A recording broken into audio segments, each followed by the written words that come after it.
Morning, y'all. Happy Saturday, you guys. Sunday. It's Sunday. It's not Saturday. I don't even know what day it is. This will be an interesting one if I'm already not really awake. I'm awake, as you can tell. I'm a little hungover from last night. Not for drinking or anything, but my feet are numb and I'm tired. Yeah. So we're going to get through this. I was going to do this yesterday, but I was like, no, I didn't have time. But first of all, look at the cup Kenzie had me made.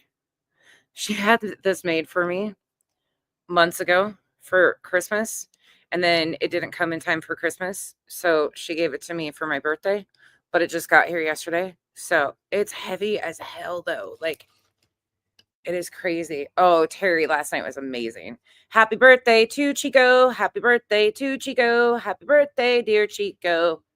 Happy birthday to you. It's Chico's birthday, y'all. Make sure you give Chico some love. It does kind of match my nails, huh? Yeah, the black on black. All right. You guys ready to go? We're going to do some plaintiff versus plaintiff stuff today. Just some things that I found. Just a little throwback fashion here because I found some stuff that is honestly kind of astonishing. I'm going to shut my camera off just because I'm going to move you guys around. We're going to walk around. But I got all of my chores done and we are going to get to it. I've been up doing chores, got everything I needed to have done. Kyle's at work. Oh, there is something I want to address with that too. Let me play the intro and then we'll roll this beautiful bean footage.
Morning, everybody.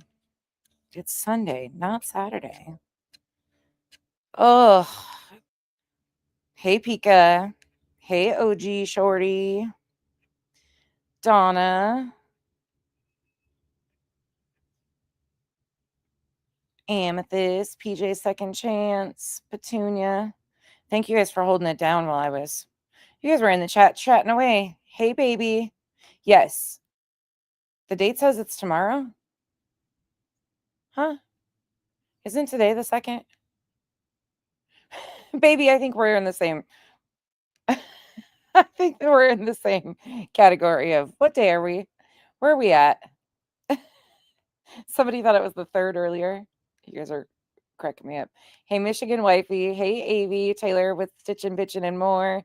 Chico, Liberty Farmer, Terry, Sean. We had so much fun yesterday. We always have a really good time at the races. Hey, Larry. Hey, Bo. That cup is badass, but it is heavy as shit, and it's huge. Hey, Steph. Hey, Dazed and Amazed. Buck Cherry Lover. I was like, holy shit, sis. Hey, Parody Street. Dawn Marie. Chapped. Hello. Nash Native. Patricia.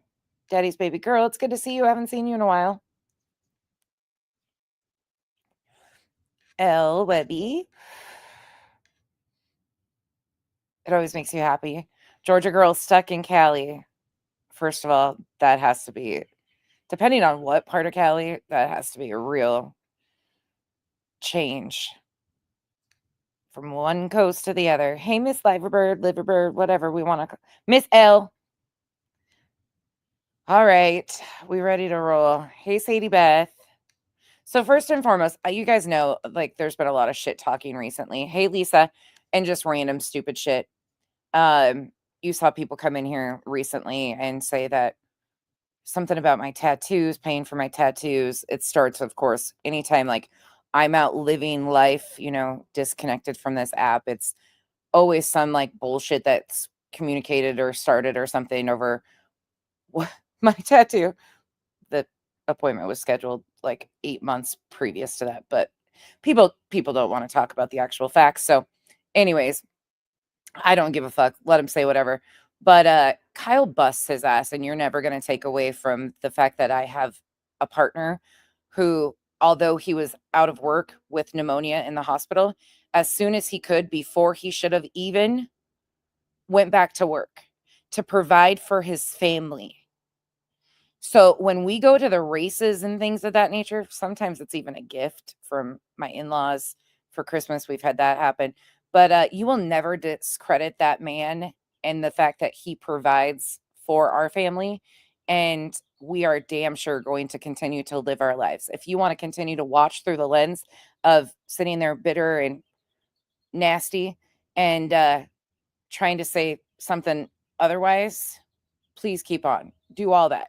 But that man busts his ass, and you will never discredit what that man does for his family, because that man worked 18-hour days when he was in Washington. He is so exhausted physically right now, but he did it because he provides for his family. He's a provider. I know a lot of you don't understand what that really means, but before you talk all the shit, you might want to stop looking foolish. Because I'm not going to not live my life and not go to the races and not get like, I'm not going to stop living my life because you don't like what I talk about on YouTube. Fucking carry on. There's a whole chat of those people. Go sit with them, please. Please talk all the shit.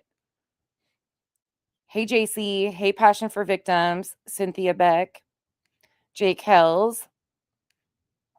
Ain't nothing that pisses me off more when they try to discredit the fact I have a whole fucking ass partner. Hey, Chris.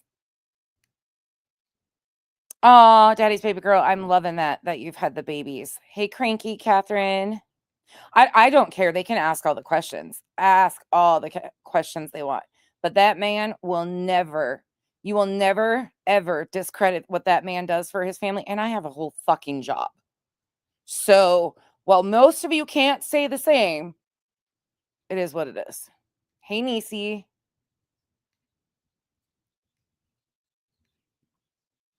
Let him talk it. Let him fucking talk it. That man is incredible. If you guys only knew the fucking, he's at work right now. Exactly, Sean. And I'm not going to stop living it. I'm not going to stop living it. Kyle and I do things for us. It's just part of it, but I'm not going to stop living my life and sharing some of it with you guys because some fucking idiotic people on here have some really weird fucking issues. Those issues are theirs, not mine. And you're never going to try to discredit what I do, what I'm doing, what money I do make on this app, any of that stuff. You're never going to make me feel guilty for your fucking weird shit, period, point blank, end of story. Because while you continue to talk about me, I'll continue to do the damn thing and reinvest in communities and things that I find important. We're not the same, and we never will be. Okay, carrying on.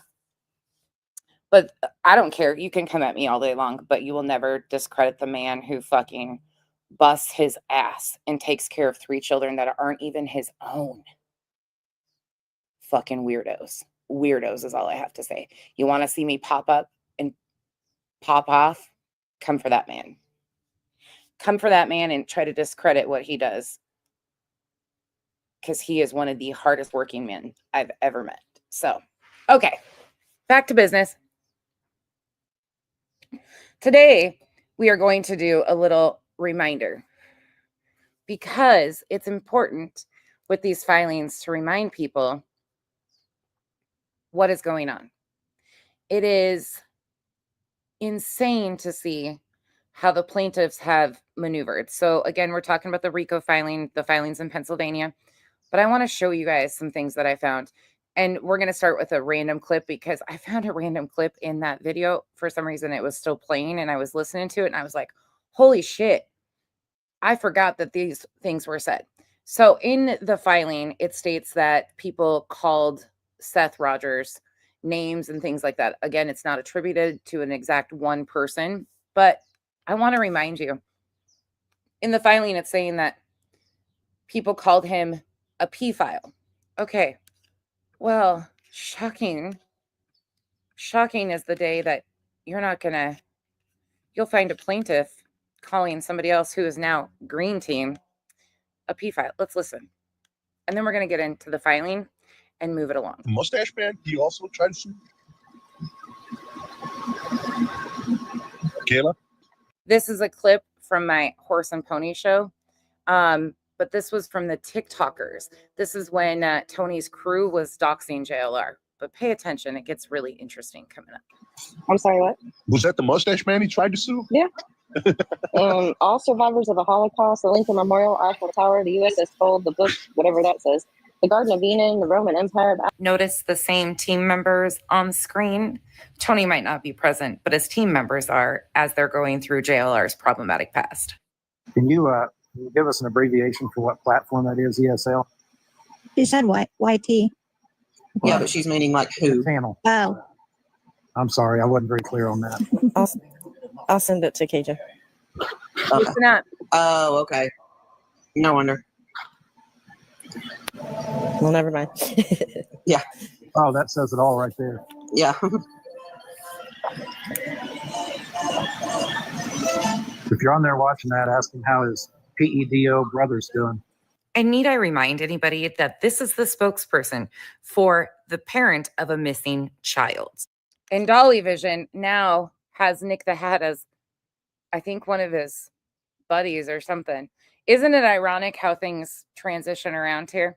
So in this clip from TikTok, you hear Tony, the spokesperson of Seth Rogers, who is also a plaintiff in this filing, talking about Dolly Vision's brother. Again, you guys know how I feel about that. I'd rather know where his brother is if he is on the registry than not. And it's frankly none of our business. I'm not going to blame him for his brother, period. But isn't it ironic? Isn't it ironic? Don't you think? I do. I do. All right.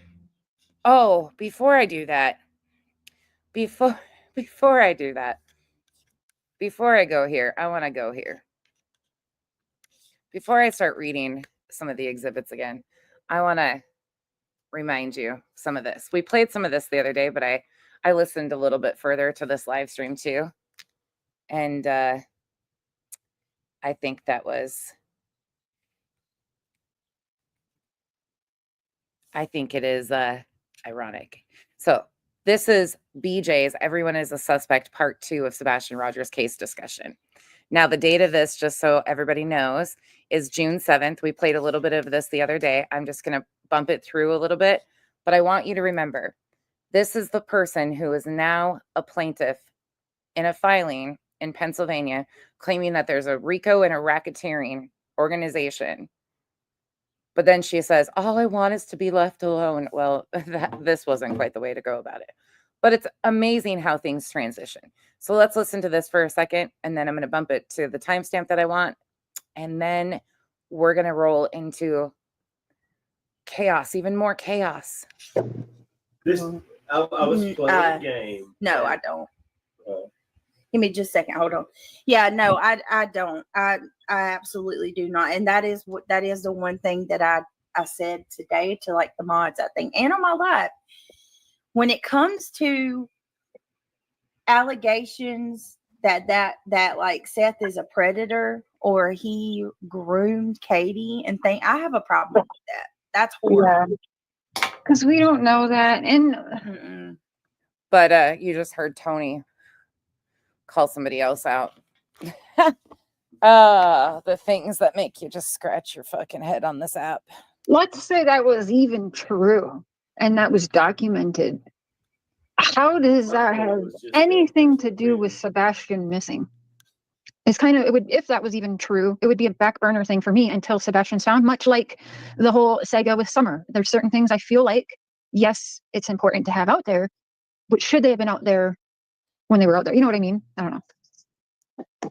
It happened in Sebastian's case too, bringing up the abuses in every which way. Miss Liverbird, it is fucking Can you wild. hear me? I think my freaking I'm having problems with my mic. Can y'all hear me? We can hear you now. For a Alright, minute, yeah. you went out. I'm going to lose my mind. This is an expensive microphone, and You know it's what I mean?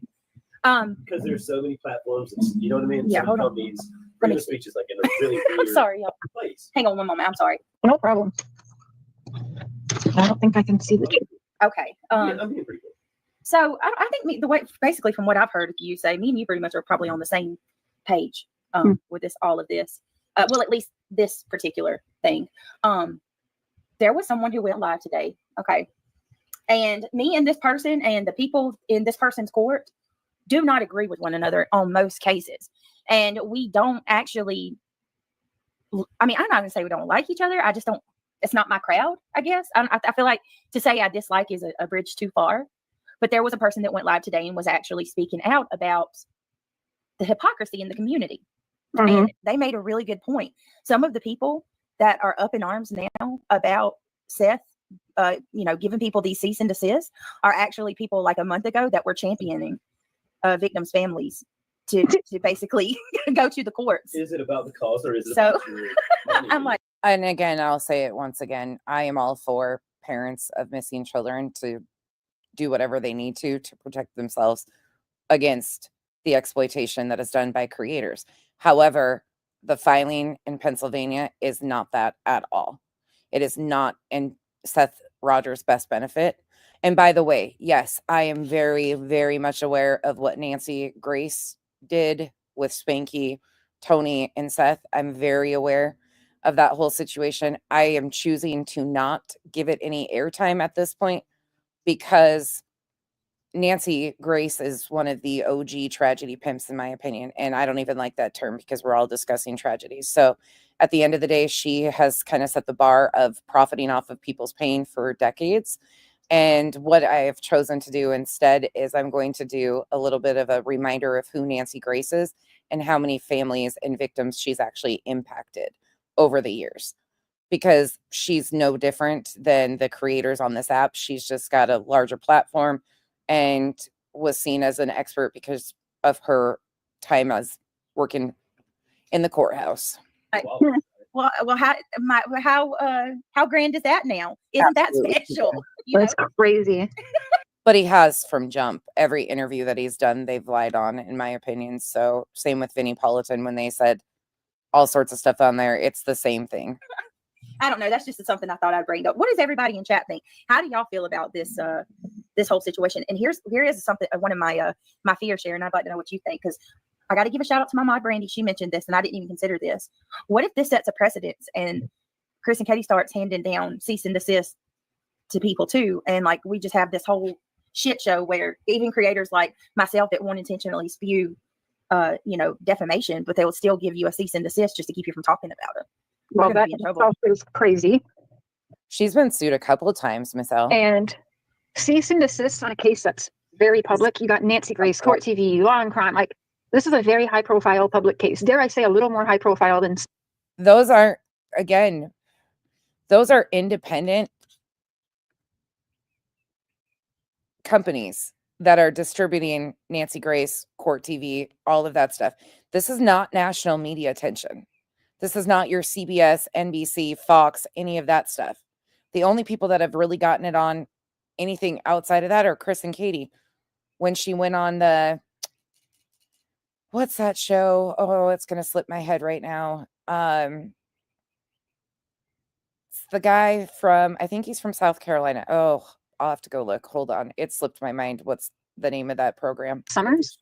Yeah. That's everybody. So the cease and desist, if you guys, Nancy Grace. that's not going to fly. Now, I have many attorney friends. A lot of them have been like on documentaries and stuff like that. So I, of course, pick their brain all the time with this kind of stuff. So it's a public case. It's high profile. Now, the cease and desist could go out for people like he could put it for stop saying I R-worded Katie when she was 14 or whatever, like all that crap and lies. But that would be a defamation. So it would be a cease and desist because defamation on the party. But what he's sending out is everyone stop talking about my Thank you, JJ, Fox and Friends. and you can't do that. It's a public high profile case. And that's where YouTube actually does well with protecting creators, right? What I've seen, even on TikTok, actually, I've had people try to get things blocked. What up, Tim Mullen? And they have taken the videos down and put them all back up and everything within 18 hours. They're pretty quick. So there's freedom of speech. And so that's where they have to be careful too, because they're not going to take, it's freedom of speech, public case, high profile case. He's the one running around YouTube. Okay. Love or hate Seth. You're the one all over YouTube, making yourself a YouTubian. You're putting that out there publicly. So we have the right to discuss it, period. Yeah, that's something that I heard another person say today, because I went around and getting different people's opinions, listening to live streams. Everybody's went live about it, and that was I don't know a whole lot about like the I don't get into the court phase. I like talking about the case, and when it comes to like lawsuits, I don't get into the court phase. Isn't it ironic? And stuff like that, I know the basics. You know what I mean? But like when it gets down to the nitty gritty, so I listened to this person today, and they basically were saying exactly like you said. You harm your case when you go around channel to channel, platform to platform, making yourself a YouTubian, as Cher said. I like that, by the way. You harm your case. They're talking about Seth Rogers. Don't let that fall on your. Don't let that miss you. They're talking about Seth right here. I like that. But I mean, it's true because and not only that, you guys, let's think about it. JLR. I didn't make that up, by the way. That comes from Tim Mullen in the Wells case. He calls us YouTubians. We're the YouTubians. Yeah, YouTubians. Oh, well, I liked it until you told me where it came from. Never mind. Never mind. But think about this. We have so far, we've got T-Rev, his girlfriend. His girlfriend too? She got one as well, yeah. Actually, I think she got one before he did. That's crazy. We have JLR. We have Illuminati. Am I missing anybody? That's just to scare people. CJ. Yeah, that's what I was going to say. It's just a scare tactic. It ain't going to work. We mostly know our rights, Seth. And just like he put up that video of Sebastian and put in the description, nobody can share this. I need to give you written permission. No, dude, you posted it on a public platform, Seth. Public platform. So as long as I go and take that video and I show myself in there and I commentate on it, I have the right to share that video because you put it on a public social media platform. Mr. Man who has no social media, right? Exactly. Hello, Mandy. How are you? Thank you for joining us. Not them actually talking about Seth. All right. I am good. How are you guys? I'm excited. I am too. I've been listening while I've been getting prepared to come up here, and my granddaughter's still awake. So if I go silent, that's why, because I have to run in the other room real quick. That's okay. Listen, I've got two who's. Be careful. Where are you going? One of the kids is like. Let's bump it to one of my favorite spots. We played some of this the other day, but I want to bump it to one of my favorite spots on this stream. All right, so we played a little bit of this in the last part. You can go check it out if you would like to, but I'm going to bump it a little bit further on and then we're going to get rolling. Never say never. Thank you for joining us. Those are my favorite live streams, you guys. And those are the live streams. If I just did motocross, I'd get crazy views. That video has 28,000 views on it. 28,000 freaking views on it. It's crazy to me, but it's one of my favorite things to do too, is stream motocross. Well, unless she came in before going live. Hey, Revival. Maybe. No, because she was like before doing live. Yeah, T said she's been live a long time. Yeah. So that wasn't her. I didn't see her pop in the chat. So yeah, you know what? Look, I'm in favor of the people that have been going out there doing the thing, whether it's JLR, Terry Lynn, Julie. I think all of them are doing an incredible job.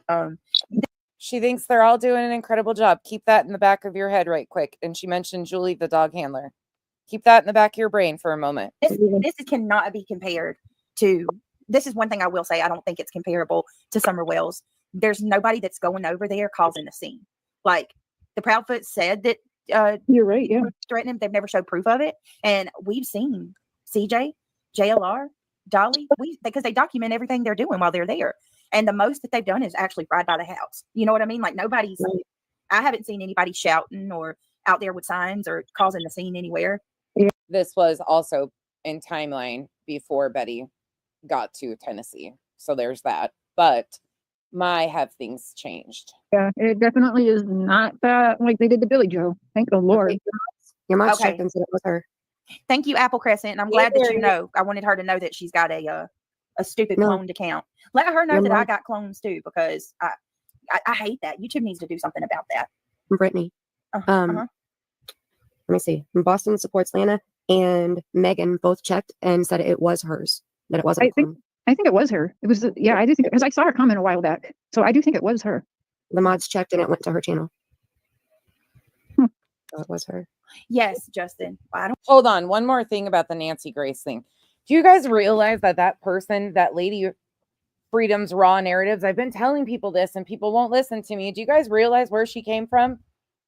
Her and that Gracie chick that started passing that photo around are Terry Lynn's buddies. I don't know if they're still her mods, but they sure as hell were.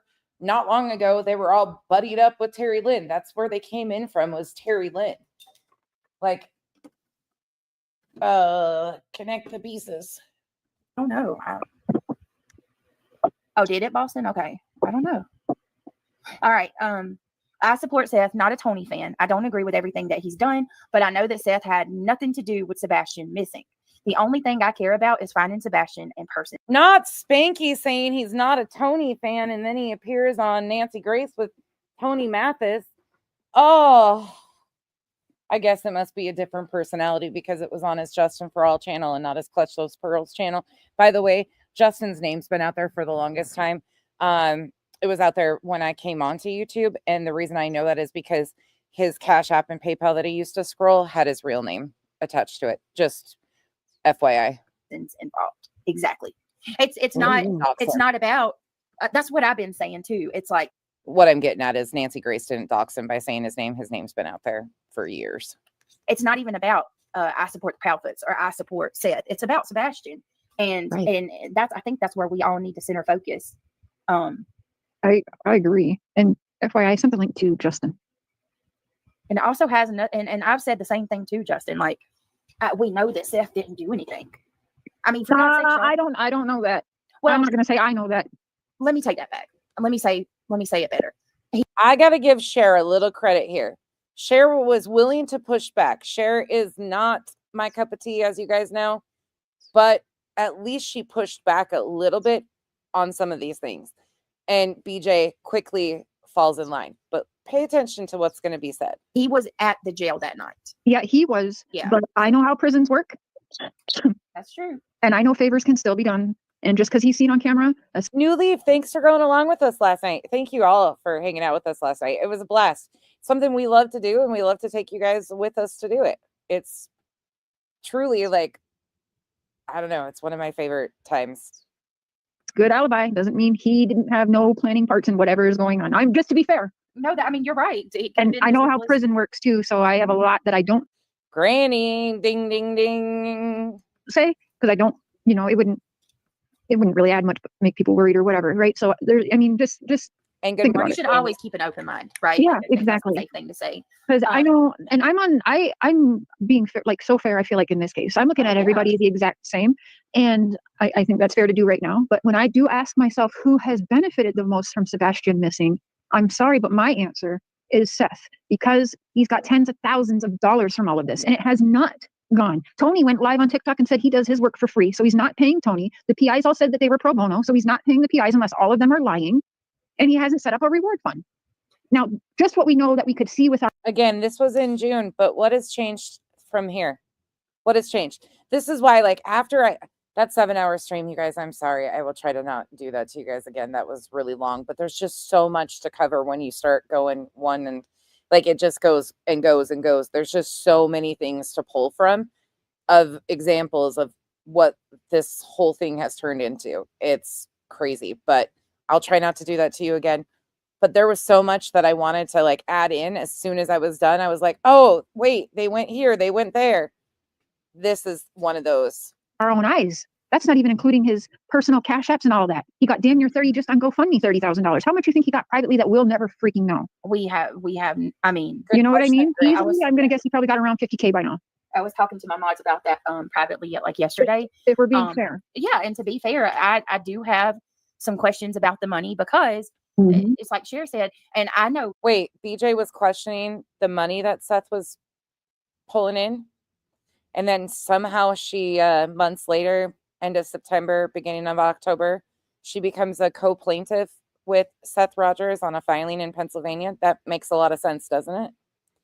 This whole stream will leave you just scratching your head today, I have a feeling. Myself, just me. And I know JLR has done it. I don't know about Justin, but I can think of myself and a couple of other creators that have done it, where when we peddled the Cash Apps,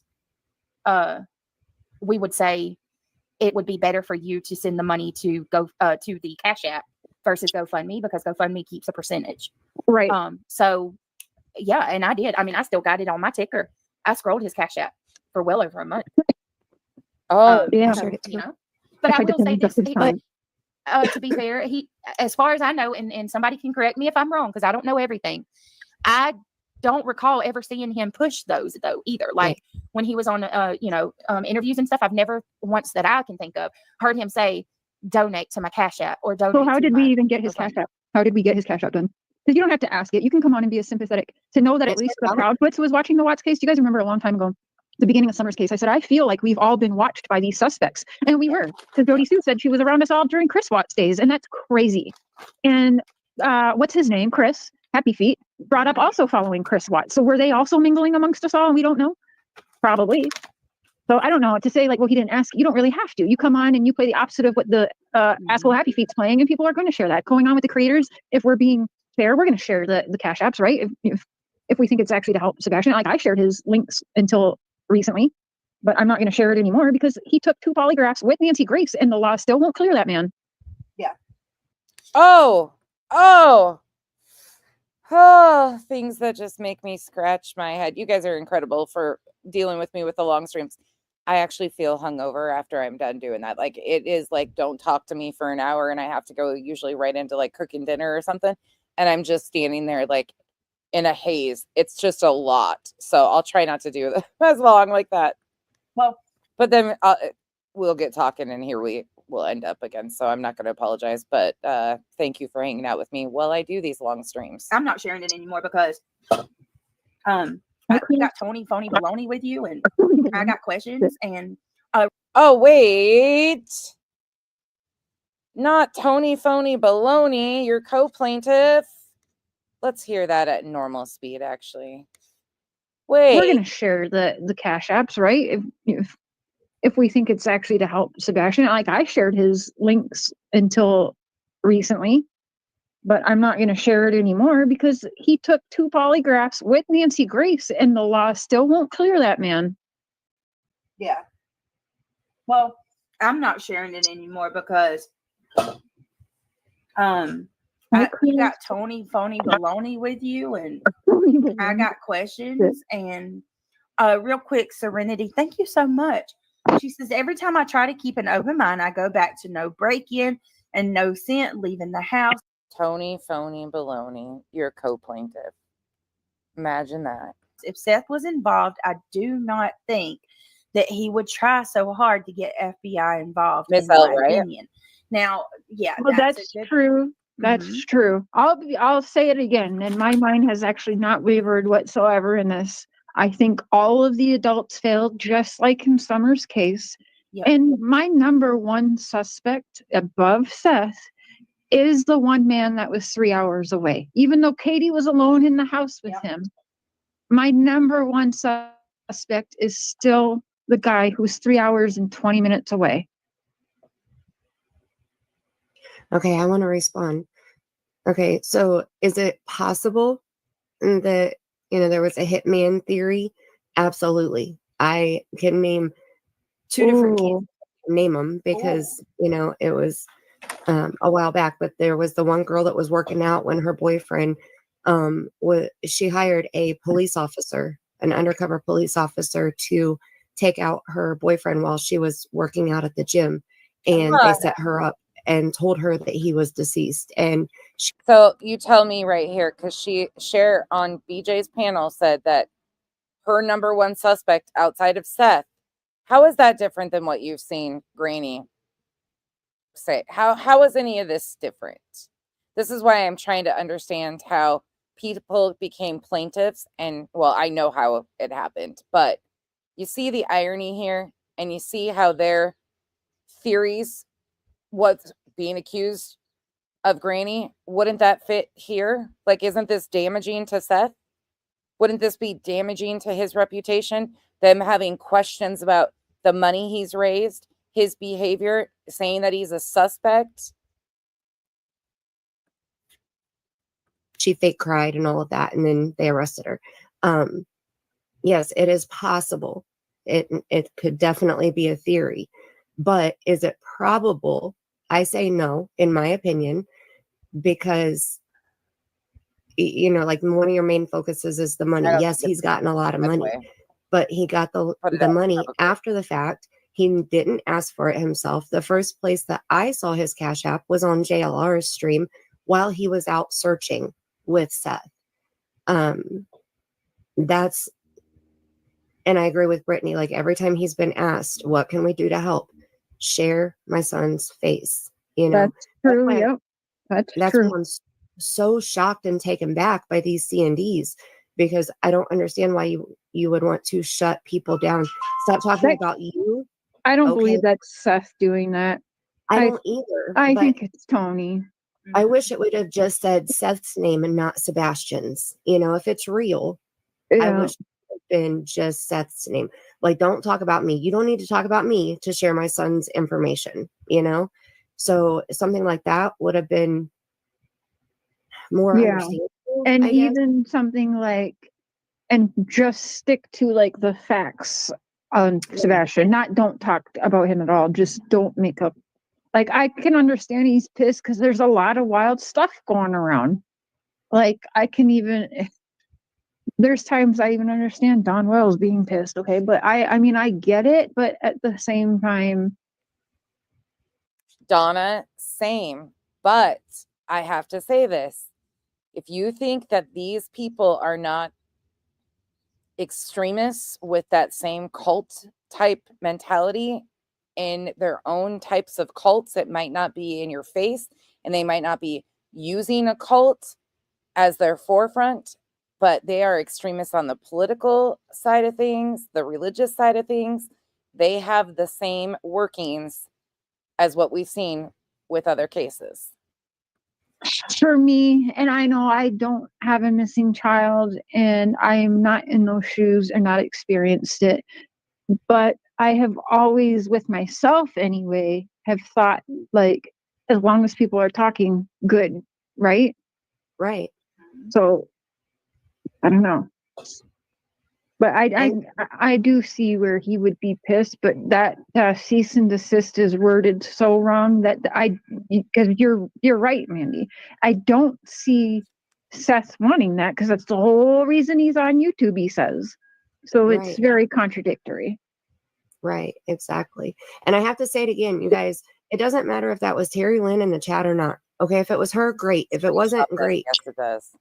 I don't understand the bite model 100%. And why there's arguments and hateful comments in the chat. Again, you're disrespecting Brittany's channel. Stop. It doesn't matter if it was her or not. Yeah, it's not that big a deal. I don't. Well, there was some drama when you were having trouble with your mic. There was some drama. And shut it down. Told people to block each other and move on. Like, be adults and respect your channel. And we're just having a flashback, I guess. Oh, and boy. Also, can I say that I'm just a guest here and I just have conversations with Mandy and Brittany and Justin and a lot of people, but they do not, like, we have our own opinions. We're all adults and we all have our own brains and have our own thoughts and opinions on all of these cases. So just because I'm up here on Brittany's panel and I'm saying something, or vice versa with any of us, Donna, at this point in time in society, my kindness has kind of wavered off the deep end, because this extremist bullshit that is happening and the real life harm that's being caused to so many people is about to my tipping point. But I'm trying to just keep it mellow on YouTube. Right. Don't smash on Brittany or Mandy for things coming out of my mouth is what I'm trying to say. And we're just reviewing theories. Right. I think Cher's been the most fair out of Mandy, you've been pretty freaking Mandy's pretty fair. Y'all both been pretty fair. And I think you've been pretty fair too. I'm working on it. It's just you have to look, like, when I hear something, I'm like, show me. Oh, yes, girl. Because we need to have more conversations and having Chris explain better about the bite marks on his arm, by the way, as well. Oh my God. Let me see if I can find the picture. Because those are not, and if he's trying to tell us now, ladies, I don't know, but I the bite marks that were barely even noticeable in the news interview that he did until they were enhanced afterwards. the bite marks that if you look at the actual news segment, like we have done numerous times, they're barely there. But after they were enhanced and the color was changed, then they were in your face. Those bite marks, yeah. I believe Katie said dogs, plural. I thought they were like really tiny dogs, even when full grown. Like, okay, so why are you roughhousing with mini puppies when you're like, I don't know, a good 250 or something? I don't really know, at least 2. Like, what are you doing roughhousing with mini dogs? Because you could have killed one. And secondly, that's not a no. I'm being honest. I'm sorry. I saw this earlier and it was on my mind, and I just wanted to get it out. But those are bite marks. And in ourselves reenacting it, that is perfect bite marks for headlock. Right. Oh my Like, God. even just recreate it yourself and put your own arm around your mouth, you guys. I'm sorry. That okay, you were just my confirmation. Okay, I had a lady drop a one in chat. Y'all remember this? I'm having deja vu, y'all. Were you just clapping at us? Girl, I was just clapping. So one of the haters the other day said she's a straight seal over there with her claps. Well, I'm animated. Get over it. So I love it. So Seth, Jesus. I'm so sorry. Cher just said those are bite marks. I had a lady call into my show like a month ago, Cher. I kid you not. Some people in chat will remember this. She went through a horrific bout of DV. God bless her. She come out on top, living her best life, turned it around. Amazing story. But she said that the exact same thing. She said, Brittany, if you imagine someone getting behind you, standing behind you and putting you in the chokehold, that would be exactly where you would scratch or either bite down to defend yourself on the person's forearm. And it's Cher saying that. I'm like, oh my God. Exactly. Hold on. So someone in chat said she just bit herself and it does line up. I'm telling you, I was doing that at work earlier. And just look at his arm, and everyone, your own self right now, do this and do a bite. Yep. Probably don't do that. There's no need, because those little minuscule scratches from the dogs, they made it into something it wasn't. But shocker, right? Okay. And just look at the marks on you and go look at that picture. No denying it after what I looked at today. That's bite marks, not from a dog. Again, I encourage you people that thought that or still think that, because you guys are regurgitating rumors such as like the X post that I was just sent of Bullhorn Betty reposting Lauren from Facebook, who was talking about the mattress and all these things that were found magically by Seth's team. And yeah, okay, the shit that gets twisted and regurgitated. I thought that was really interesting though, but I want to switch gears because we have so much more to get through. So I want to take us to Exhibit 47. The reason I just want to show this really quick. These are the exhibits. Now, we've read through the entire complaint. If you need to go back and remind yourself of that, you can do that. But today's focus is going to basically be the exhibits of Julia Valente and BJ. And then, of course, I've got clips to remind people. We have kind of walked this a little bit in portions about 3 months ago in the filings, but I want to put it back into play right now because people are still going around and saying, well, if this happened to this person or this happened to this person, and I'm watching people accuse other people. I want to put the facts back on the forefront. Shrimp, nope, I'm absolutely not out there looking for Sebastian. And by the way, it's Sebas. So just so you know, you're spelling his name incorrectly. But no, I'm not. I'm in Arizona and I'm sitting on my outside porch right now in a chair, having a Diet Coke and smoking a cigarette. I am not in the Tennessee area, never have claimed to be. I don't involve myself or interfere with missing children's cases whatsoever. I leave that for law enforcement to handle. I talk about all the misinformation and harm that is being done to the victims and their families and other people. This is a whole side segment, but carry on. Are you out there? I'm sure you are. Okay. Anyways, let's go to this. So this is, again, Exhibit 47 in the exhibits. Legal memorandum and preservation notice. I found this to be very interesting. So I want to read through this really quick. Subject, immediate preservation of documents and evidence related to Barbecue and Granny. This memorandum serves as an official litigation hold and preservation notice issued by One World Corp in preparation for litigation against Barbecue and Granny. You have been identified as an individual or an entire entity potentially in possession of evidence relevant to this litigation. Therefore, you are required to preserve all materials that could be considered relevant to the matter. Preservation obligation. You are hereby directed to take immediate action to preserve any and all documents, communication, records, and evidence in your possession, custody, or control related in any way to Barbecue and Granny. This includes, but not limited to, emails, including attachments stored on business or personal accounts, text messages on any mobile device or communication platform. I want you to think about these leaks that have been coming out right now, and then how this preservation notice was attached to the exhibits. What they're trying to do, in my opinion, it was strong arm people, a scare tactic into turning over, because just hold on, let's just read through the rest of this. Direct message or other private messages exchanged on any social media or messaging platform. Audio and video recordings, including voicemails, conversations, or footage. Photographs or images stored on any device or shared digitally. Social media posts, comments, and interactions across all platforms where these individuals are mentioned or discussed. Documents and reports, whether in physical or digital form, including notes, memoranda, drafts, contracts, or summaries. I want you to look at the date over here too. October 2nd, 2024, Operation Sebastian Stormfront. October 2nd.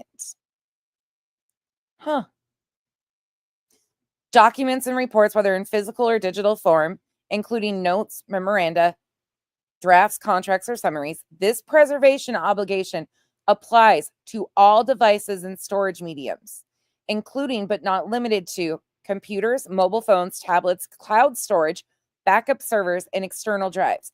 You must ensure that no relevant information is deleted, altered, or destroyed from this point forward. Legal requirements. As litigation is imminent, failure to comply with this preservation notice could lead to severe legal consequences, including court-imposed sanctions for spoliation of evidence. All relevant materials must be preserved in their original format with metadata intact where applicable. This obligation will remain in effect until you receive further written instructions from One World Corp's legal department. Now, take note of what's in this section. Submission instructions. In addition to preserving these materials, you are required to submit copies of all relevant documents and evidence within 48 hours. To facilitate this process, you will be provided a secure login credentials for One World Corp's Proton server, a fully encrypted storage solution for large files such as audio and video recordings or any files too large for email transmission. Please ensure that materials are organized chronologically where possible, categorized by type. Materials should be submitted to Tony L. Mathis, spokesperson for Mr. Seth Rogers. Kia Wilson, on behalf of One World Corp and Dog the Bounty Hunter.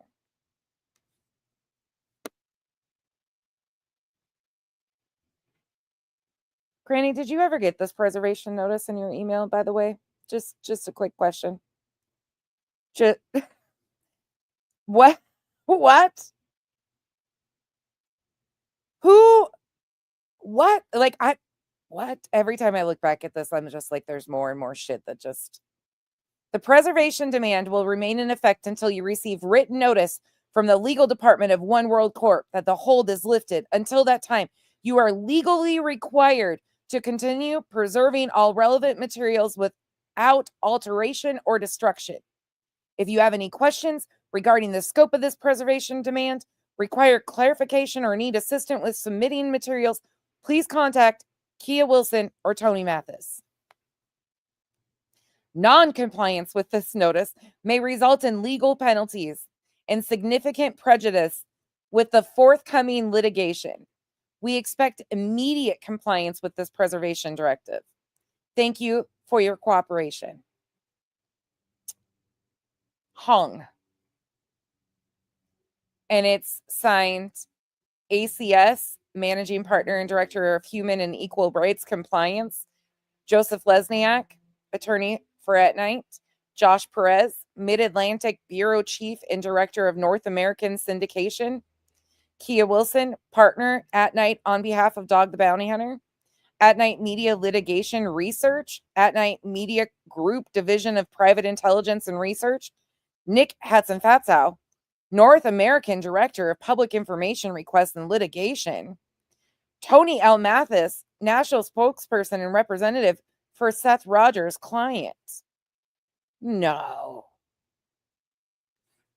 What the absolute fuck? What? Granny, that stood out to me today. I don't know why. It just really stood out to me that I was like, materials should be submitted too. So they were trying to strong arm, in my opinion, the defendants into turning over anything and everything they have on every device, whether it's relevant or not, because the scope of this is so fucking wide and broad, and they have no means of doing this.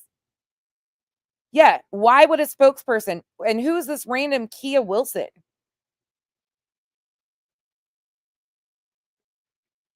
It's not even a typical preservation letter. And again, this wasn't even sent out properly, but it's added in here, and you see the little side thing over here.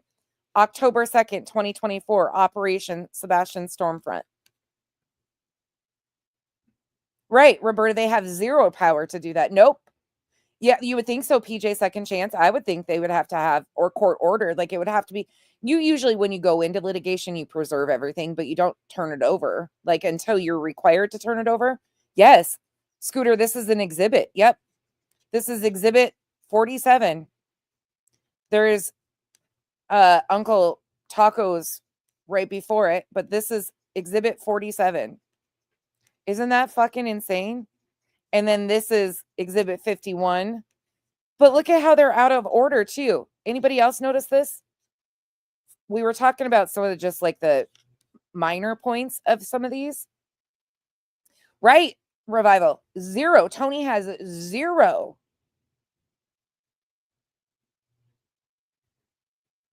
Crazy. Exhibit 47. And then this says, to all personnel, contractors, representatives, social media moderators, public figures, clients, and other relevant parties associated with operations Sebastian Stormfront. October 2nd. Oh my God. But then we go from 47 to 51. And then 58. And here's BHB's declaration, which might come back to. And then we got Exhibit 1. I mean, Exhibit 3, Exhibit 4. Oh, gray one. Screenshot of a comment. Bullhorn Betty, the Urban Dictionary. Exhibit 5. What? Exhibit 59. All right, this is where we're going to get into it. Okay. So let's read. Now, I'm going to read BJ's declaration. Body, it's such a mess. Such a mess. And this is probably why these weren't submitted, truly. But they were, I mean, just, no, Granny, they do not. There is nothing, like, that's the craziest shit. That's what I want to show. So I'm going to read BJ's. We've read it multiple times, but it's become my favorite thing to do recently. We're going to read BJ's declaration and Julia's declaration. And then I'm going to pull some clips. Okay. So this has got all of her information up here. She signs that the foregoing is true and correct to the best of her knowledge and belief. I affirm that I am ready, willing, and able to testify to these facts at a trial. I'm writing this declaration not as a lawyer or someone engaged in a legal dispute, but as a mother and a human being who has endured unimaginable pain, fear, and suffering due to the relentless harassment and defamation perpetrated by Granny, known as Granny's Watching, along with her friends, followers, and cult-like network. Okay. What they have done has torn apart not just my professional life, but my personal life as a mother, a daughter, and a person who values kindness, honesty, and peace. Oh, do you know? I have lost count of the number of times I've woken up in a cold sweat, terrified that someone might follow through on the threats that Granny and her followers have made against me. She didn't just stop at insults or gossip. She looked straight in her camera and told me, quote, "I will make you a fucking victim," end quote. These words haunt me. It's not just fear for myself. It's the gut-wrenching fear that I may not be able to protect my children. How can I explain to my kids that their mother is being targeted by strangers on the internet? People who seem intent on ruining our lives. I try to hold it together for them, but inside, I'm broken. The words Granny uses to describe me, quote, "a lazy, wasteful piece of shit," aren't just casual insults. They cut to the core of my identity as a mother who works hard to give my children the love and stability they deserve. When she says these things publicly in front of thousands of people, I feel the walls of my world closing in. My children have seen me cry because of these things. I try to hide it, but they notice. How can a mother explain to strangers that are attacking her, saying horrible things, calling her names, and trying to destroy the life of she's worked so hard to build? The most painful part of this has been watching my children ask if they are safe.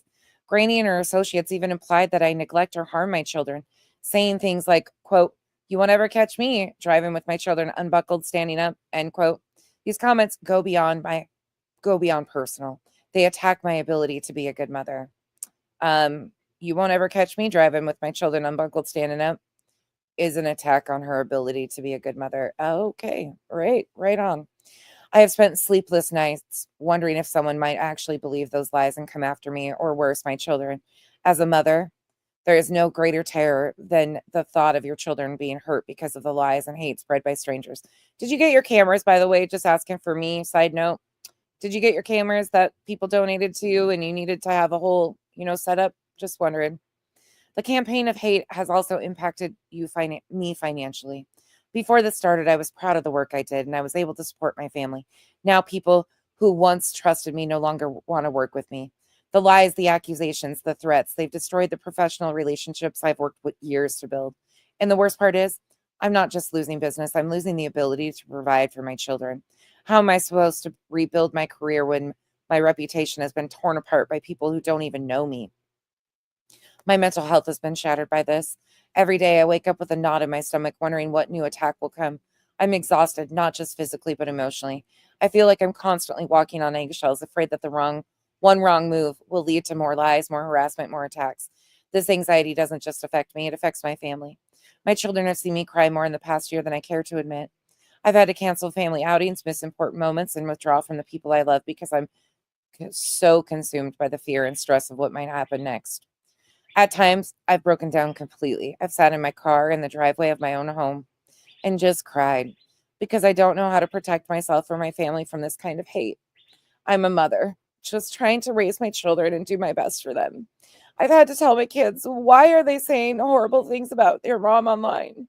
I tried to shield them, but it's impossible when this campaign of hate is so public and so vicious. Your Honor, as I see her writing this, I'm asking you not as a plaintiff, but as a mother who is desperate to feel safe again.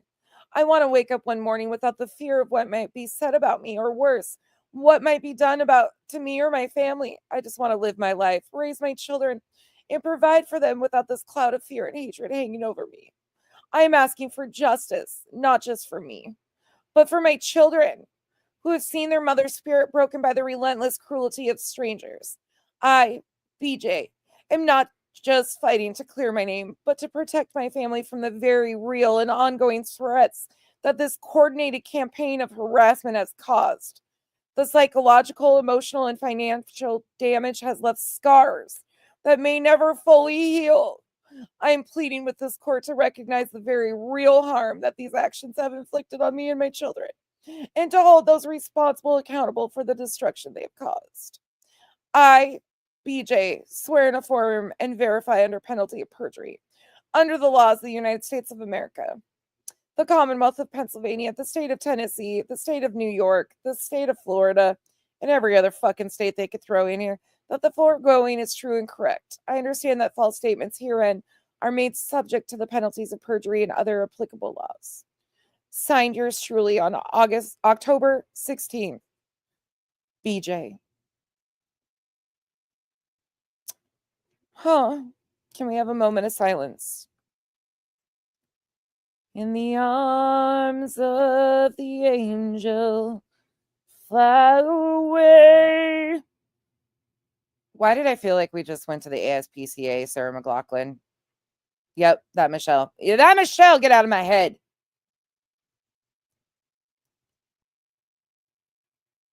Oh, Nash Native, damn it. Don't forget. I can't even do it. Fucking seriously. All right, carrying on. This one here. Declaration of Julia Valente. All right. Let's all take a moment of breath because this is going to be some epic bullshit, especially when I play the upcoming clips afterwards. I'm getting better every time I read it. Truly. It's just becoming part of my identity. Who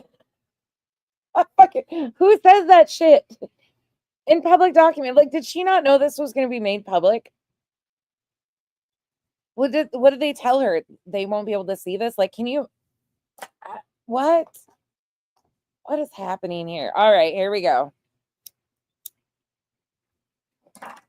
All right. Buckle the fuck in. I'm so pissed for Granny. I really am so pissed for Granny. Like, every time I look at this, for the further and further I look at this, the smaller things that we notice, the littler things, like, I just get more and more pissed off for Granny every time. And I, once again, am so thankful that she has got legal representation that is handling shit, because this is serious. Please don't take for 1 second me like mocking the plaintiffs means that this is a joke in any capacity. I do not. You have heard me say numerous times, this is as real life as it gets. This is beyond disgusting, because like I've said numerous times, let's say that they were successful in getting Granny's account down off YouTube and trying to silence her. These are RICO and racketeering allegations that can be pulled up in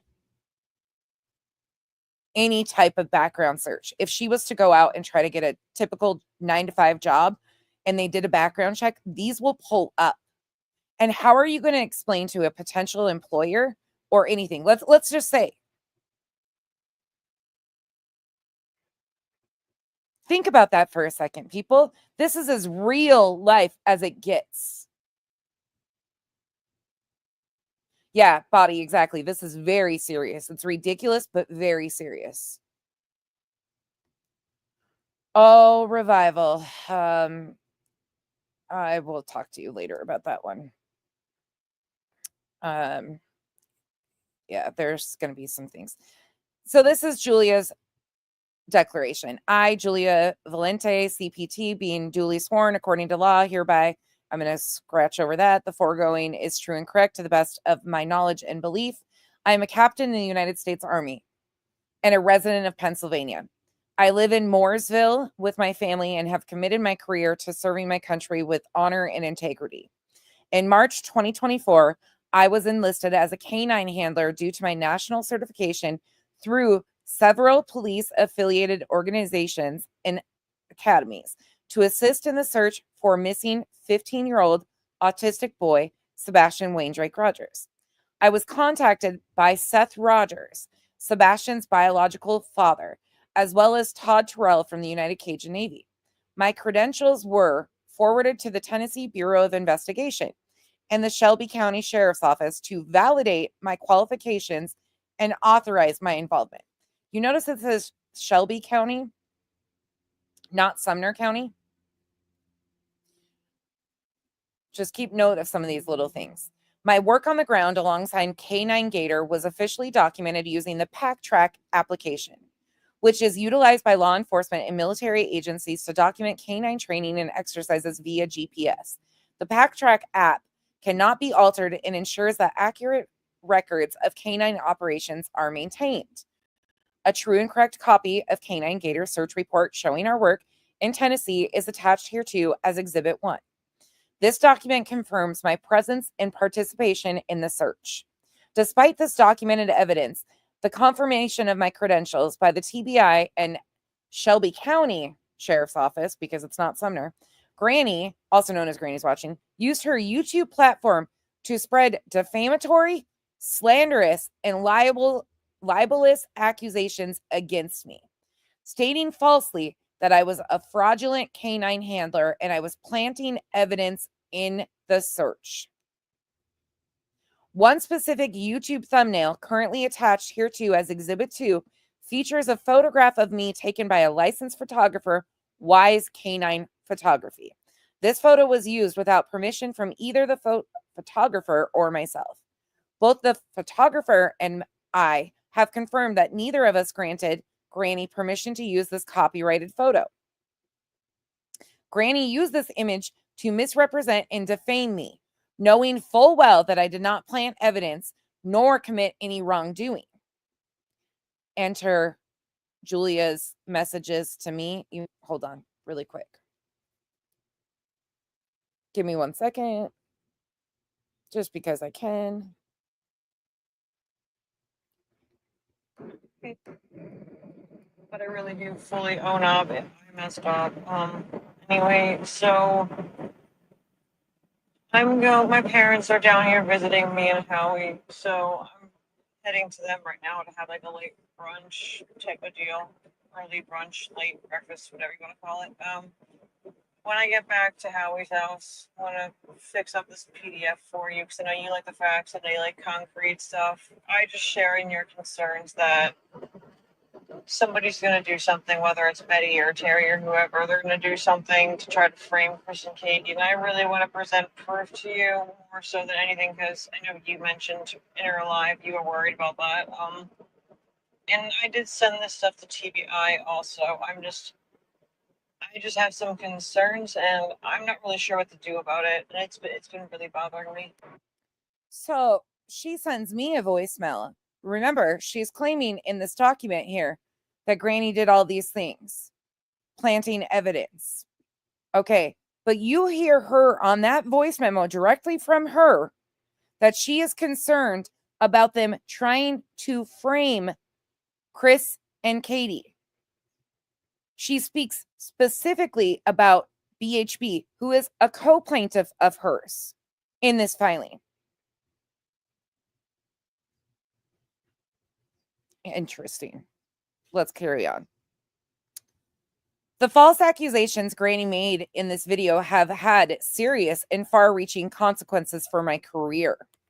As an officer in the United States Army holding a top-secret security clearance, any accusations against my integrity could jeopardize my military career. Losing my clearance would be detrimental, not only to my current career, but my ability to continue serving my country. The defamatory claims made by Granny and other social media influencers have placed my Department of Defense TS security clearance at risk, leaving my career in jeopardy. Any harm to my clearance could result in the complete derailment of everything I have worked for throughout my professional life. Granny's attacks didn't stop there. She participated in open panel discussions with other creators where my mother, Patty, was doxxed. Take note of that. These creators displayed her school website where she teaches elementary education, which put her safety and job at risk. Despite knowing this was wrong, Granny allowed this behavior to continue on her platform. As a result of the continuous bullying and defamation spread by Granny and other co-bloggers, my mental and emotional health have suffered greatly. I have been diagnosed with CPTSD due to my active military service, and the ongoing harassment has significantly worsened my condition. My anxiety has increased. I struggle daily to function, both emotionally and professionally. I have been further victimized by online attacks from other creators, including Queen Bee, JS for Justice, and Cluminati, who have engaged in a coordinated effort to tarnish my reputation and damage my career. Why didn't you include BJ in that? Why isn't BJ in here? I have been further victimized by online attacks. Why isn't BJ? Oh, because she's your co-plaintiff? Well, I got you. These influencers have formed what feels like a cult-like group, inciting their followers to spread lies and create real tangible harm to my life and safety. One of my, sorry, give me a second. I just got a text. Ooh, thank you. Thank you. Thanks, Granny. Let me pull that up. I'll pull that. I'll pull that up too. Thank you, Granny. Granny just linked me her video that she's talking about here. I'll go grab it. Let me do that really quick, and then I'll finish this, and we'll look at that.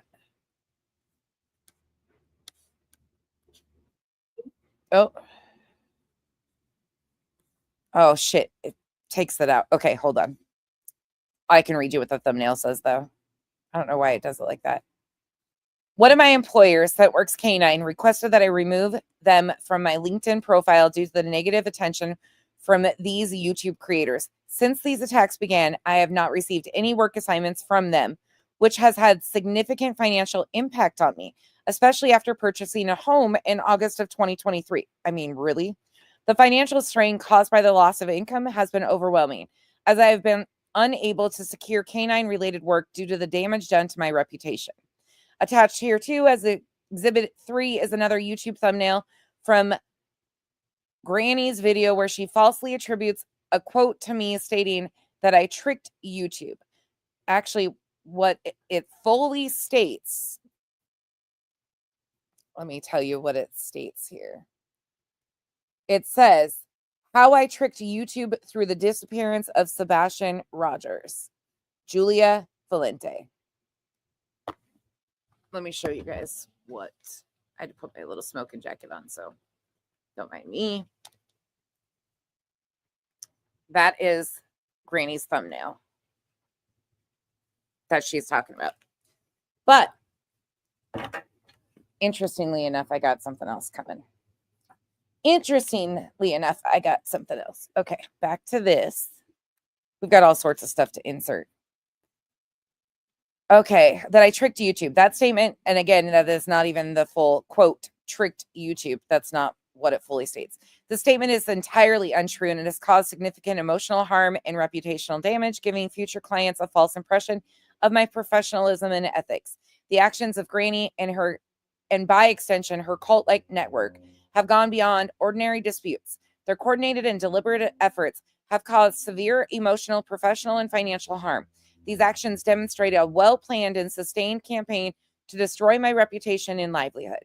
I have been subjected to continuous harassments with threats to my life and safety escalating to the point where I now live in fear of what could happen to me and my family.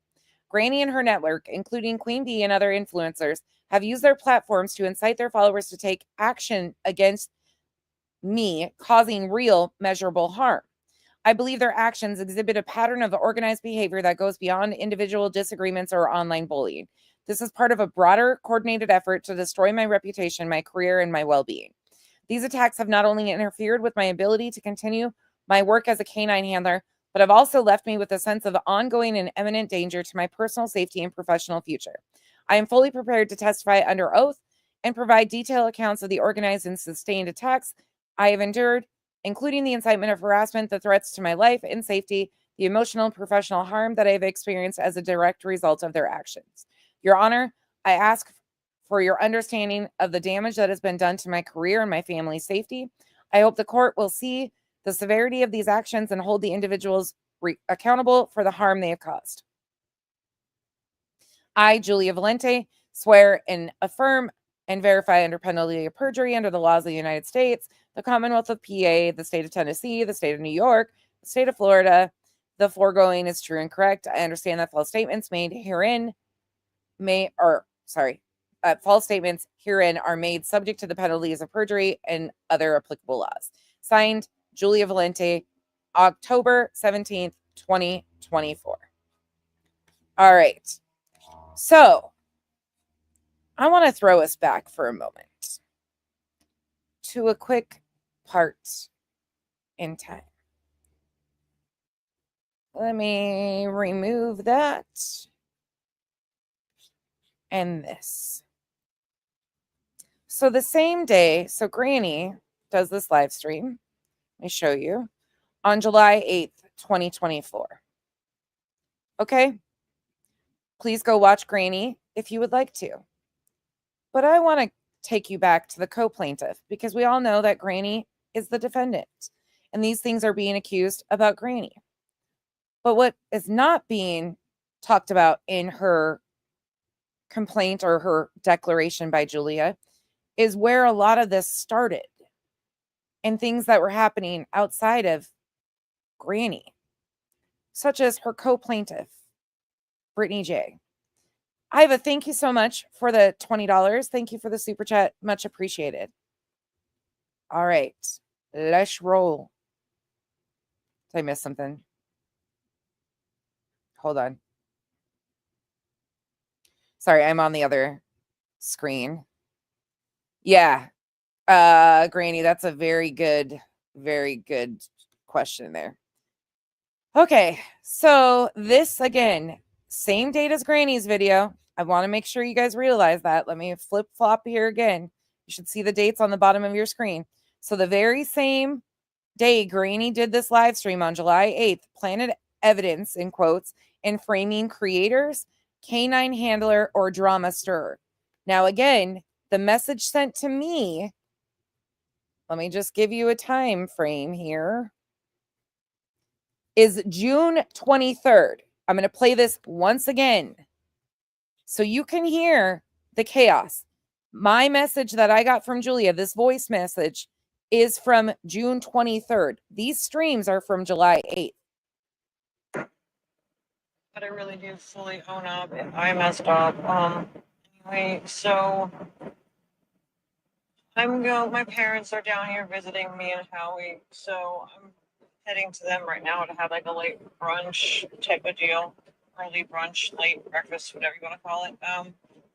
When I get back to Howie's house, I want to fix up this PDF for you because I know you like the facts and they like concrete stuff. I just sharing your concerns that somebody's going to do something, whether it's Betty or Terry or whoever, they're going to do something to try to frame Chris and Katie. And I really want to present proof to you more so than anything because I know you mentioned in her live you were worried about that. And I did send this stuff to TBI also. I just have some concerns and I'm not really sure what to do about it. And it's been really bothering me. Again, another reminder. Julia reached out to me because I told her if she didn't get her fucking ass in my DMs and tell me who she sent my information to, that there was going to be a problem. Because we found out that Julia had doxed Granny and myself and was sending that information to random people. She was sending around our information to people. But you saw the claims that she made against Granny. You know who she didn't make claims against? You know who actually got the information about her mom and emails? Well, that would be the one on your screen right now. Her co-plaintiff. Let's just take a little look-see-loo. That you got called a simp. Jesus. Is that the new diss? Is that what we do? Is everybody like they just gonna trash my friends and be like, oh, you're a simp, you're a Britney simp? Dark Horse is a weirdo. Like I wouldn't even worry about her. At least you don't obsess over someone constantly like she does. Just speaking of obsessing over people, move on. Let it go, lady. Hello, Nana. Hello. I hurried and clicked off of my picture because I look like crap tonight. I heard it from, I think it was Granny might be able to correct me too. Some of this stuff, there was a lot that happened. There was live streams on like J for Justice with Julia. Like she went on a bunch of different places. So I'm not sure, but I initially heard it coming out from Terry Lynn and other people that she had been passing my information around. And that was like, what the fuck? Okay, this is where it's going to get good. And we're going to kind of bump through this. But I've got another clip from that we're going to insert here too, because BJ deleted the first stream of the Agents of Chaos, part 1, where she reads through the email that Julia's quote unquote mother had sent her. Remember, this is the same date of the live stream that she's making accusations against Granny about in her declaration. These are the same date. I want to go. I want to go back to Queen's Live, not Queen Bee, but the Vault. I want to go back. Do you guys remember when Julia went up on Queen's and talked about just all the backlash? It was like one of the, let me see. I want to go back over that because I want to hear. Help me. I want to deep dive tonight, and I want to do it with your guys' help. When did Julia show up? When was the first time that she came on the scene? Because there, something is not right here. She came in right before the other dog handler. It's ironic that these two became co-plaintiffs and everything was forgotten. Granny's being alleged to have done all of these things to Julia. Meanwhile, the same date of the live stream that Julia is using in her declaration is the same date that the upcoming happened. I don't know. And I watched Queen, but I just recently started watching her, so I didn't see her back then when she did that. So I can't tell you. No, I Go ahead, Nana. Well, I'm trying to think. When she came into the picture. I mean, it's hard to put that in. I don't know. Hold on a minute. Now, give me just a second. All right, give me just a second. I'm gonna pull up this. One moment.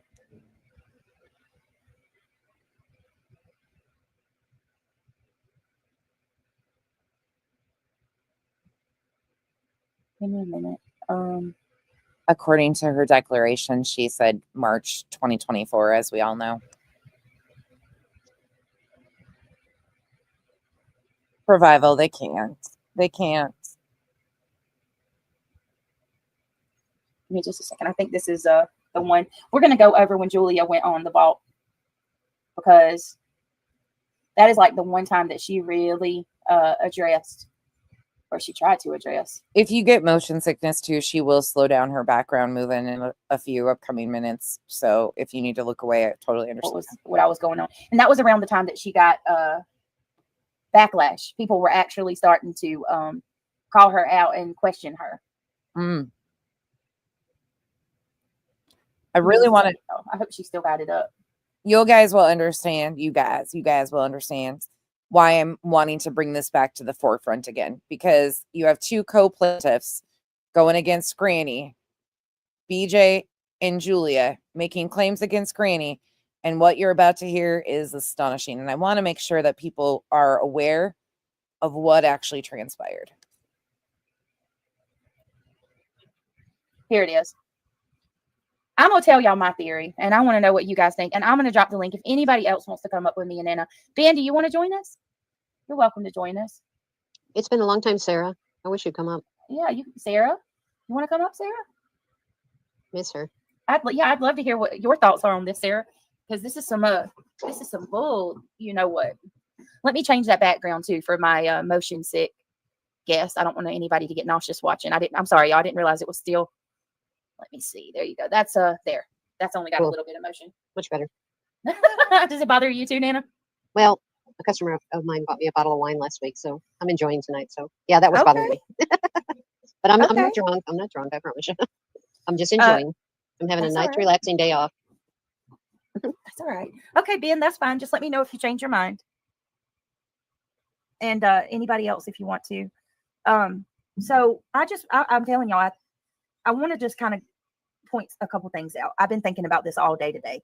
Something I feel is terribly wrong here. I'm not necessarily saying that any one particular person is behind this. I don't know. I'm not in the business of shouting at people if I don't know if they're guilty or not, or if they, before we have all the facts of anything, we have to try to put pieces together. But there is something terribly wrong here. From the moment that this case started, it seems like there has been a concerted effort to try to shut down anybody who tries to help, whether it be a person going to search or a person who, you know, asks all the right questions. It seems like people are always shot down. In one way or another, they're heavily discredited. Remember a month previous to this, the live stream that we opened with, you remember how that all, what they were saying about Seth sending CNDs? Oh, the irony of all this stuff coming back around and coming together. And these declarations just makes me go, what the fuck? Absolutely heavily discredited. Oh, and for anybody saying that I'm doing this on behalf of Granny, absolutely not. Granny has never asked me to do a single fucking anything ever, nothing. Granny and her attorney have this on lock. I'm doing this because I'm pissed off and I want people to realize that these are co-plaintiffs, BJ and Julia. Tony is a co-plaintiff. They accuse, you know, people of calling Seth these things, but we just heard Tony say that Dolly's brother is a PEDO. Like the things in the complaint and the exhibits and then the clips that go hand in hand with them just don't add up. But Granny deserves for people to see what really is happening in this whole situation. And if I can help by timeline and shit, so people understand that this is a major, serious issue, I damn sure will. Damn sure will. You have a group of people that has seemingly came out of nowhere, only to find out these people have been around for far longer than Revival. I sang to her in the very beginning and made everybody leave. You missed it. Oh shit. Kay Miller, thank you so much for the 20 gifted memberships. Welcome to the cabana, y'all. I can sing to Chico again. Happy birthday to Chico. Happy birthday to Chico. Happy birthday, dear Chico.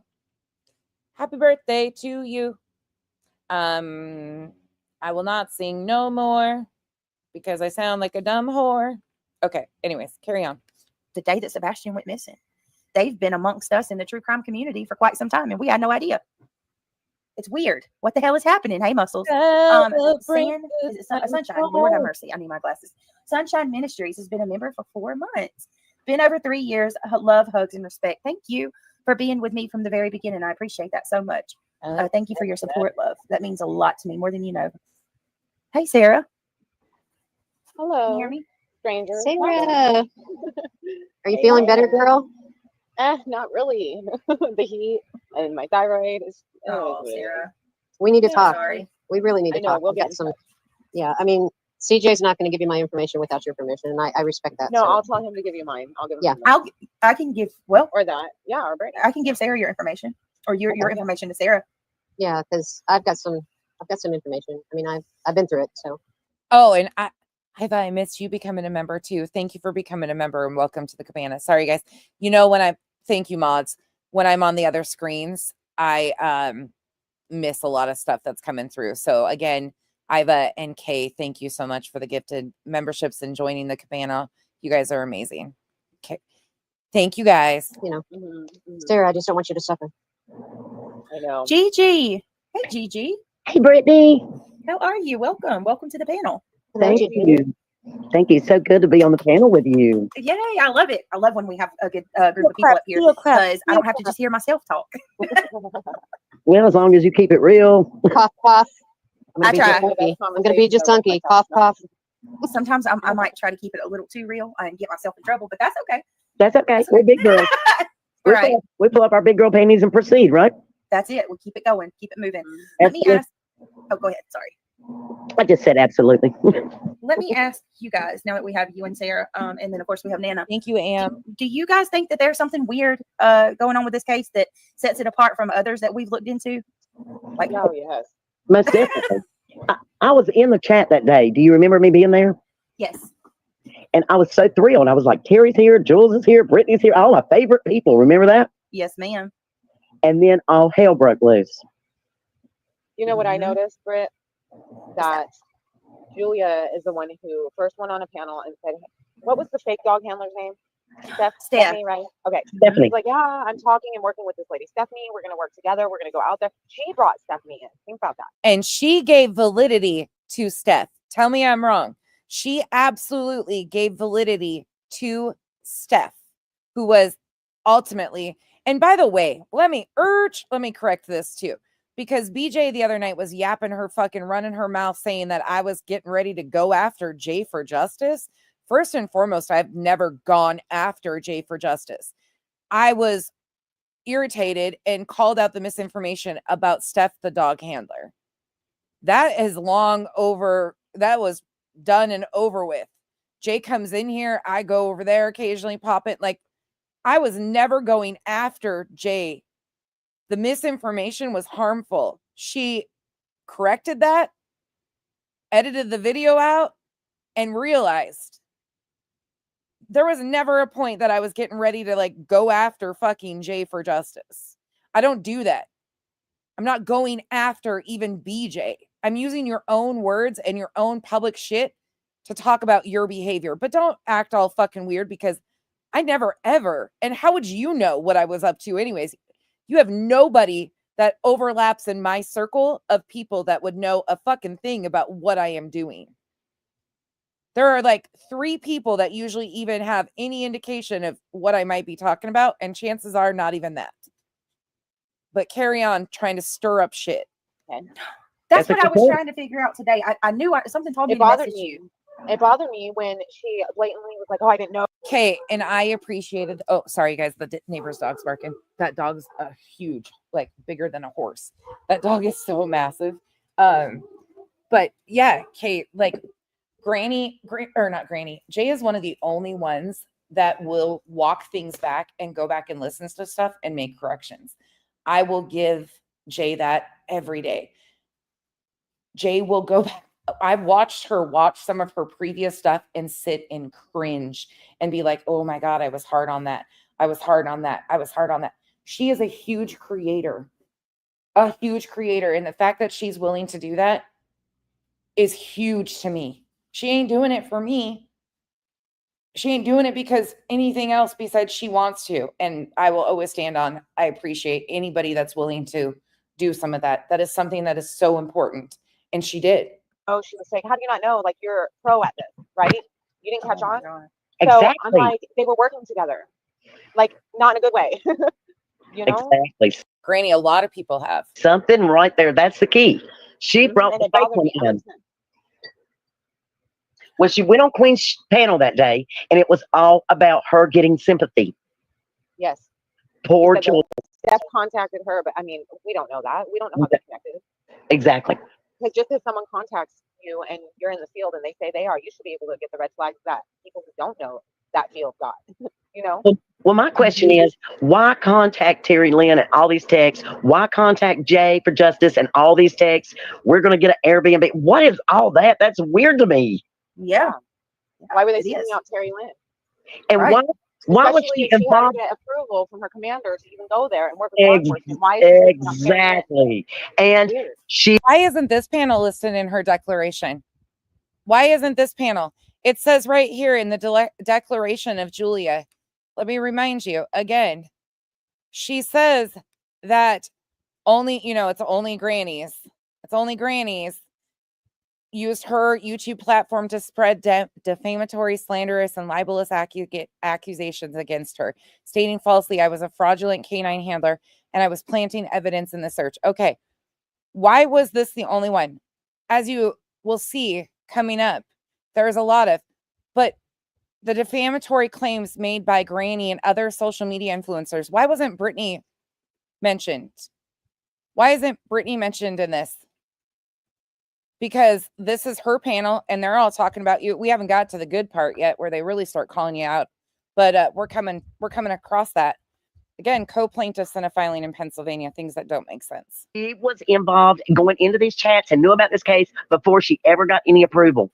Yes. She was lurking. Then when I saw her jumping panels and saying weird stuff in the comments, I'm like, no, something's off here, man. Okay.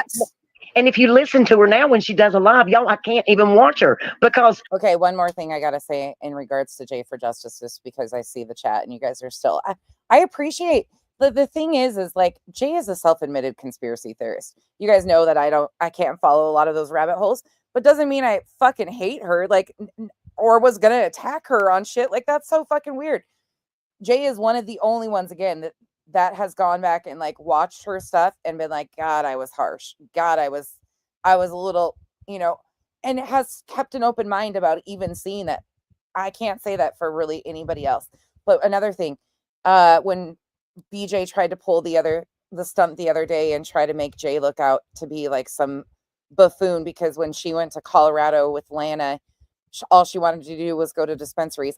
Grown adults, some of us like dispensaries, okay? And when you go to a legal state, thankfully I live in a legal state, but when you go on vacation to a legal state, she is grown over the age of 21 years old, and she wasn't going out to the bar. She was going to a dispensary. Let her live her life. She is grown and don't answer to anybody. But try to diminish you falling asleep on panel and Jay wanting to go to, there's no comparison. It's stupid. It's fucking crazy as hell. I've never seen anybody go in and like, I probably shouldn't even say that, but go into a dispensary, getting a bunch of gummies and causing a bunch of chaos. Like, you just don't hear those stories. So Jay, do your thing. Well, ain't nothing wrong with that. That pisses me off when people do that.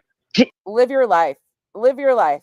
She can't even, it's like she's tweaking or something. See, that's what I'm trying to figure out. Like, is she having some type of a crisis? Right. A medication. And I get where you're going with that, Brittany, because if she is, there's no reason to down her. But if she came into this. By the way, if you haven't been to a dispensary in a legal state, they're like candy shops for weed connoisseurs. Seriously, it is the most insane thing you'll ever experience, especially in like Washington State, Arizona, and Colorado. California too. You have some of the most insane things that are infused with it's crazy for those that are down that rabbit hole or whatever. But anyways, that's all I gotta say. I don't give a shit what adults do. I don't come on here and I'm like, oh, today I had anything like that. But the irony of her trying to compare those situations really irritated me. And then her saying nobody ever falls asleep from weed. Yeah, it's called indica couch. It's used for sleep. A lot of people use it for specifically sleep. People get medical cards just for sleep. Anyways. With evil intentions, she needs to be brought forth. Right. So here's the next thing that I'm trying to figure out. Mash them up. Thank you for bringing that up because I wasn't clear on the dates. I've heard this a couple of times candy today. Shops, yes. That Julia, actually, to be honest with you, Masham, I heard that it was actually back in October. Now, correct me if I'm wrong, but it's been alleged that Julia was in a chat with Cluminati. Sativa is the shit's getting done strain body. That's what Kyle always says. I'm always into couch. He's always shit getting done. Back in October of 2023. Wow. Yes. And then I'm hearing that Julia and T-Reb's girlfriend, Michaela, are on favorable terms where they were like, hey girl, talking to each other. Yeah, I've been seeing that in the streets too. Yeah. I just haven't seen any proof of it yet. I was waiting on that to even say it, to be honest. Well, I saw the messages that Jay put out. I don't think those were fake messages that she was sending Kayla. No. We're gonna have there's oh my god, there's so many things wrong with this. My final red flag, Brittany, was the last time she came in your chat. And she was doing this the last few times, but the last time it was more erratic. She was like, okay, I just want to say one more thing and then I'll leave you alone. And she kept trying to check your emails. She was like, check your emails, Britt, check your emails, Britt, check your emails. I sent all these emails, you need to see them. I sent you all these emails. And she just wouldn't let up. And I'm like, this is weird. Like, this is like, what is it important? I was like, after she did the thing with Queen that Rick's getting ready to show you, then she went silent for like a month. And then all of a sudden she started doing YouTube videos again. Yep. So the reason that I was looking for this particular live stream right here, this was like, I think this was like Gigi just said, this was the last live stream that she appears in before she disappears for a good month or two. And the weird part for me was at this moment in time, she was blowing my text messages up. Wow. Oh my God, they're coming after me. While you were live? But it was always when I was live. Let me tell you, she would not text me. I wouldn't hear a peep out of her on off time. It was only when I fired a stream up. Wow. As soon as the music would start playing, I'd start getting messages from her. Oh my God, Brittany, so-and-so, Terry Lynn's coming after me, or but we also have recently seen text messages that CJ exposed from Brittany of her approaching him about what he should do to handle things legally where people were reviewing his commentary. So I'm sure BJ and Julia were having similar conversations. The granny's watching it just whoever it was at that moment, she would like, they're questioning my credentials. And I'm like, you know, when somebody does that 1, 2, 5 times, you start realizing, okay, you're not talking to me friend to friend in the off time. You're when I'm not live. You're trying to get me to blast this and be public with it. Exactly. And if y'all notice, I never did. Never. Right. Good job, Brittany. Good job. And no, it just really pisses me off because like I'll have people say that I would to dogs people or to fake no. stuff. I know her. I know that. Yeah, and oh god, thank you for saying that because it really pisses me off when you got Gretchen Wieners over there talking. Well, I've been telling you all along. You could have put a lot out that you just would never. You wouldn't. Nope. Right. And Brittany, I've been telling you a long time. Oh yeah, Allison. Yeah, he got his fifis hurt too and went on a whole like rant for hours on end and exposed messages. Oh yeah. Yeah, they had a falling out too. All of these people, they start off like supporting, like she was hardcore supporting T-Rev, JLR, all those people, and CJ, they're not needed anymore. When they're not fucking with you, they're fucking with someone else. Now they're infighting. So sit back and laugh your fucking ass off. I said it. It's deflection. It's deflection. They just have to have turmoil. Exactly. They have to have turmoil or they're not happy. Especially when they see her backing away, doing her own thing, ignoring the drama. Okay, let's try and drag her back in. I don't like that. Exactly. You're right. You know what I mean? Yep. And that's when Brittany needs to give them no shout out, no nothing, no attention, because they are attention seekers. Oh, she said my name. Oh my God, she said my name. Right. Like, get out of your fucking self. Nobody cares that you're out there being an idiot. Say your name a million times. You say it like one to 3 times, and it's like, oh my God, she's obsessed. Like, right. But anyway, yeah, like it's all been crazy lately. I'm seeing all of these creators turning on each other that were really tight at one point, and I'm like, there's one spiraling, and she's just going off on everyone. Exactly. And I'm like, wow. I just like, imagine what they could do if they truly cared about Sebastian. Imagine what they could do if they just came together, you know, and said his name. Oh, that's true. Real quick, Michelle Williams, thank you so much for becoming a member. This is about to get real deep. My love, I appreciate it. And I love it. Welcome to the Green Team. I think it's going to be interesting to watch this back because, like I said, this is right before she left. Just because I'm going to be doing a little bit of deep diving publicly and privately in my own time, y'all, because there's something going on here. I can't put my finger on it. They're really I'm not. Yeah. You are right about that, and I've questioned it a million times. And I've questioned the thing in this particular one you're getting ready to show. Something was up with this. Yeah, I'm trying to figure out if Julia just inserted herself because she's got some issues going on, or if she's a plant. Exactly. Because that's what everyone's trying to figure out, to be honest. I think she's a plant girl. Something is not right. I can't put my finger on it. Something's not right with it. Wait, are they accusing her of being a plant? No, not this panel accusing her of potentially being a plant. Yes. It's the dots will connect. I'm telling you, it all unravels. What happens in the dark always comes to light. It always. Someone always knows something, and then they come out finally.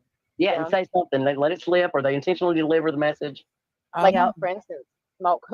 He had all that info he was sitting on, and finally let it all out. And wow, you know. Gigi, this isn't my. Can I say something to Gigi? Yeah. It's not my channel, but a lot of people are not liking the swear words. Oh, okay. And I'm sorry, Gigi. I'm sorry, Gigi, but a lot of people are. No, a lot of people are talking about leaving because they don't. And Brittany, we just don't do that. And I'm sorry, Gigi. I love you. No problem. No problem. I'm a Southern girl. I'm a redneck girl. I'm a biker. No. Yeah, it's okay. I come to No, I mean I do once in a while too. I throw one out. I throw one out once in a while too, but some people are you know. No, it's fine. We're good. I'll try to behave myself. Thank you. No, Gigi. I love you. I love you. I love everybody. But all right. I'm just letting you know. All right. Let's okay, Mama, I got you. Nana's gonna roll. You want to know what else happened on July 8th? Well, let's go over here. This is J for Justice's stream. July 8th. And then gave that. Hold on, let me back this up. This is where J for Justice describes and reads out the email that Brittany had forwarded to her from supposedly Julia's mom. So tell me again how Granny, her July 8th video made it into Julia's declaration, but BJ's and Jay's didn't. Let's listen here for a minute. So this again is July 8th, the same date of the stream we're watching from BJ, the same day that Granny did her live stream, July 8th. Again, let me just show you so you guys all see them. July 8th. So in time-wise, I think it went Granny, Jay, and then BJ on July 8th. But in the declaration, the only one that's mentioned is Granny's. Let's listen, because this would have been sent before the 8th of July. Oh man. Riz man, you're gonna want to go watch other streams. I can't catch you up in this stream. Cute dog though, by the way. And BJ has taken this down. This was her I wonder if they're gonna turn that stuff in. Agents of Chaos, her first one. Money moves. In truth and feelings, by his ticker. For tips regarding Seb, send to his Gmail. His account is new. So I've been doing a lot of observing. Oh, what? Tips regarding Sebastian? I thought he was asking for tips for shows, like to talk about other things.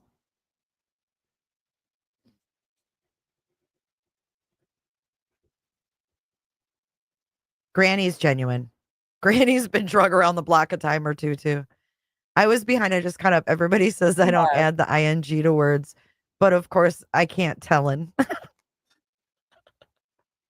I love it. Don't ever change, Granny. You are you, and that's what makes you real.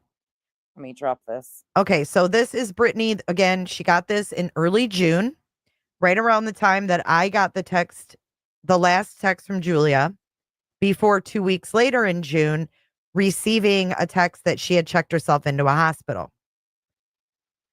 So I think Brittany said it was like June 5th or something like that. Don't hold me to that. But this is Brittany J, allegedly with Brittany J, reading an email that she received from a man named Jeff.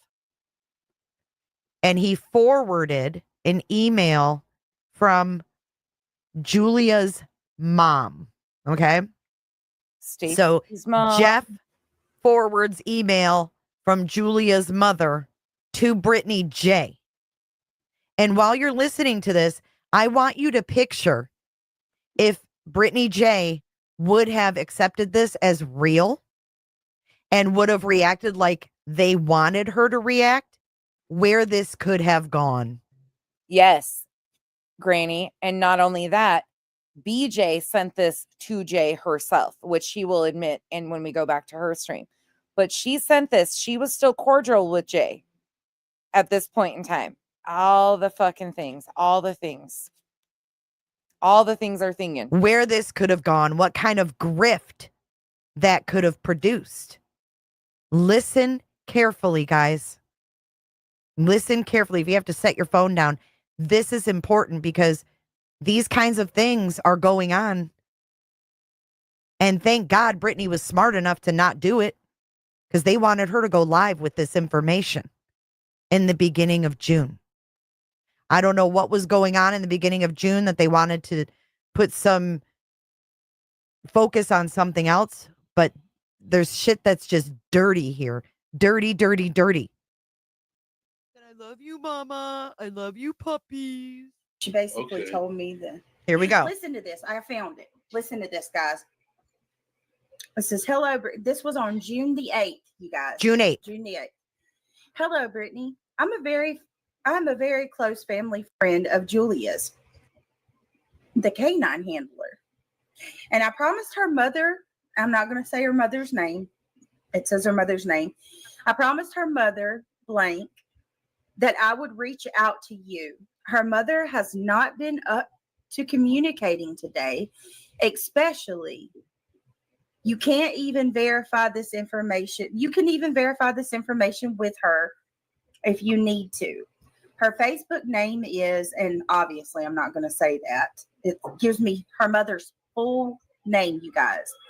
First, middle, and last. So who was Jeff sending around Julia's mother's full legal name? Last. She says, they said, you can verify this name. Her mother is blank. That is Julia's mother. You will see the photos of Julia on her page. You can ask her about blank and blank, basically about the guy that's sending me this. She will verify who I am. I would not lie about this. I wanted to message you because Julia's mother is emotionally distressed about what is going on with Julia's name currently all over YouTube.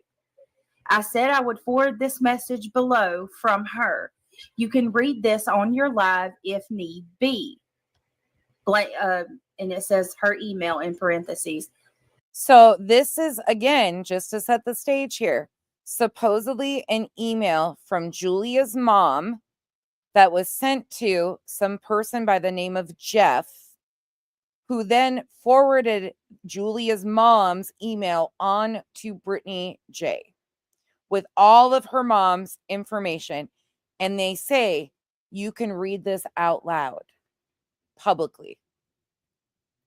But in the declaration, they're blaming Granny for doxing Julia's mom. Just please do not dox my email address or use, wait a minute, it says, please do not dox my email address or Julia's mother's. Peekaboo. 100%. I know you were one of the 3 creators that Julia's mother recalled Julia spoke very highly of.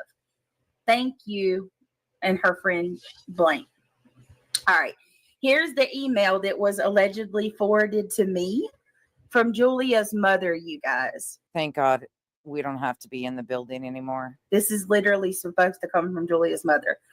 Dear Brittany, my daughter has spoken incredibly highly of you these past few weeks.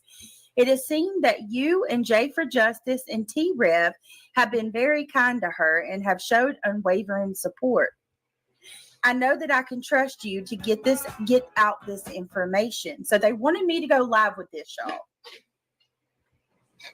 No. As you know, we have not heard from Julia since very late last night. Her last message was to a friend at 5 a.m. this morning when she went out for a run down in Tennessee. We have to wait until 5 a.m. tomorrow to. So first of all, just to note, because it said in there that they doxed her. So again, they're giving permission, whoever this friend is, Jeff, to put this email and stuff out, basically giving permission to dox Julia's mom is what would have happened from that. Whoever Jeff is that forwarded the emails on. To officially report her as missing. I have been speaking to with the TBI agents. Yeah, Chico, how far back do you want me to go? I'll go back like a minute. Tell me if you need more. Wait a minute. It says, please do not dox my email address or Julia's mother's. I know you were one of the 3 creators that Julia's mother recalled Julia spoke very highly of. Thank you, and her friend blank. All right, here's the email that was allegedly forwarded to me from Julia's mother, you guys. This is literally supposed to come from Julia's mother. Dear Brittany, my daughter, Chico, did I go back far enough? Has spoken incredibly highly of you these past few weeks. It is seen that you and Jay for Justice and T-Rev have been very kind to her and have showed unwavering support. I know that I can trust you to get out this information. So they wanted me to go live with this, y'all. No. As you know, we have not heard from Julia since very late last night. Her last message was to a friend at 5 a.m. this morning when she went out for a run down in Tennessee. We have to wait until 5 a.m. tomorrow to officially report her as missing. I have been speaking to with the TBI agents themselves, and they are very aware that Julia has not been seen or talking, and they're taking this very seriously. My daughter left for Tennessee a few days after Mother's Day. I have not seen my daughter since then. She was so excited to help with this case, and now to see what people have done to her absolutely breaks me as a mother. My heart breaks for blank. Okay, my heart breaks for Blake. I can't even talk. I'm sorry. My heart breaks for Christopher, Katie, and Seth. It always has been broken for them, and I know Julia felt the same way.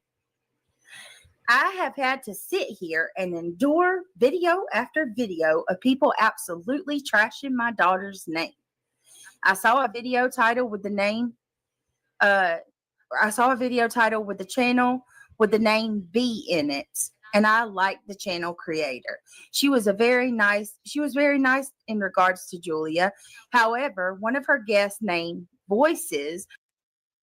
Wait, she's talking about Queen Bee, but in this, it says that she's one of Granny and her network, including Queen Bee and other influencers, have used their platforms to incite their followers to take action against me, causing real measurable harm. Well, shit. Never mind. Carry on. Was absolutely disgusting. All right, I'm going to stop there for a minute. How many of you think her mother's sitting there watching Queen Bee?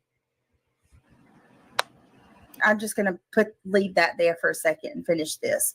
However, one of her guest names were Voices, and she was absolutely disgusting. She made a comment about how if Julia were in war, what would she do? Throw a weapon at them and cry? How disrespectful. Julia is not a robot, and she has multiple awards for saving people overseas. Heck, the Elks Lodge in Pottstown so-and-so had her as a guest speaker on Veterans Day. And this Voices woman claims to have had a detective who said that because Julia plays music over her reels of her and her canines, someone must be handling her canines. Are you joking? What else has that woman done in her life aside from driving around in her car all day and coming on YouTube? Has she fought for our country? My daughter has a Purple Heart and a Bronze Star. Julia has sent copies of her certifications to TBI, FBI, and the. So she's got a Purple Heart and a Bronze Star, according to this alleged email by her mother that was forwarded by Jeff to BJ. And just so everybody is aware, thank you, Am, for texting me. There is no 24-hour waiting period to report somebody as missing. That is incorrect. U.S. Marshals and the Sheriff's Office. She doesn't owe these creators anything. How dare that woman speak with such disdain? And I have seen my daughter's videos. She has never said Max was her dog. Again, that Voices person said that Julia pretends to handle Max, but in reality, she just asked the handlers a bunch of questions and then post videos about random dog facts. That is a complete dog garbage pile. Wait, your daughter's supposed. Revival. At this point in time, I think she was enlisted. Yes. As far as anything else goes, I have no idea. Beyond the very basics of anything. I really genuinely have no idea. Supposedly missing, right? But all we're talking about is Voices and Queen Bee. She's probably going to have to prove some of those claims in court, though, because of all the accusations she's made. Who's the one lying here? Is Julia lying to her mother, or not actually lying to her, but or is this not even her mother? Right. Yeah, or this, not her mother. Yeah, that's true. Exactly. I don't. Okay, so that is the part she read, and then she went on to say. She basically told me that Brittany went on to say after that, hi, Kendi. She went on to say that there was a few more paragraphs still to read. So we're going to walk through this. because we know that Julia loves to send long ass emails. And does. Let's go back to BJ's now. So you heard the email. Again, BJ did a stream called Agents of Chaos Part 1, where she read that email out. She has deleted that email or that whole segment. But that was the email that she supposedly got forwarded to her from Jeff that was supposedly from Julia's mom. This is her second part of the Agents of Chaos. Okay? Let's roll. I don't want to shove in my mouth, Nana. Personally, I'm gonna be honest with y'all. I'm not sure. Like, I'm actually. Let me address that real quick because there were a couple people the other Yes, she has said she refused the Purple Heart. day that actually were getting really up in arms about cuss words. Is it because I cuss differently? But I seriously cuss on my panel all the time. One of those channels I flipped over on and somebody said, Brittany said the F word. Oh my gosh. Yeah, I cuss all the time. I just don't think people. F word, Brittany. Yeah, I say it all the time. So it's like At this point, I'll be honest with all of you guys. I haven't gone down and like tried to figure out. I don't really do that much of any type. I could probably find out a lot more. At the very surface, I think she was enlisted. Beyond that, I couldn't tell you her credentials, what level, anything. But her behavior is problematic. That's all I know. And if it is found out that she is misrepresenting any parts of her service and profiting off of it, that's going to be a problem for other people. And she'll have to handle that.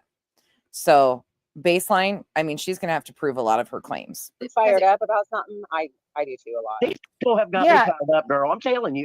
And she's going to start playing this video of Julia being on the vaults. We've watched this before, but hearing BJ's commentary. Now, remember, these two are co-plaintiffs in this filing against Granny. Fired up about it.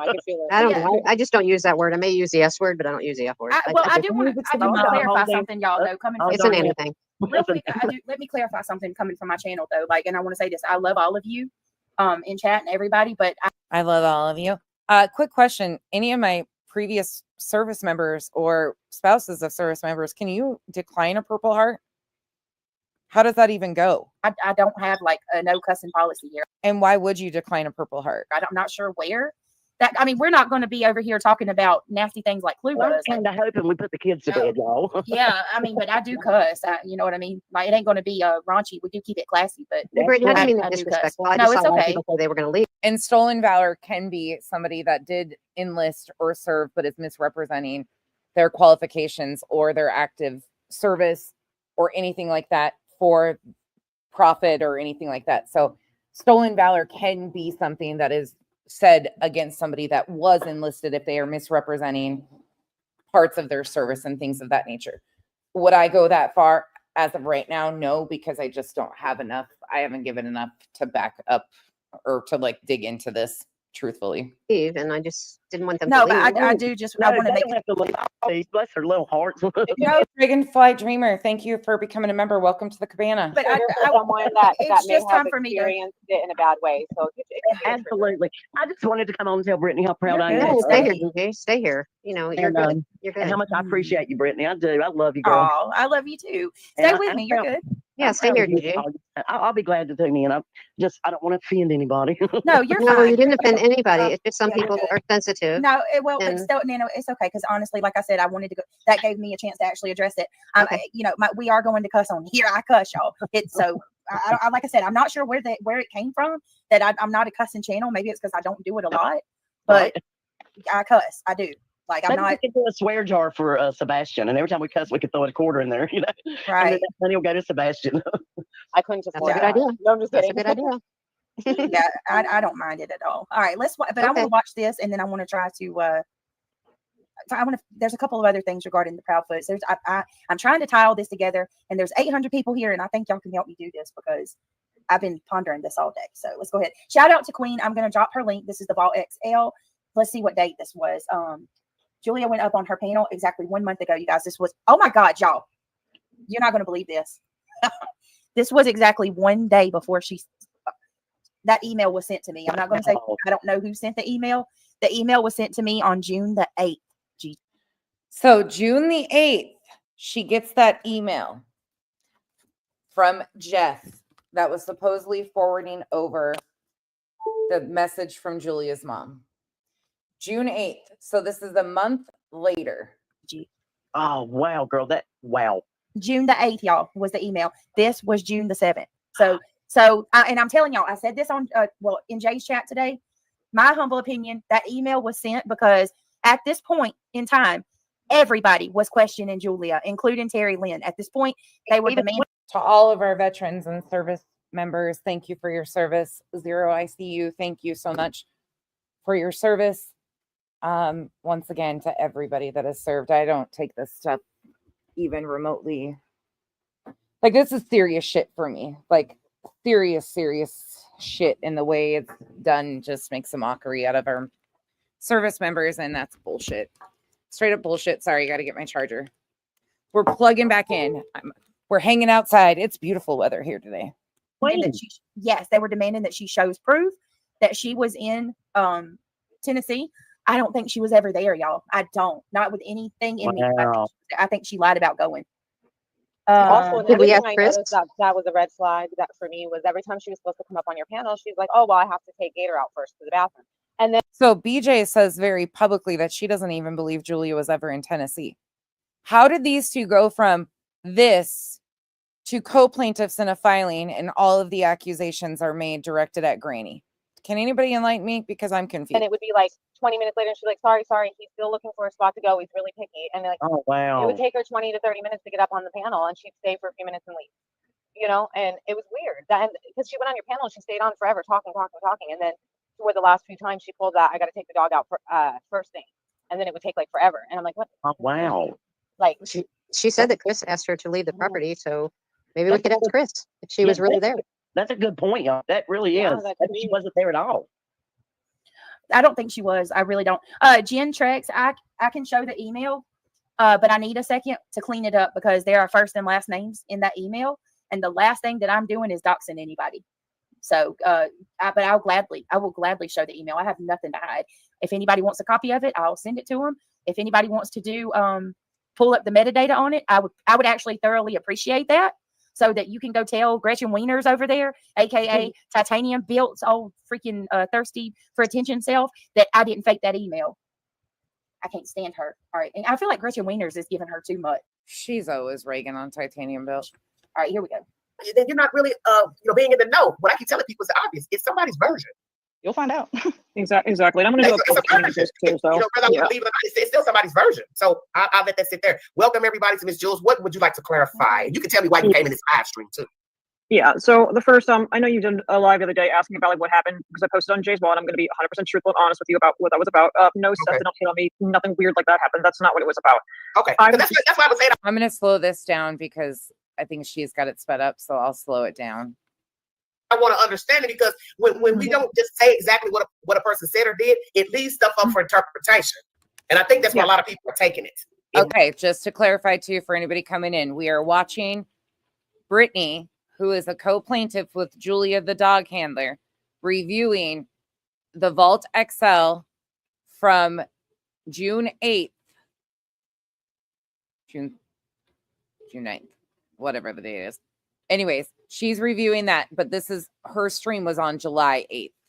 The stream that we're watching of Brittany's where she's reviewing the Vault is from July 8th. The same day that Jay for Justice reads out the email, the same day that Granny talked about all of this stuff and is what is used in her declaration. The same exact day. They're not, because they don't know what he said or did with you. Yeah. Or no, it was nothing. It was nothing of that nature at all. Like it was nothing sexual. I mean, he's a corrections officer, and I'm a military police officer, so we joke about stuff. But it was more so. I did see the temper and the explosiveness of it on both sides, both sides of the family, and it's just as someone who came from a very abusive household as a kid, and with like. I'm glad you're honest. Terry, go kick some ass and have a blast. Can you give me more of a for instance when you say, okay, so let's. Okay, Seth, where are you, bruh? Come in my chat. I am summoning Seth Rogers, please, because this is reminding me now. It's bringing back memories. This right here, it's y'all. Oh my God, it's just all too perfect. Sorry. Hindsight, I didn't know how to do Sarah. that. No, you're good. Hindsight. She was Well, listen, she was supposed to meet with him to get his some of Sebastian's clothing, remember? Well, then, And then yeah. Seth was upset because she wasn't meeting with him to get it. And he's like, hey, I got that whenever you want to come get it. Then she came up with this, well, TBI told me no, because I'm working with them in another agency and I can't deal with family. She used that excuse for everything. Oh, yeah, that's why she couldn't work with Terry, because she didn't want no one to see her because she wasn't there. Nobody saw her. Everybody that was out searching, not one person saw her nowhere.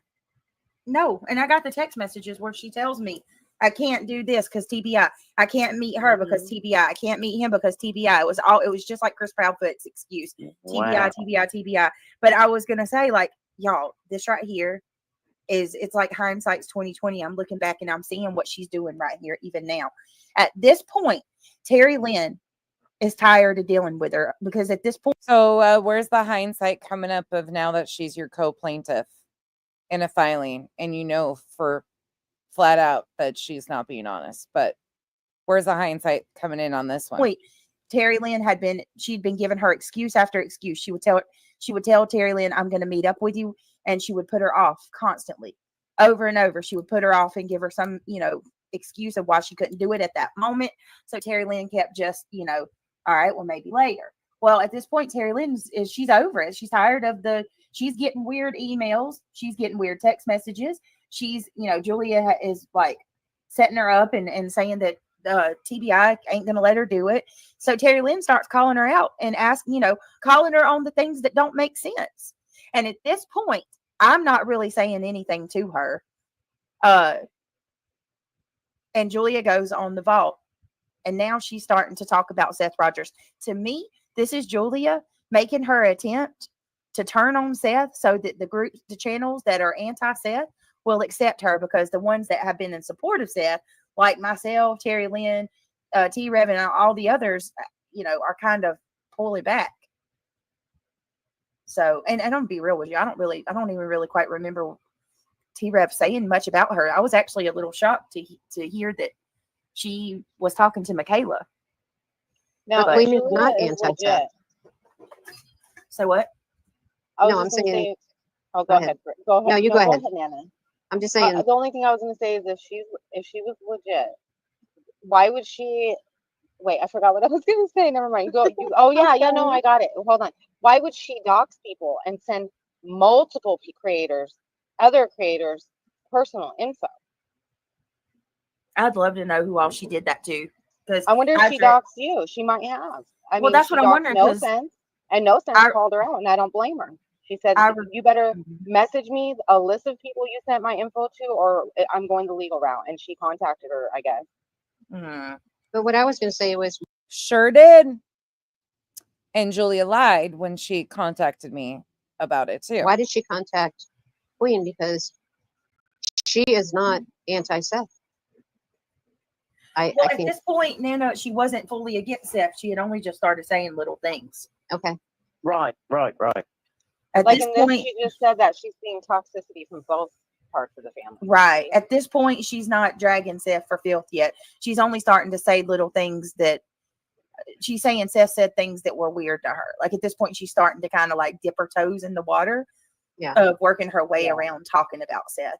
And at the time, now I think at this point, around this time, I did send her a text message and tell her, let come up. No, this had to be before. That was before Terry Lynn. It was before Terry Lynn. I had sent her a message. She said she was getting attacked by a granny. And I said, well, come up on panel with me and let me ask you some questions and prove some stuff and we'll clear it up.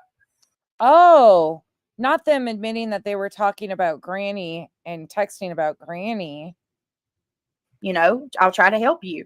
And she did not respond to me. She did you all this time you've been messaging me, blowing my ass up, begging me, to help you. And when I finally reach out to offer, you're like, no go. Just go. Off her platform, and she did not reciprocate.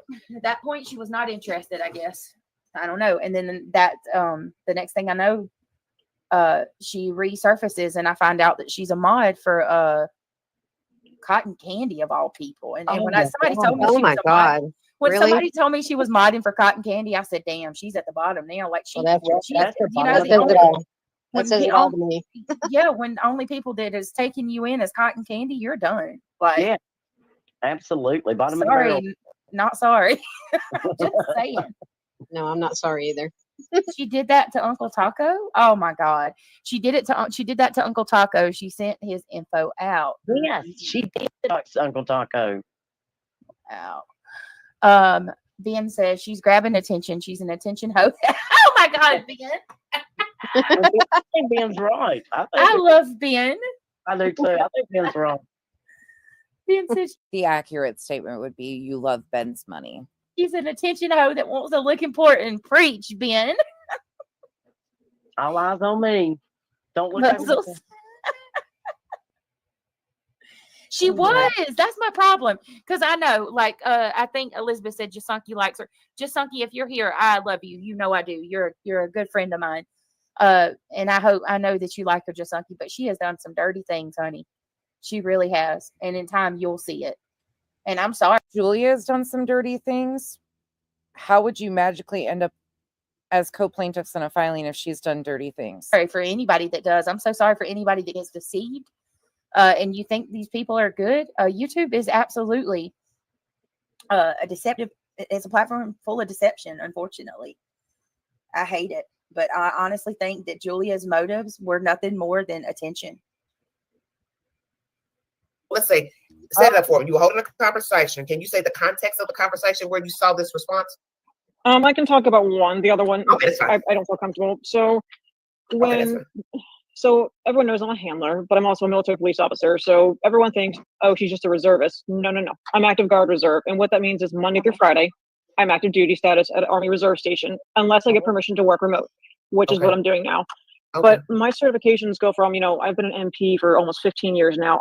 I went to anti-terrorism school. There's a point to this. I went to security manager school. I went to investigative officer school. Like, I have all these extra credentials in addition to being a handler. Get it, girl. Lord have mercy. It's been a long. I don't know if I can make another 5 years to retire. Honestly, I don't know if I can do it. I'm trying. And once again, thank you for your service. Absolutely. Thank Yeah. you for your support. I'm going to mute some of you all so I don't have a lot of background in the back because I'm going to let her talk. So go ahead. Yeah, thank you for your support. I really appreciate it. Yeah. So sorry. So See, I'm the type of people I like to hear from the person because all that, passing it. And like I said, I don't sit in the live streams to hear all of the people's conversations. So I like to hear from the person. I like to get a feeling, their tone, you know what I'm saying? Their temperament, when they tell the story.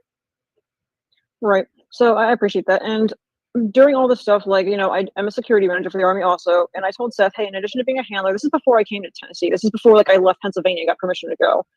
I was talking about, like, hey, if you need me to, like, look into people. So wait a minute, slow down. So you telling me you have a regular job?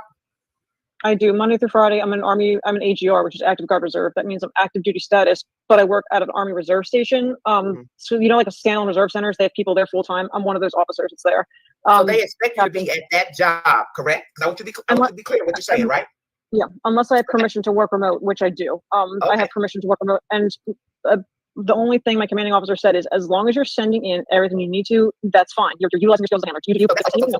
That's a good thing that you tell the people that you actually work a job. That's a red flag for myself and others. Oh shit. Because she was claiming that she worked a full-time job Monday through Friday. But somehow she was working in Tennessee. And how long, I want to say, she's claimed to have been in Tennessee for at least 2 months. Am I right? I want to say at least 2 months. And she's claiming that she still worked a job. Yeah. I mean, that was a red flag to me too. That I always wondered that.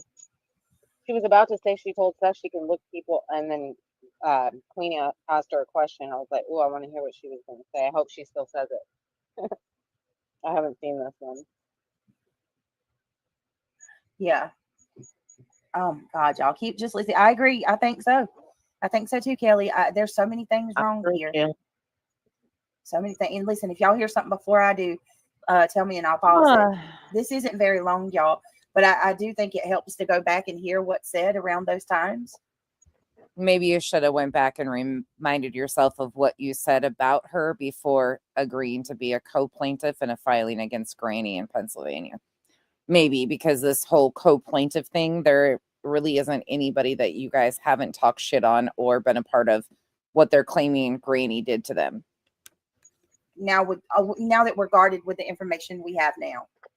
Right. You know what I'm saying? Yeah. So yeah, I know. I appreciate that.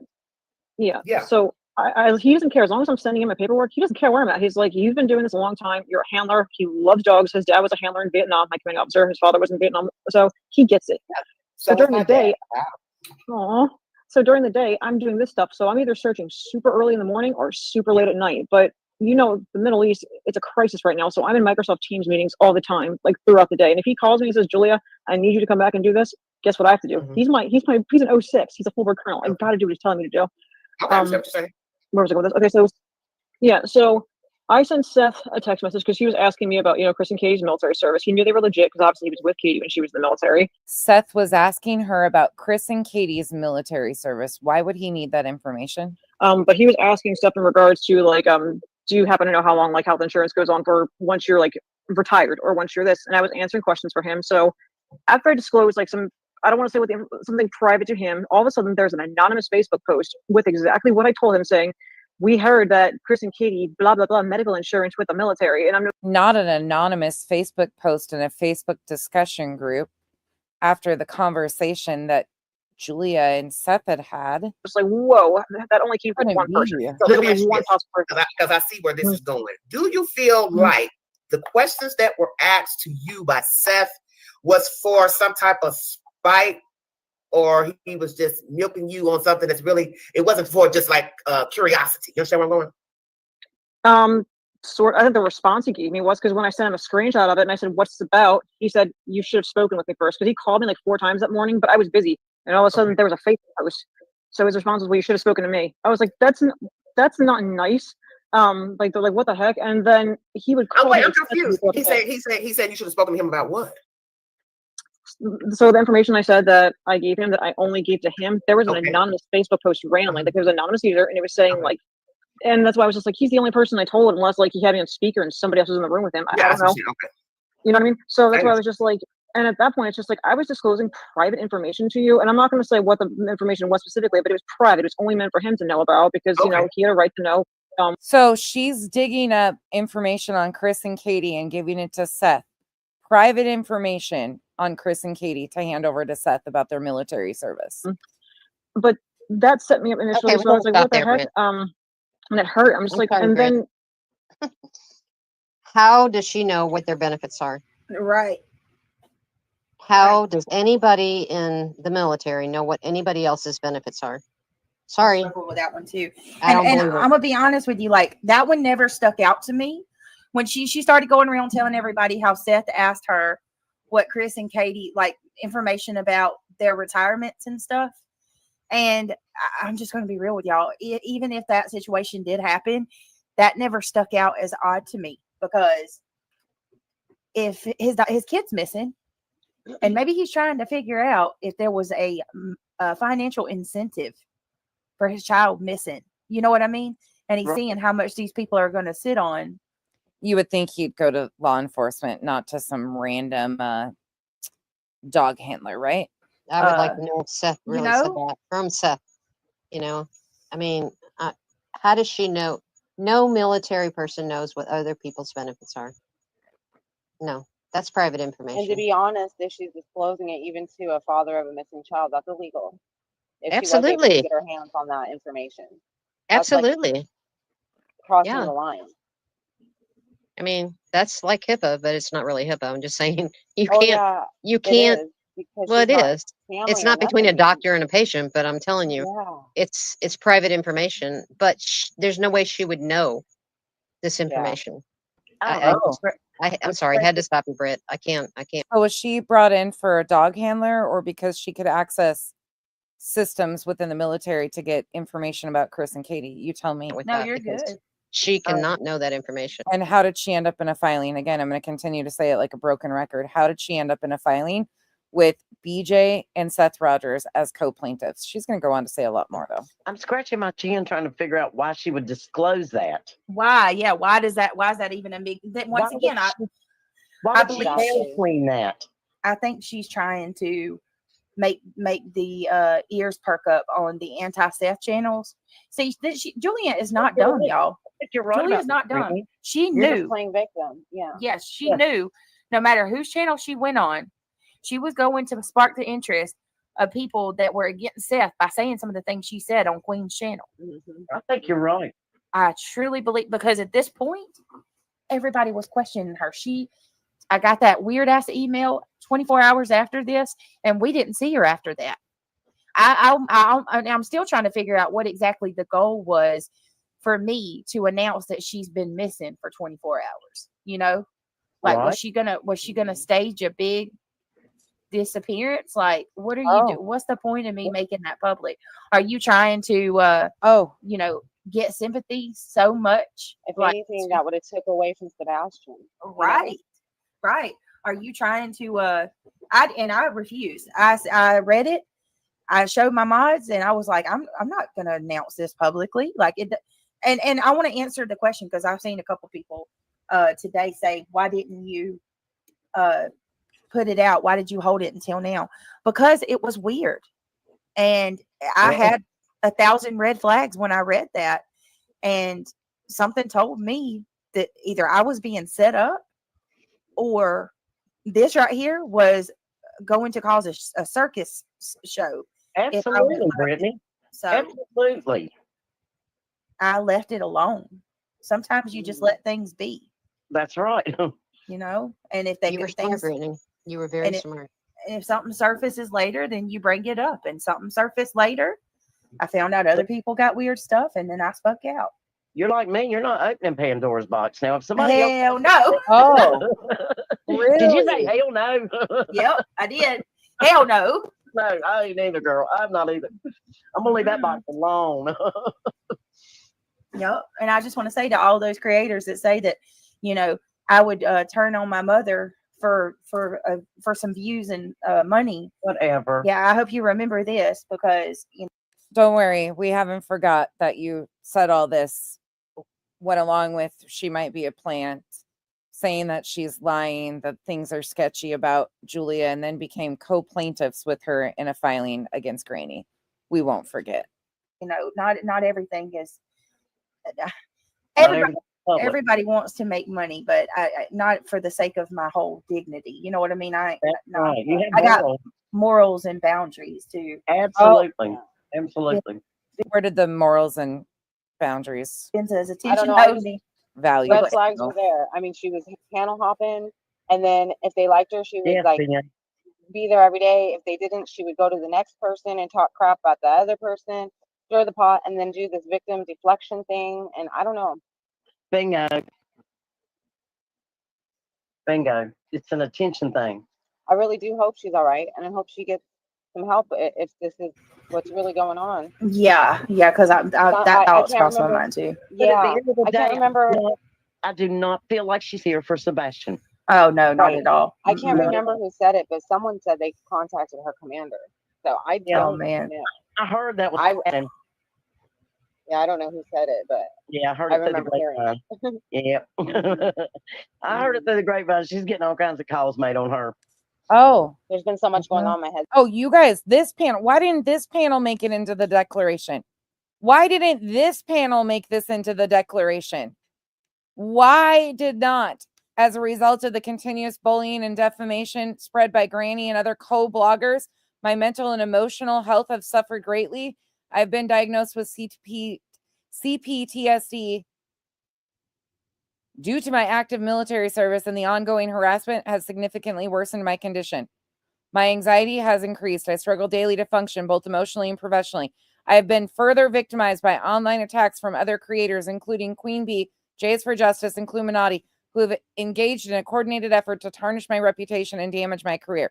These influencers have formed what feels like a cult-like group, inciting their followers to spread lies, create real tangible harm to my life and my safety. How did this panel not make it into this? Oh, because you guys are co-plaintiffs, right? Okay. That makes sense. I've been like at the pool every day with my kids, so it's hard to keep up with everything. You know, last minute I'm trying to catch up. It's all on speed. Hey, everybody coming in. Yeah, I've tried to say like I meant fast mode, not together. Yeah. For anybody coming in, I just saw a bunch of you pop in here. we are going back over. If you rewind, we've read both BJ's declaration and Julia's declaration. I've pulled a few other random clips and things that were interesting about the plaintiffs versus plaintiffs, but we're taking a look at Julia versus BJ and how they came full circle to being buddies, falling out, BJ getting an email supposedly forwarded to her by a person by the name of Jeff that was from Julia's mom. But if you look at the declaration, all of this is being blamed on Granny. And then how, you know, BJ was standing on her morals and values here. And then they became co-plaintiffs in a filing against Granny. The irony of it all. Yeah, I'll try to stay out of it because I just don't Hey, like all the everybody. drama. And Brittany, I'll tell you, I'm just not down with the drama. I'll come in, I'll say, hey, when there's a bunch of drama, I'm like, poof, I just sneak off, you know, fall asleep. Well, for me, like this right here, that's why I made a community post about it today, because I'm with you. Like I want to focus on things that matter. But as far as this actual topic we're on tonight, I believe that this is important because there's something happening that is trying to. I'm just going to flat out. Hi, but Puffin, I really, by the way, I recognize you're with the gray heart. I appreciate that though. Seriously, you guys, some of this shit I go back and listen to some of this stuff and I'm just mind blown, and it's worth a walk back in time to remind people. At times I'm like, this can't be real. This isn't what we're really living in. And it's just astonishing to see the claims that were made and then see what's actually happening here. And these people are co-plaintiffs. There's also a clip in there of another ironic moment of how Dolly is now a part of like the green team and accepted by Nick the Hat and Media. But we have Tony on panel over on TikTok asking how Dolly's brother is the PEDO, you know, things that make you go, Come out and say it. I don't know exactly who or where, but I feel like why is there's whatever happened to amiss. Sebastian, they don't want us to know. There's something amiss that nobody wants anybody to truly search for Sebastian. They don't want the answers to come out, Brittany. What is that? I've never seen anything like this. I'm gonna say it like I said last night. It's almost like from the very, very beginning we have gotten this demeanor of he ran away. Just let it be. He ran away. Go away. Look over. Yeah. Absolutely, Brittany. He ran away. Go on. We don't need any help. Let it be. You know, look the other way. Yep. He ran away barefooted in the cold. Mm-hmm. And then you got Seth coming out telling you how he's being told that who's going in there telling people that Sebastian was found. So they'll take the flags down. That's crazy. Well, you know what? Right. You got to worry about the trolls too. Mm-hmm. Now, in all honesty, Brittany, I've thought about this. When it rains, when those papers, you know, when people take them off, they fall down on the ground, pull them away. You have to refresh them. Anytime you do flyers on Bullhorn Betty's phone poles or whatever she's sticking them on, think about what you're doing because they don't last long. They weather outside. Mm-hmm. Real quick, somebody might not necessarily be taking them all down. You know what I'm saying? Maybe they took some down. Right. People are saying stuff about how do you know about her mental illness, or is it okay to make fun of something? No, we're not making fun of her. No. Who said? And she said she had PTSD. We didn't. She said that herself, right? Remember? And if she is going through a minute, we don't. Gosh, y'all, we're gonna help her get some help. We'll help. Never say never. Do you know what clip she was looking for? We're here. That's what I was saying. I pray she gets the help she needs if this is what's going on. Yeah. Let me hold on. Let me address this because this narrative, I will freaking go off. Ain't nobody making fun of anybody for mental illness. I have said multiple times that which please, I'm one of the very few. There's a few of us that will mention all of their political alignments, but not many. But most of these characters have very extremist political beliefs and they very much align. And I'm not talking just voted for Trump type. We're talking extremist beliefs. And it is absolutely okay. Never say never. You're good. It's absolutely a connecting factor. Could be a factor. I don't know.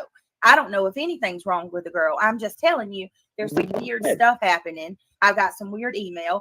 Other people have gotten weird text messages and emails.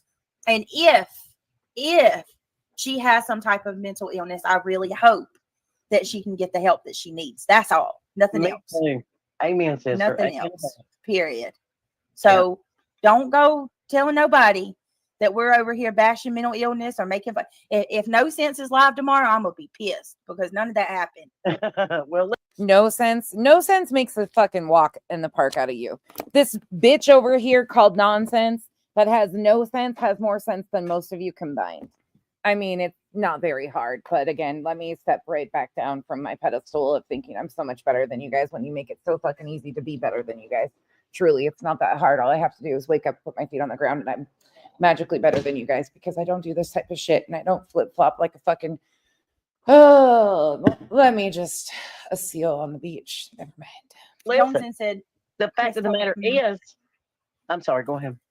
No, just Johnson said Chris told that story too, BJ, about owners of the stores not having the flyers up anymore because they were told he was found. That's wild. Thank you for letting me know that. That's wild. Which, please, it's a huge factor in this, and a lot of people overlook it for the fact that you don't talk religion or politics. But in these aspects, the further we, let me grab that. The further we stray away from not talking about the reality of this, they're definitely aligned with political and religious beliefs in that extremist nature. And those type of characters absolutely insert themselves into things such as this. And it's continuing to happen. We have a whole entire intelligence agency that runs these destruction campaigns with those extremist beliefs. It's something that needs to be talked about instead of shied away from, because at the reality, the core of this, it's very problematic. And it's not because I'm a fucking flaming liberal either, because I get sick of that. I was fucking conservative the majority of my life, and I still am more probably independent in nature, but I have liberal leaning views on anything like when humanitarian efforts, things like that. That's just me, but I'm a realist more so than anything. Kay, holy shit, Kay. Yeah, body. It's a huge thing. And I'm so glad some more people are looking into it. And it's something that needs to be discussed. And it's not, people shy away from it. People don't want to talk about it, but I take you back to, this is very resemblant to Tim Ballard, Sean Reyes, Underground Railroad in Utah. Sean Reyes was the freaking attorney general who had ties to Tim Ballard, and they used trafficking as their good deed. They were bringing, and truthfully, it was all a facade. It was all fake. They were trying to make movie reels, and there's so much that's going to come out with that over time. But they were noticed by the White House. They were noticed by, Trump appointed Tim Ballard to certain things, and there's connection between Dog the Bounty Hunters group and that group too. That's another thing people don't want to realize. These rabbit holes are so deep and overlapping and connecting with the extremist religion, the extremist political belief systems. It is not just like and most of my people in here, I have a lot of people that support Trump in here. There's a lot of conservatives in here, but they understand I'm not talking about them. I'm talking about these extremist offshoots that are extremely problematic, and they make conservatives, it's not even, these are the radicals. People have said that, and I'm like, where did that come from? Cat keeps on. The panel literally said they. And Kay, thank you again so much for shaking the shit out of the bushes. You guys are amazing. Welcome to the cabana, whoever got knocked out of the bushes. Seriously, your guys' support. I guess I'm going to another race and getting another tattoo. Just joking. I gotta be a smart ass though, because I don't know why me living life and sharing it with you guys is, next thing you know, they're gonna be like, oh my God, Nonsense has all these mini cows. How many times have I said that those are Chad's cows? That's Kyle's best friend. Kyle goes to work on that ranch. Yeah, he works his fucking ass off. Those aren't our mini cows. Trust and believe, if I could afford a $20,000 mini cow as a pet, you're damn right I would. And yes, I could probably just get one for free, but I don't have the home for a mini cow. I mean, they would live inside and sleep in my bed too, but some of you people need to touch some grass or smoke some. I hope she gets help. Yeah, because what she's doing isn't normal. So I hope she gets help to correct that, whatever it is. Yo, I think with everything we've learned, I'm blessing her with correcting her mistakes. That's all. I wish her the best, just like I And I want to said. say, if she doesn't, y'all, it is what it is. But take everything this lady says now in the future with a grain of salt. Mm-hmm. And that's, that's just the way it is. I believe that Seth is honest and truthful with us. And I don't believe Terry Lynn or anybody, Jay or Brittany, have any reason to lie about these messages. I think she's got some stuff going on. Isn't the irony of all of this stuff? Yeah, which please 100% agree with you. 100% agree with you on that. Body, I don't know if Am's in here. Body's like, if you understand, I totally get what you're saying. Am was looking at like the crossover with the cults, the religious stuff. Like there is so much crossover between that and the profiting off of pain sector. It's crazy. Yeah, And that's what I said. Whatever she has going on, I never labeled it, said anything. Just to clear that up. Something that don't said, do that. yeah. I just want to clear it up because God, I can't take it. Yeah. Hey, girls. Yeah. I like what somebody said in chat. I like what somebody said in chat. So sometimes it's not a mental illness. Huh? Sometimes it's not a mental illness. It's I a don't know. personality disorder. Yeah, let's just let that shit go. Yeah, let it whatever, go. whatever it's she has going on. Yeah, Just let it go. And on So top of that's that, a good way to put it. What Brittany said earlier, I'd love to know if she is a plant. That's what Now- I've been thinking. now- This is what I've been trying to get to, Gigi. If Thank she you. That's- is a plant, I want Yes. to know who in the refrigerator from HELL planted her there. Because this is a child missing. That's where I've been I'm mad. That's where I've been trying to go, Gigi. Thank you for saying that. Fuck off about the mental illness stuff. I ain't even going to even say another thing about it because I think people will take it and twist it. Don't even The plant entertain it. part. That's where I'm at. I'm wondering because once again, let's go. Well, how do you go from questioning that Julia might be a plant? How can anybody make this make sense to me? Because I can't. How do you go from Julia might be a plant to co-plaintiffs in a filing and supporting what she said when you know it's blatant lies? When you know, even though you don't care for Granny, you know as well as I do that it's blatant lies. You did this panel the same day that Granny did hers, and that is what is mentioned in her declaration. You know it's bullshit, BJ. Go back to she was here talking about Idaho 4 from what I've heard. I'm hearing. Yes, ma'am. In another chat with another person from YouTube from this that's been a big vocal point. She's talking about Cluminati and Julia Valente being in chats before Sebastian went missing, such as JB Gunner. That is where Julia was in the same chat that Clue was in of JB Gunners. That's what she's talking about. In this on these streets, as I'll say. So I want to know more about that. Because and nobody's putting anything out as fact. We're asking questions. Yeah, how long has Julia been rumors around? is rumors is rumors. That's all we really got right now. Kim French. She may be a plant. It was sus that she was talking to the other person in chat as shown. Okay, did Joneson show that? Joneson, do you got that? Holy heck. Show us that. Wait a minute, let me see. Joneson, do you? Oh, wow. Who told store owners that Sebastian was found? Janessa. So apparently Chris and Seth both said that they were taking flyers were being taken down, and the store owner said that somebody come in and said Sebastian had been found, so they took the flyers down. They're saying that you see how she's trying to play this off and trying to imply with Clue, oh yeah, is it odd? Yeah, it's super odd that Julia and her were in chats previous to this. It is super odd.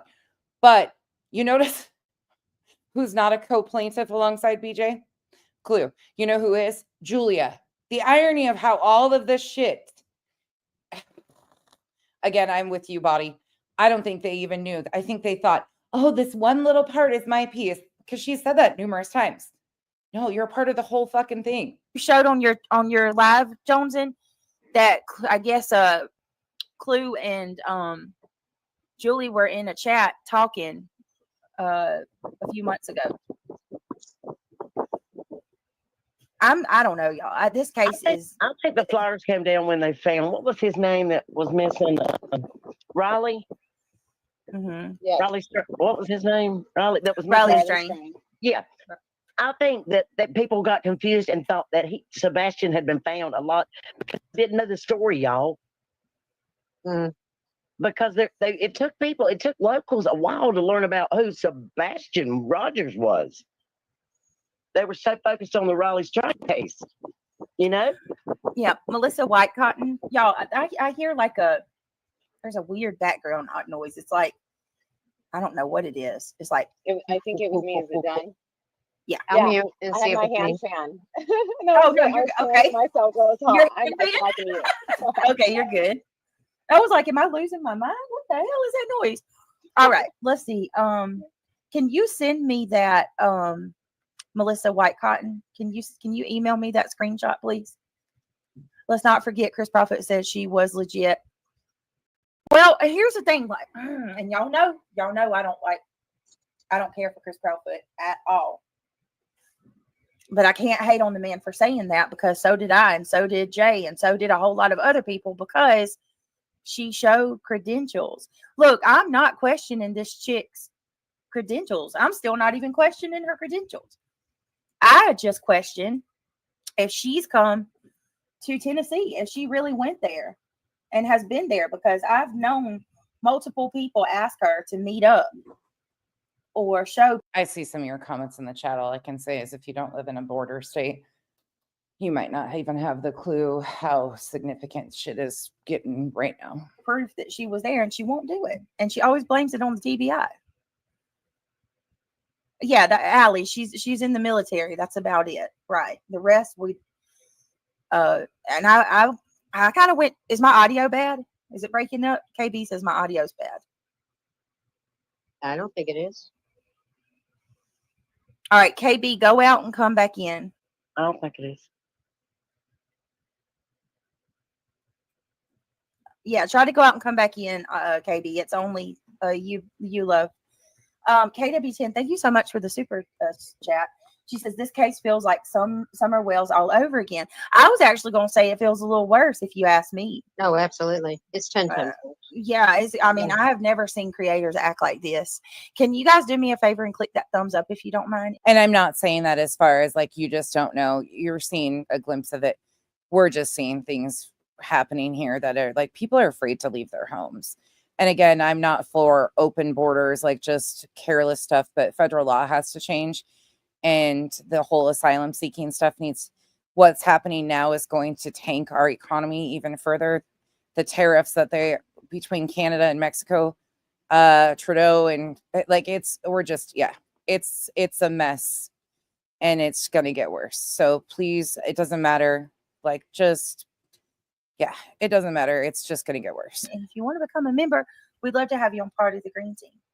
All right, let's Yeah, I think after Summer Wells case and then this case came into effect, it just escalated and people have just gone wackos. Yeah. Yeah. So, all creators have lost their freaking Especially mind. throughout the day. Mm-hmm. It's 99, like I said last night, 99.9%. Stitching, I don't want to misconstrue what I'm saying. I'm not talking about like fear of like horrific things, but I'm talking about the cost of things are going to skyrocket. Canada is one of our biggest like import places for building materials and things of that nature. The cost of things are going to skyrocket. So that's more what I'm talking about. I'm not trying to fear monger. Sorry. Mm-hmm.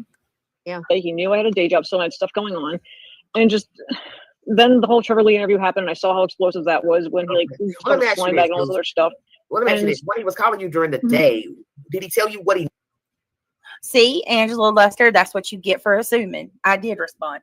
She says, Brittany, I know you won't respond to me, but your live emojis are going wild. Okay, I'll give me just a minute and I'll take them off. And you know what? The last time I tried to take my live emojis off during the middle of a live stream, I showed my analytics and people still are putting out misinformation about how much I get paid. I'm just saying. But yeah, give me just a second and I will. What he needed? Why he was calling? Nope. He didn't like texting. He wanted to talk on the phone. What do you say? What? Skip, I actually asked my mom and she got hers for sure. So most people I can't speak, just people in my world have. He didn't want to watch? He's even said this before. He said like he prefers, remember he mentioned in an interview something about like Sumner County, how he texts them, but he prefers like phone conversations. Oh he yes. didn't like texting. And guess what? And guess what? I know you're not lying about that. No, I wouldn't lie. I wouldn't lie. So that's why. Follow my lead. I know you're not lying about that. Okay. Correct. Okay.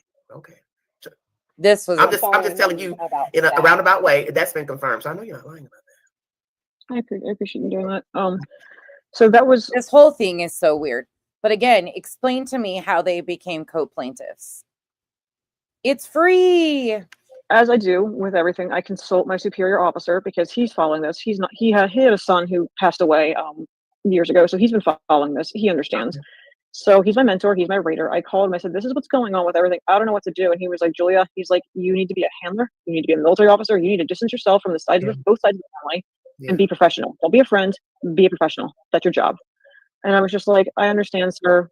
And he said, "Do you want me to contact Seth or TBI or somebody and tell them that I'm the one telling you this?" And I said, "If you don't mind." So I trust him when my. So supposedly her superior officer also reached out to Seth. Why isn't that included in your declaration? Why is it just targeted stuff at Granny when we have examples of even your co-plaintiffs calling you to the carpet for your bullshit? My commanding officer, he's no reason to lie when he says he reached out to Seth and or the law enforcement agencies to tell him this. He's got no reason to lie to me. So they're reaching out to him. So they're reaching out to him to tell him what? That you're busy. You have other obligations. Is that what you're trying to say? To say it was their recommendation that I step back and do what I need to do in order to find his son. I see. Without any type of interference. Right, because I'm not going to lie. When I first came in, I was biased because, and somebody asked how I got involved. The United Cajun Navy people. One guy's name was Todd Terrell. He found me on social media somehow through some algorithm. Found my certifications for my dogs, and then he said, "Hey, are you available?" And I said, "Oh my God, do y'all hear that? Holy, do y'all listen? Let's go back. Interesting. How many of you remember Todd Terrell, the United Cajun Navy, ended up being freaking corrupt and a scamming ass bunch? Remember? Yep. Is she really saying that this? Wait, did they though? Did they though? This is where she come from? Because JLR said so? It was him that brought her in? Wow. Holy shit. Hold on a minute. Let's play that again. Yeah, play that again and then I'll read her declaration. What? Just for him. So after I disclosed like I don't want to say something private to him, all of a sudden there's an anonymous Facebook post with exactly what I told him saying, "We heard that Chris and Katie, blah, blah, blah, medical insurance with the military." And I'm just like, whoa, that only came from one person. So There's let me only ask you one this, possible person. because I see where this is going. Do you feel like the questions that were asked to you by Seth was for some type of spite, or he was just milking you on something that's really, it wasn't for just like curiosity? You understand where I'm going? I think the response he gave me, Venus, thank you so much for becoming a member. Was because when I sent him a screenshot of it and I said, "What's this about?" He said, "You should have spoken with me first." Because he called me like 4 times that morning, but I was busy. And all of a sudden there was a Facebook post. So his response was, "Well, you should have spoken to me." I was like, that's not nice. Like they're like, "What the heck?" And then he would call me. I'm confused. He said you should have spoken to him about what? So then from to him, there was an anonymous Facebook post randomly. Like there was an anonymous user and it was saying like, and that's why I was just like, he's the only person I told, unless like he had me on speaker and somebody else was in the room with him. I don't know. You know what I mean? So that's why I was just like, and at that point, it's just like I was disclosing private information to you, and I'm not going to say what the information was specifically, but it was private. It was only meant for him to know about because you know he had a right to know. But that set me up initially, so I was like, what the heck? And it hurt. I'm just like, and then he would call me excessively throughout the day. He knew I had a day job, so I had stuff going on, and just. Then the whole Trevor Lee interview happened, and I saw how explosive that was when he started flying back and all this other stuff. Okay, I haven't heard that woman say one bad thing about Seth. He called her excessively out throughout the day. Okay. But it makes a lot of sense that the United Cajun Navy would have been the one that brought her on.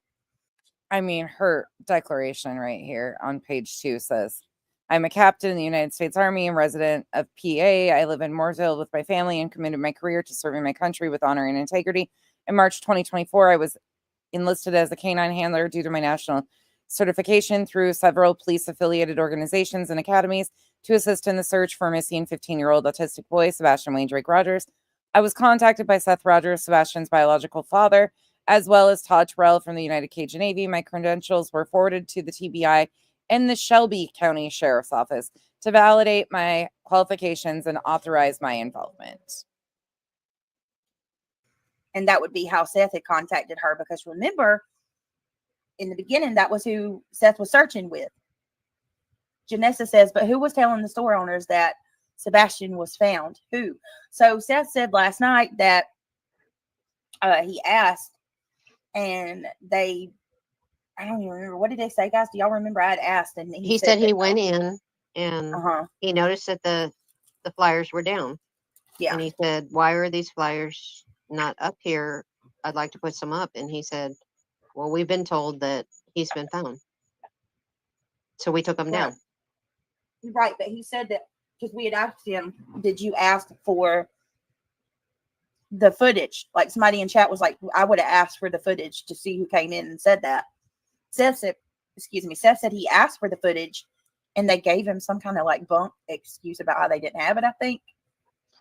So like it had already been too long and they like record over it, you know? Yeah. So. Well, I want to go back to Julia. Right. Julia saying, I gave him private information. Where did she get the private information to give him? Who is she and what rank is she that can give this private information to a civilian? Mm-hmm. I guess that's what I want to know. And where'd she get it from? Right. I mean, how can she give private information to a civilian? That is illegal. Exactly. I'm sorry. I can't with that. I can't. You just Oh, don't give private information. As she even said it, private information. I mean, let's think about it. Seth even wanted to get rid of Chloe and them because they wouldn't give him information, which they probably felt was private, and they were scared to give it to him. You know, I don't know. I wasn't there. In their defense, you know, they know the damn law, y'all. Right. You know, you don't give people's information because what if he went on a vengeance? You don't know what everybody's out to get. Mm-hmm. What if they, you know, they took it in their own hands instead of going letting law enforcement handle it? You know. Oh. Right. And went and hurt some innocent family or person or something. I'm just saying that none of this makes sense at all. Joneson says, I personally don't think anyone told store owners that. I think Riley Strain was found, so they took them down confusing the two. Now, hey, I could see that. I agree, Joneson. That's possible. Yeah, I could totally see that. I don't see it. Sorry. Just my opinion. You know, because it happened so close together, and it was like if people were confused. They didn't know who Sebastian was. Like in the beginning, everybody thought Sebastian was Riley. Alma, thank you so much for the 10 gifted memberships. Welcome to the cabana, y'all. That's gonna kick it. They're like, they found that person, and I'm like, no, they did not. Yeah. No, I don't see it. That's just me. Yeah, but on Facebook and a lot of the groups, really, people thought Sebastian was found, y'all. Yeah. Yeah, I mean, anything. In the river. They thought that was Sebastian. No, that kid was found. And I'm like, no, that kid was not found. Wow. Both cases. I never thought that. But, you know, it's just, it is what. Vamos. Thank you for the gifted memberships, y'all. Welcome to the cabana. You guys have shook the shit out of the bushes. It is. Yeah. It was really weird. No. All right, here we go. Let's Beware. When he was calling you during the day, did he tell you what he needed? Why he was calling? Nope. He didn't Well, want texting. He wanted to talk on the phone. What do you say? What? He didn't want to what? He's even said this before. He said like he prefers. Remember he mentioned Vamos. Thank you for becoming a member. In an interview something about like Sumner County how he texts them, but he prefers like phone conversations. Oh he yes. didn't like texting. And guess what? And guess what? And guess what? I know you're not lying about that. No, I wouldn't lie. I wouldn't lie. So let's follow my lead. I know you're not lying about that. I love her. I love her. I do too. But Queen, well, I like Queen too, but honey, I wouldn't tell her, you know, she ain't lying about nothing because I'm not so sure that this woman's told truth about much of anything. You know what she was saying, Brittany? She was saying, I know you're not lying about that. And then Julius was thinking, follow me here. I know you're not lying about that. She's got something. She's got something else in her mind. On everything. Just that one thing she didn't agree with. Yeah. That's what I love about her is she's got something else in mind. Exactly. Queen was feeling her out all the way. She had, Brittany, I went on her channel and she questioned me up and down. Vamos, thank you for another 10 gifted memberships. and renewing. Yeah, thank you so much. I almost peed my pants. All right. The vault can do it. She can. Okay. Correct. Okay. Stitching, she's talking about the Vault XL, which I think her nickname is Queenie, not Queen Bee. Yeah. Okay. I'm just telling you in a roundabout way. That's been confirmed, so I know you're not lying about that. I appreciate you doing that.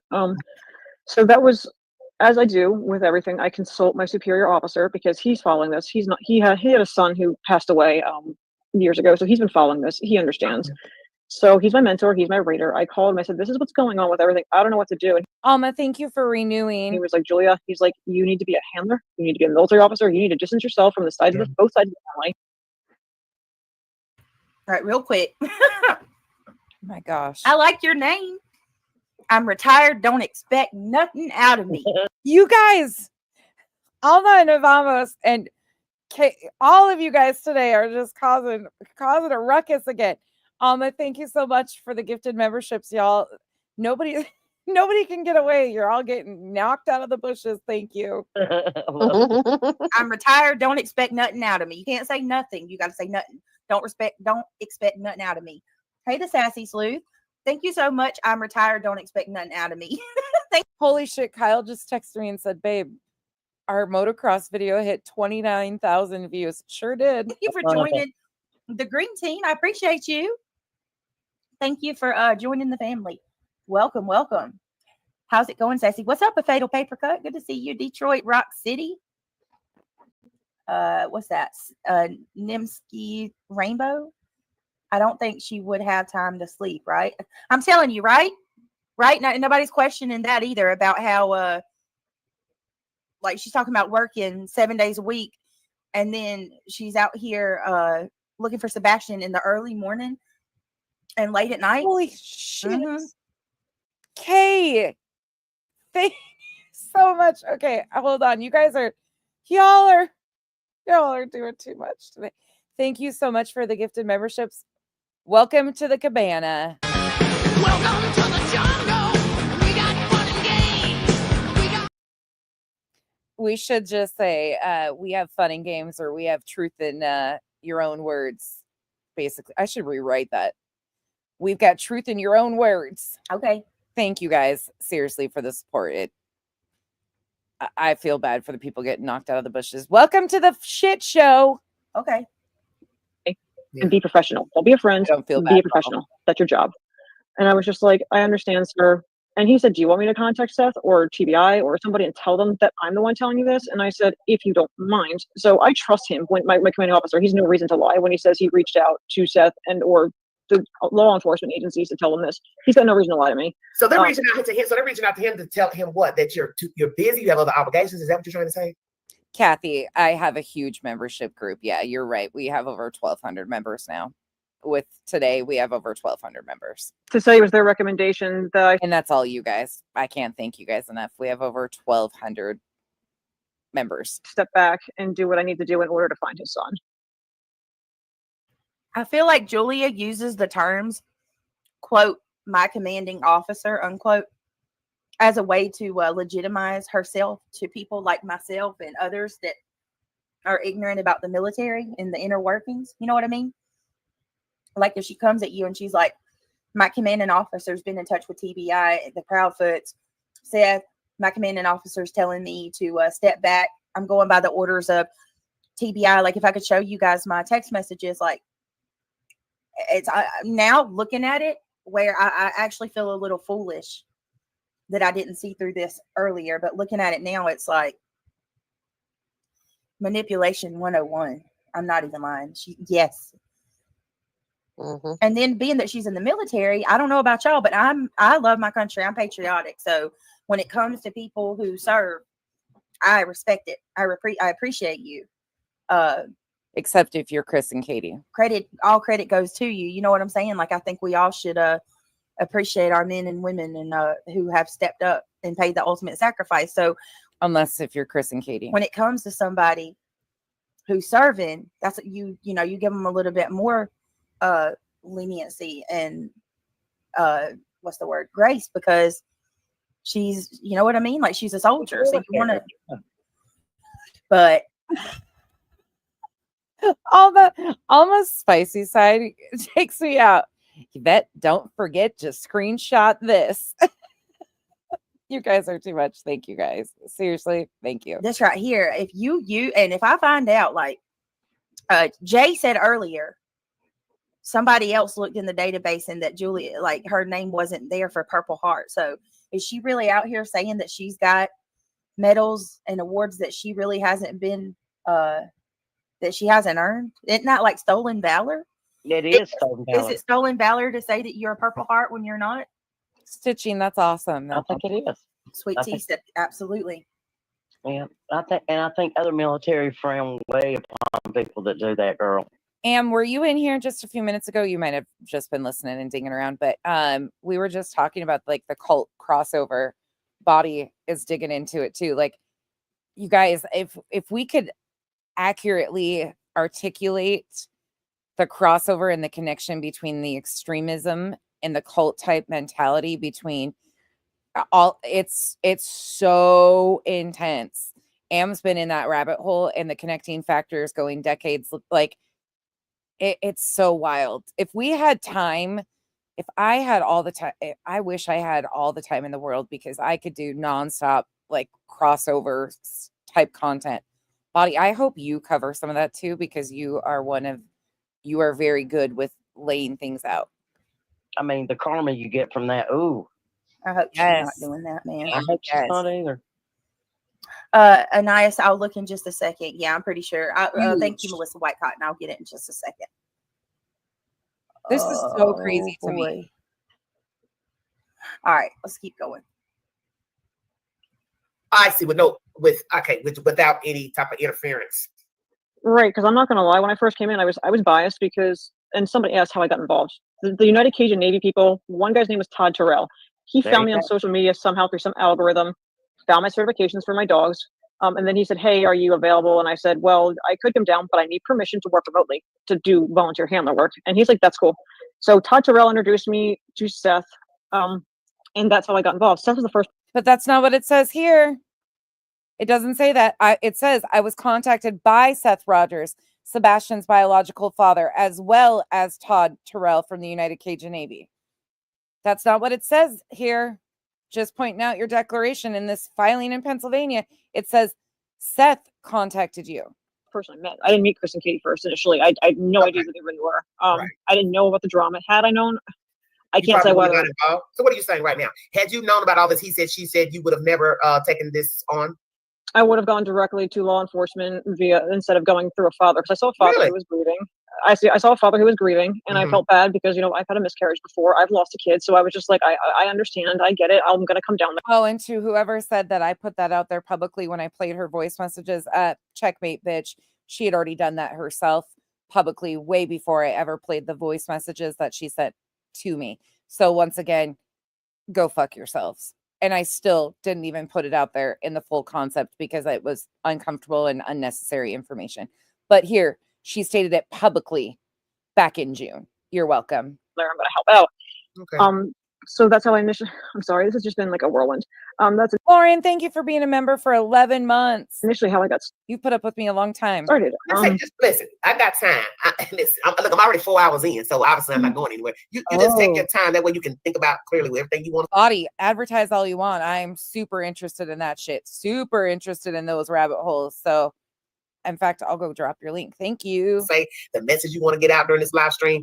I don't know how many other places you're going to be going, to speak and everything, because a lot of people now, they're starting to complain about that. Yeah, that's why I put that up in my title. There are a lot of complaints going on right now. But I was initially trying to help out as more than just a handler, because like I said, I have all this experience that I've done as an MP. I've done commanders investigations. I've done all kinds. Is this a pity party? I'm going to straight up ask, because this was the question that I had. I've asked this same question to myself over and over and over.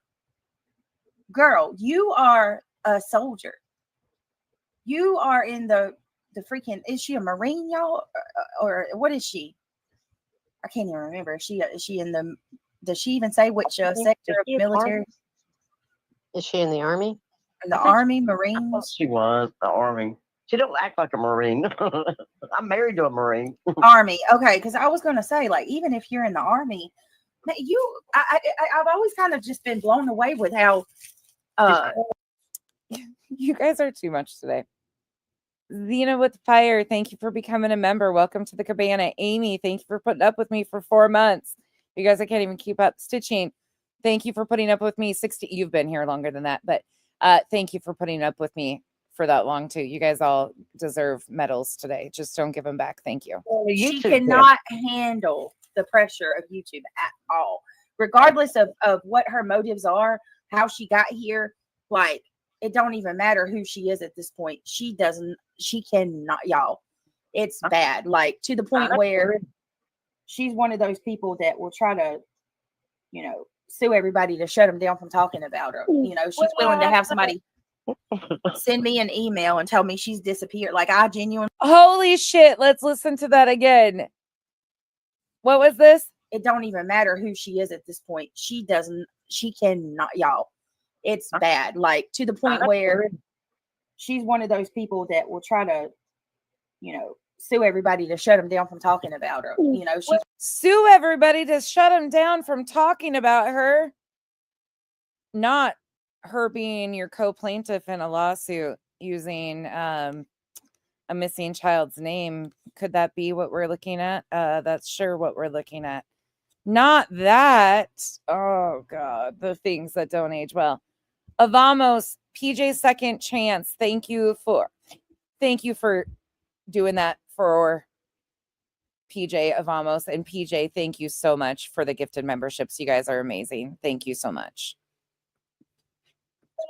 Yvette, screenshot that shit. I'm just joking. But Yvette's always on duty of nonsense watching. So I hope you found something interesting.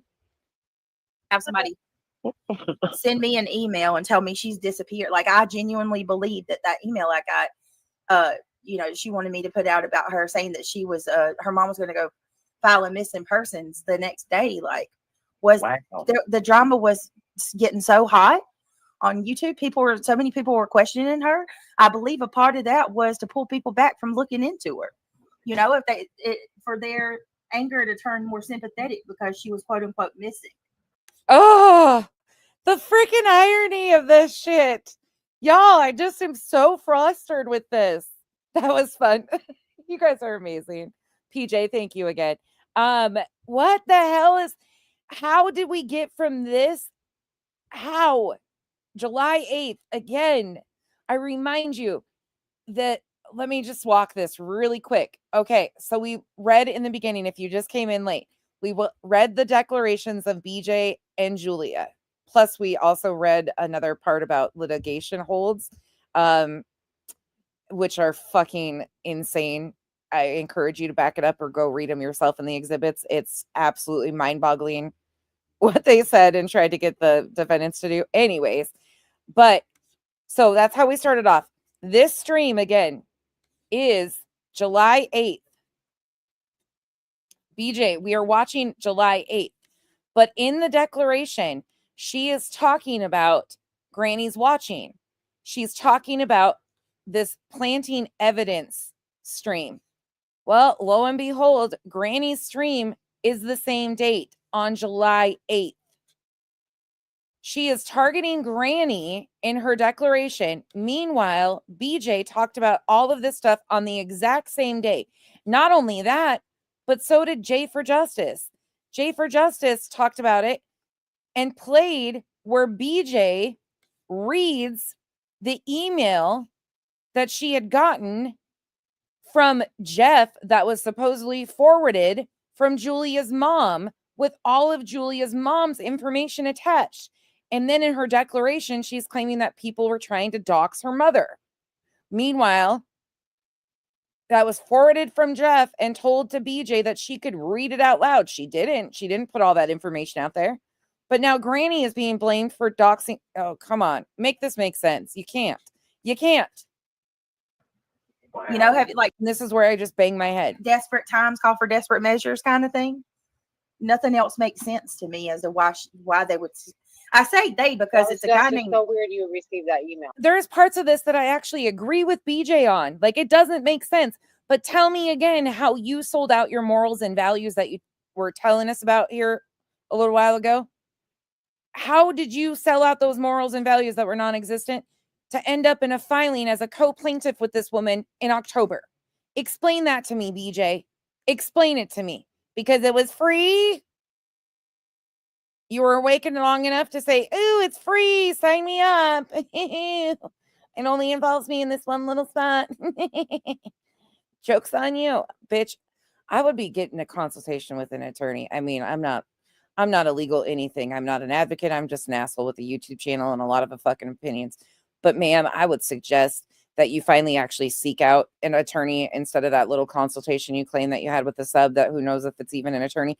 I would probably seek out a legit consultation with an attorney close to you. That's my no brain, nonsensical advice. But do you do you, boo. You do you all the way. Up to good. I'm sorry you're sick. I hope you feel better, but please keep everything. Anybody that's sick, please be careful, you guys. This is some serious, serious stuff. Oh, and another huge thank you to every single person that donated to Smiles and her family. The services were yesterday. I haven't checked. I didn't want to bother her, but you guys really showed up, and they are able to take the kids and get them all of the Build-A-Bears with his heartbeat inside. So all of his children that he left behind will have his heartbeat. So once again, huge shout out to the Islanders. You guys always show up and support each other and each other's times of needs. And I can't be more appreciative for all of you. And this week we will be doing a stream for charity for a cancer charity too. So that will be coming up. Oh, hold on. Another thing. I think I can knock some of you guys out of the bushes too. It's a new month, right? Give me 1 second. Sorry, I forgot. I think I can knock some of you guys out. Oh, ho, ho.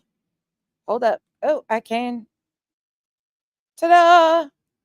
I forgot. We get freebies. Welcome to the cabana, y'all. This is courtesy of YouTube. There you go. Knocking all you get. We're going to knock y'all out. Oh, Dragonfly. Wasn't that amazing? I know. Please keep Smiles in your family in your prayers, thoughts and prayers, though, continuing forwards. That it's going to be tough for sure. But you guys are incredible. Once again, just a huge shout out to that. Kimberly, I really appreciate you guys. Seriously. It's Right. And the email was exactly 1 day after this live stream. And I'm going to be honest with y'all, I didn't even know that. When I got that. Actually, while she said that, and so many of you just came in, let me play that email again, because let Jay play that for you. So this is, again, courtesy of Jay for Justice. I did drop, I'll put these links in the description afterwards. I just got to remember to do that. But Jay's stream was July 8th also. And BJ has deleted this live stream where she reads this email out. Shocking, not really. But Jay played it. So it's here for our record. So she's going to explain how this goes. The last text from Julia before 2 weeks later in June, receiving a text that she had checked herself into a hospital. So I think Brittany said it was like June 5th or something like that. Oh my God, Kay. Thank you so much for the gifted memberships, you guys. Thank you. Again, thank you so much. Don't hold me to that. But this is Brittany J, allegedly with Brittany J, reading an email that she received from a man named Jeff. And he forwarded an email from Julia's mom. Okay. So Jeff forwards email from Julia's mother to Brittany J. Y'all, you got to make sure you have your gifted turned on. I'm not familiar with how you do that. If somebody in the chat knows how you turn your gifted memberships on, that you can get them, can you help them out? Because I'm not really sure. Yeah, supposedly this is an email from Julia's mom that was forwarded to BJ by a person by the name of Jeff. And they told BJ she could put this out publicly. They're going to state all that. But crazy, huh? She's deleted probably 75% of her live streams or put them on members only or privated them over the last 10 months. And while you're listening to this, I want you to picture if Brittany J would have accepted this as real and would have reacted like they wanted her to react. Okay, and how they wanted her to react was right here. Let me show you the declaration that Granny's being accused of. So they put in here that her mom was doxxed. Let me find that part. Right here. Granny's attacks didn't stop there. She participated in an open panel discussions with other creators where my mother was doxxed. These creators displayed her whole school website where she teaches elementary education, which put her safety and job at risk. Despite knowing this was wrong, Granny allowed this behavior to continue on her platform. Now, listen to what was told to BJ in this email. Where this could have gone. Where this could have gone. What kind of grift that could have produced. Listen carefully, guys. Listen carefully. If you have to set your phone down, this is important because these kinds of things are going on.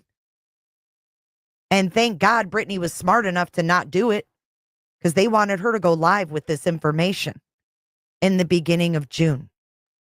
I don't know what was going on in the beginning of June that they wanted to put some focus on something else, but there's shit that's just dirty here. Dirty, dirty, dirty. I love you, Mama. I love you, puppies. She basically told me that. Here we go. Listen to this. I found it. Listen to this, guys. It says, hello, this was on June the 8th, you guys. June 8th. June the 8th. Hello, Brittany. I'm a very close family friend. Am and Chico, shush. I'm just getting tattoos and going to races over here. Just let me live my life, okay? Let them think I'm just doing all the bougie things, okay? Don't be saying nothing else. And of Julie. Don't be giving me a good reputation. I'll keep my bad reputation. I don't give a damn about my bad reputation. Yes. Something new generation. I can't sing the song. The canine handler. And I promised her mother, I'm not going to say her mother's name. It says her mother's name. I promised her mother, blank, that I would reach out to you. Her mother has not been up to communicating. Let's start all the rumors today because I've been giving Jay her flowers today. So let's give Jay one more flower. Jay does not look like she is 50 years old. Sorry. I don't know what the hell is going on over there, but she does not look like she's 50 years old at all. Jay looks damn good. Damn good.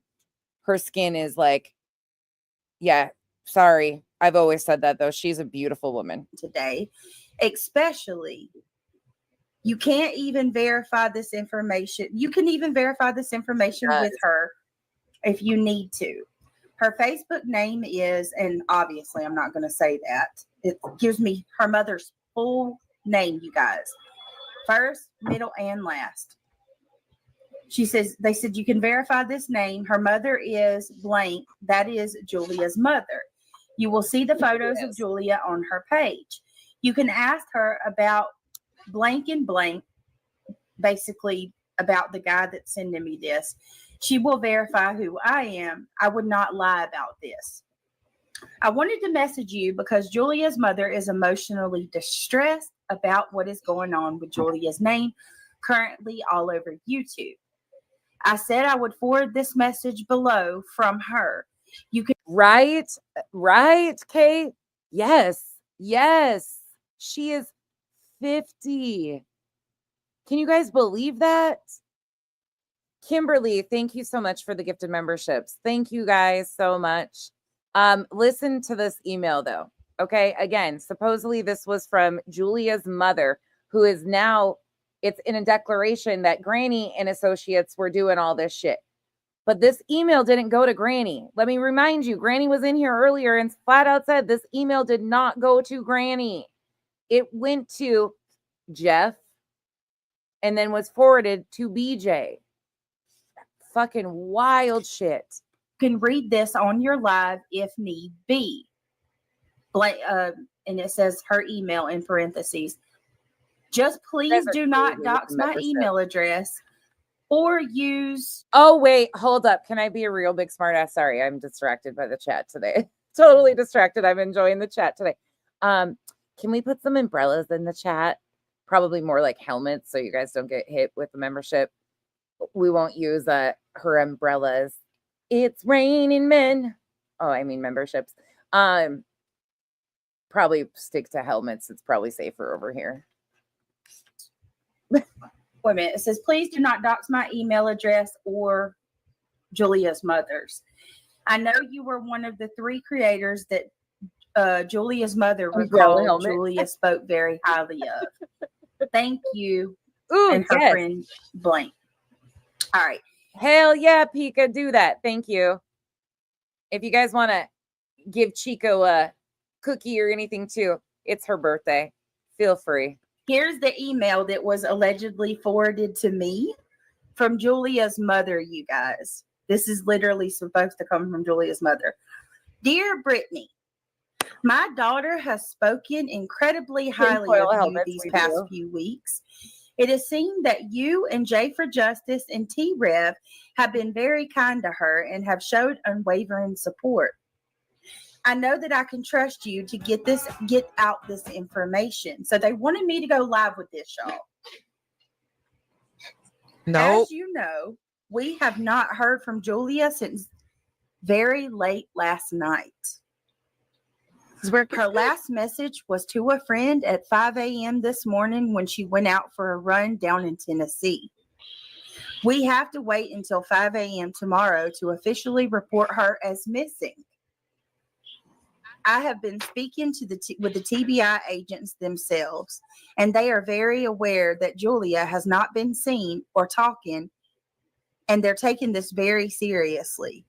My daughter left for Tennessee a few days after Mother's Day. I have not seen my daughter since then. She was so excited to help with this case, and now to see what people have done to her absolutely breaks me as a mother. My heart breaks for Blank. Okay, my heart breaks for Blake. I can't even talk. I'm sorry. My heart breaks for Wolfie, that's the cousins 14 times removed. Don't get it confused. They're just 14 times removed on the other side of the distant relative side of the family. Christopher, Katie, and Seth. It always has been broken for them. And I know Wait, Julia felt the same way. Is that Michelle's birthday too? Happy birthday, that Michelle. Happy birthday, that Michelle. Happy birthday, that Michelle. Now I've scarred you all for life. Lily Rose, thank you for becoming a member. Welcome to the cabana. Hey, I have had to sit here and endure video after video of people absolutely trashing my daughter's name. I saw a video title with the name. I saw a video title to correct that. Happy birthday to that Michelle's daughter. Happy birthday to her. Title with the she's an extension at work. Channel with the name B in it. And I like the channel creator. She was very nice in regards to Julia. However, one of her guests named Voices was absolutely disgusting. All right, I'm going to stop there for a minute. How many of you think her mother's sitting there watching Queen Bee? I'm just going to leave that there for a second and finish this. However, one of her guest names were Voices, and she was absolutely disgusting. She made a comment about how if Julia were in war, what would she do? Throw a weapon at them and cry? How disrespectful. Julia is not a robot, and she has multiple awards for saving people overseas. Heck, the Elks Lodge in Pottstown so-and-so had her as a guest speaker on Veterans Day. And this Voices woman claims to have had a detective who said that because Julia plays music over her reels of her and her canines, someone must be handling her canines. Are you joking? What else has that woman done in her life aside from driving around in her car all day and coming on YouTube? Has she fought for our country? My daughter has a Purple Heart and a Bronze Star. Julia has sent copies of her certifications to TBI, FBI, and the U.S. Marshals and the Sheriff's Office. She doesn't owe these creators anything. How dare that woman speak with such disdain? And I have seen my daughter's videos. She has never said Max was her dog. Again, that voices person said that Julia pretends to handle Max, but in reality, she just asked the handlers a bunch of questions and then post videos about random dog facts. That is a complete dog garbage pile. Wait, your daughter's supposedly missing, right? But all we're talking about is voices and Queen Bee. Who's the one lying here? Is Julia lying to her mother, or not actually lying to her, but or is this not even communicating her with mother? Right. Yeah, or is it not her mother? Yeah, that's true. Exactly. I don't. Okay. So that is. So again, that was the email that was sent. These streams are all the same day. All of these streams that we're playing were all July 8th. But then I remind you back over here, as a result of the continuous bullying and defamation spread by Granny and other co-bloggers. Would BJ, your co-plaintiff, be a co-blogger? Because what? My mental and emotional health have suffered greatly. I've been diagnosed with CPT. Again, we don't care, but I've been further victimized by online attacks from other creators, including Queen Bee, JS for Justice, and Cluminati, who have engaged in a coordinated effort to tarnish my reputation and damage my career. These influencers have formed what feels like a cult-like group, inciting their followers to spread lies and create real, tangible harm to my life and safety. I mean, fucking make this make sense, please.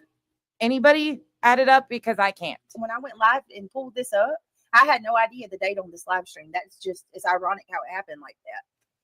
But I think it's interesting that we're getting. What BJ is saying is when Julia was on the vault, it was the day before she got that email from Jeff forwarding the supposed message from Julia's mother. It was the day after. So this panel on the vault was the day before BJ got this.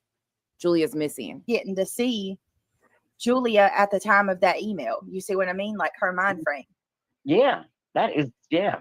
But I just don't believe in coincidence. There's a reason. We got a lot of here we go. revival. Hey, Justin. All right, here we go. I know one coming up. And I said, I've been an MP for all these years. Please let me do something that please let me do something to help. But like, so I was, and this was a rumor going on for a while. I'm going to confirm it. Yes, I was trying to get deputized by Sumner County, and Seth knew that. Other people who were close to him. Slow down. You said you were trying to get what? Deputized. Yeah. So what that means is, since I have law enforcement credentials via the military, because the MP Academy will. Wait, was she Venus? Has Clue said that? Was she in Clue's Discord? I didn't even know. I don't know nothing about Discord, so I can't say that as fact. Do you have proof of that? That's interesting.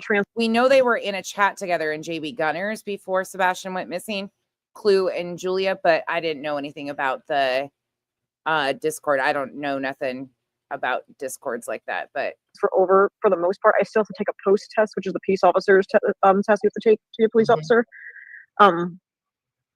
So I was going to do that. I was perfectly willing to do that. And again, only Seth knew this, and people very close to him in his search party.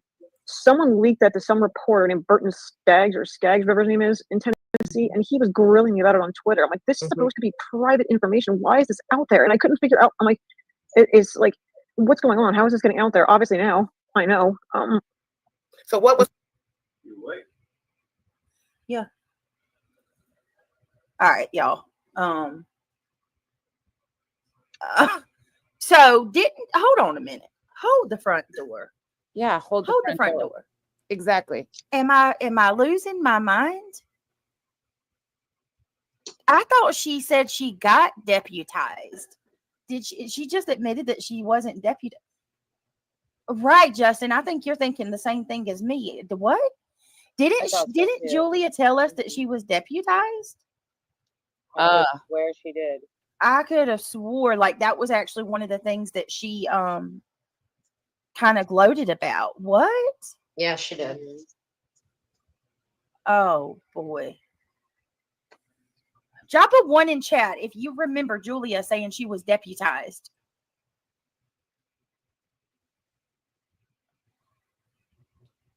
What? Because I remember saying that's not a minor thing.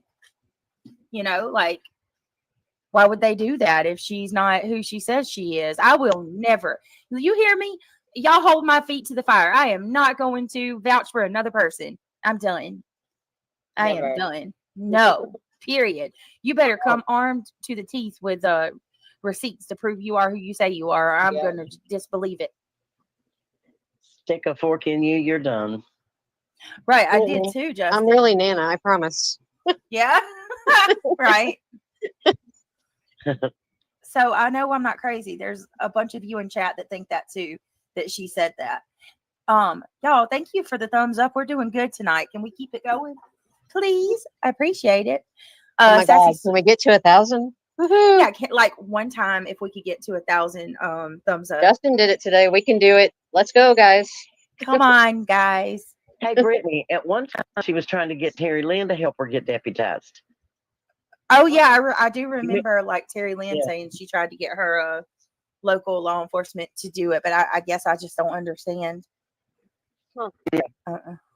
I don't know how all that works. So Well, I know it gives you the same rights as it gives the law enforcement. Yeah. Yeah, kind of.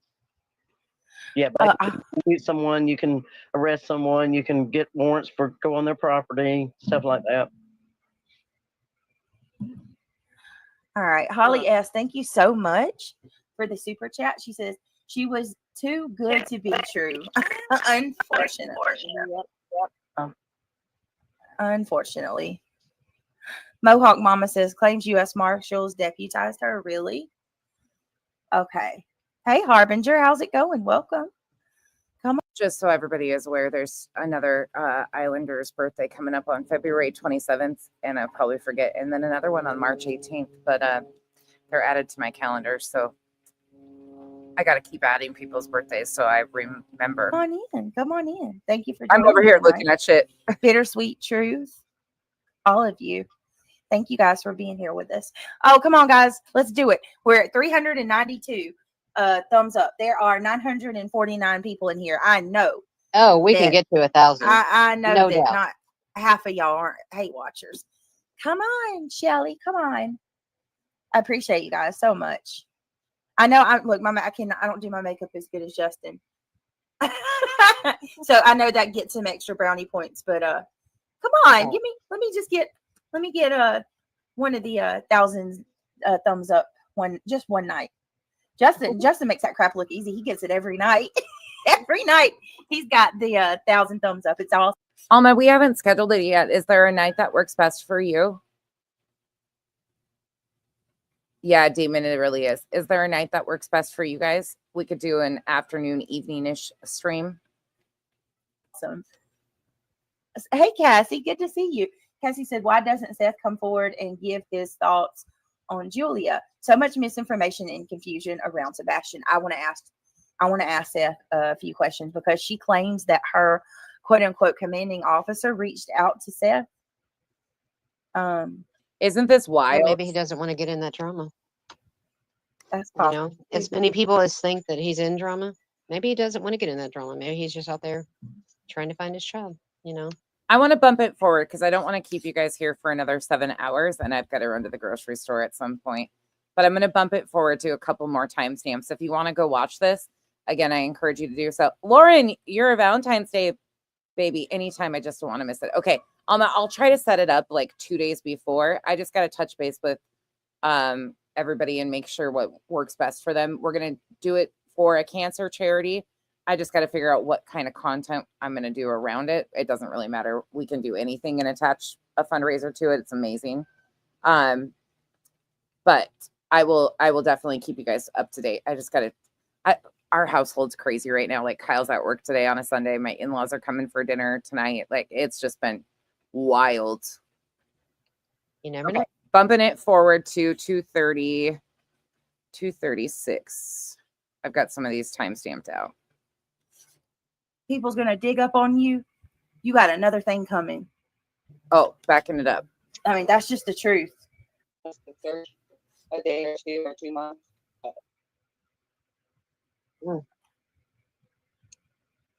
It's horrific. Hey, Ren, good to see you. It's really aggravating, and it sounds like she's just constantly trying to just diminish Seth already. You know, at this point, this is when she starts turning a little bit. And that's what I want to know, TF, because she acts like she worked with him. What is going on? Revival, something on the grill. I haven't decided yet, depending on what I find at Winco. Salad, garlic bread, probably.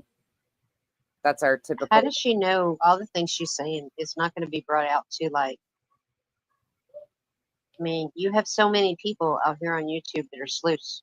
They're going to catch you, Julia. Hey, Nature Rocks. If you're not real. Listen to this. Listen to this shit. Will make sense. And then they end up being co-plaintiffs. How did this happen? I mean, what else can you really say? You can't. The last place that you want to come and mess around is in the true crime community. You really can't do that. Like, it's the worst. If you don't think people's going to dig up on you, you got another thing coming. I mean, that's just the truth. Wait, if she's trying to get deputized with Ellie and FBI, it has nothing to do with it. Speaking on digging on people and going real life or any of that stuff, there's some of that going on. And some weird obsessive things going on.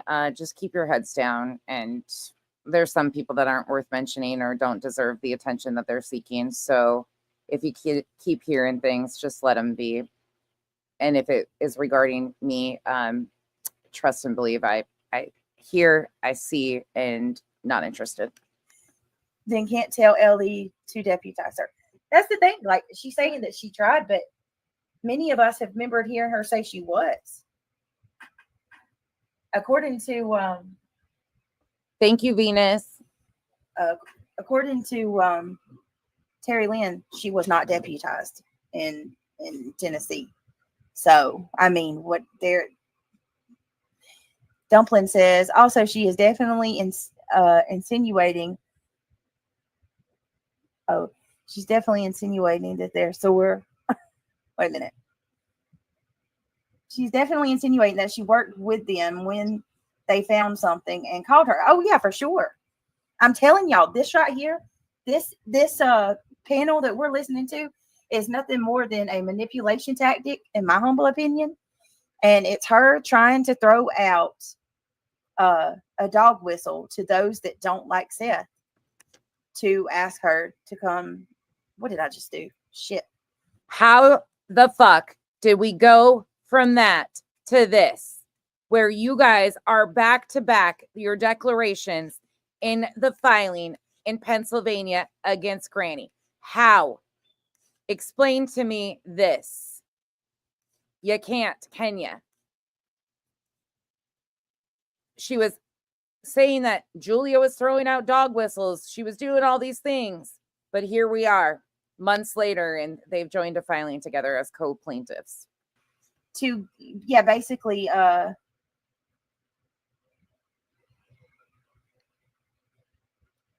Nature Rock. Hang on, I can't do two things at one time. Right. I'm trying, Ben. Hold on. Sorry. I'm trying to drop the link for Ben. Make yourself useful while you're in there, Nature Rock says. Revive. Let's see. Bear with me, guys.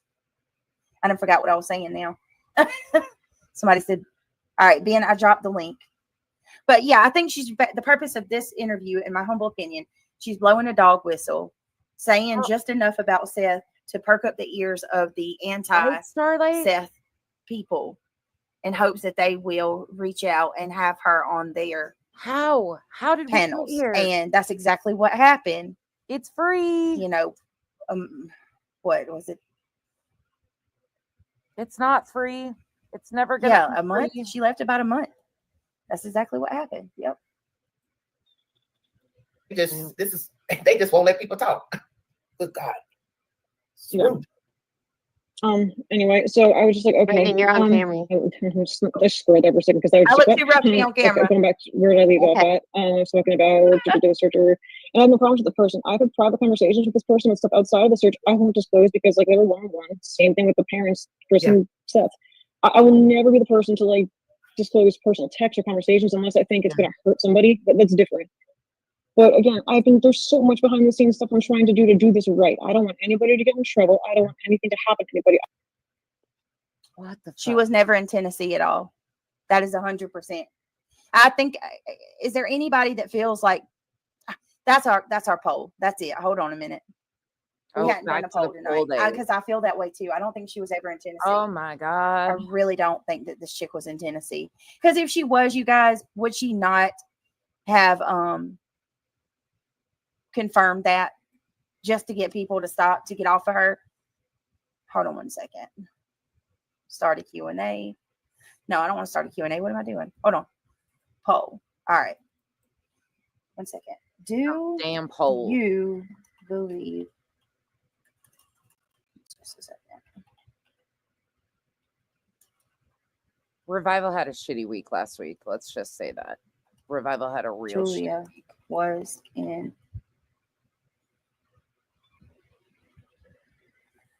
Furnaces Tennessee. aren't cheap. Yeah.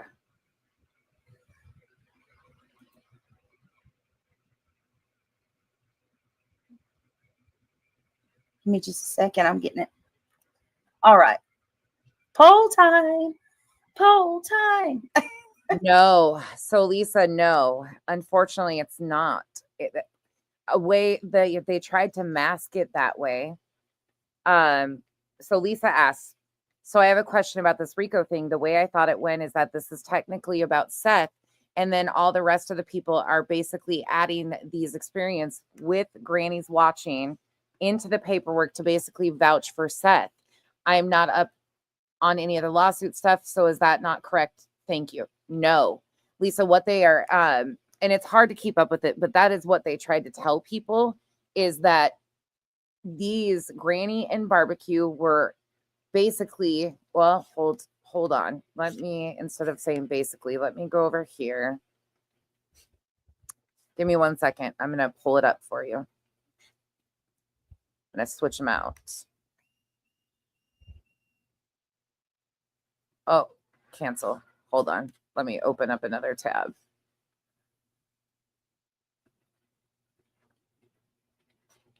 Let me open this up. Okay. So I almost booted myself. That would have been smart. I almost closed my stream here. So let me go into the actual complaint. So what it says is plaintiffs are engaged, and the plaintiffs are, just a reminder, At Night, Dog Chapman, Seth Rogers, Tony Mathis, Andrew Griffin, Brittany Nicole Jackson, Christina O'Donnell, Julia Valente, Hong, Nick the Hat. Okay, so that's your plaintiffs, right? So right down here, this is the actual court documents that you're looking at. Let me make them bigger on your screen. Plaintiffs are engaged. So that group of 10 people in the company At Night, making 10 plaintiffs in total. Plaintiffs are engaged in the urgent and sensitive task of locating Sebastian Wayne Drake Rogers, a 15-year-old missing child, last seen on February 25th, 2024 in Hendersonville. Despite extensive efforts, Sebastian remains missing, necessitating a coordinated and uninterrupted search. The search for Sebastian Rogers has proven far more difficult than a typical missing teenager investigation, as a few ill-intentioned individuals have sought to cast Mr. Rogers as a villain. Okay, so I can understand where you're thinking it's about protecting Seth, right? But listen, meanwhile, others have conducted Salem witch trial-like panels aimed at intimidating potential witnesses or discouraging those who may have useful information from coming forward. Some of these individuals uncomfortably close to Mr. Rogers include his ex-wife, Kate Proudfoot, and her husband, Christopher Proudfoot. Others are so-called content creators whose sole aim seems to be inviting, inciting, instructing, and destroying the lives of anyone who dares to search for answers or help locate the missing teenager. As set forth below, defendants have engaged in reckless and unlawful actions, including the dissemination of false information, harassment, threats, and interference which have severely disrupted the search operations. Defendants' actions have caused significant harm, diverted critical resources, and impeded plaintiffs' all 10 lawsuit or lawful efforts to locate Sebastian. And then it goes into the timeline. So that is actually what they are trying to say happened.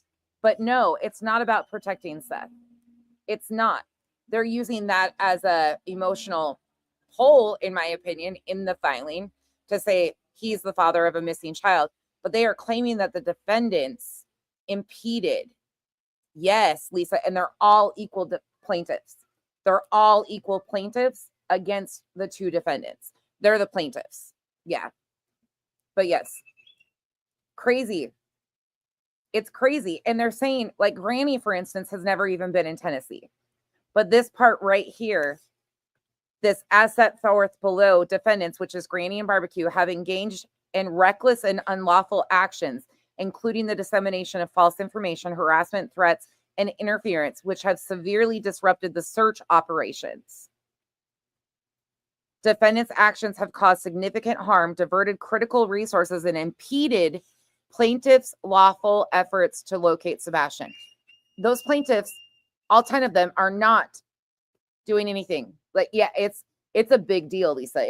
But they're using they're using their claims against the individual defendants. Like Brittany was used to be brought in so they could bring more validity or attempt to say that there's a coordinated effort of a campaign to take down, people like BJ and Julia and all that stuff. It's crazy. Nothing that they've said about the plaintiffs have said about the filing is accurate, in my opinion. It's truly mind-blowing.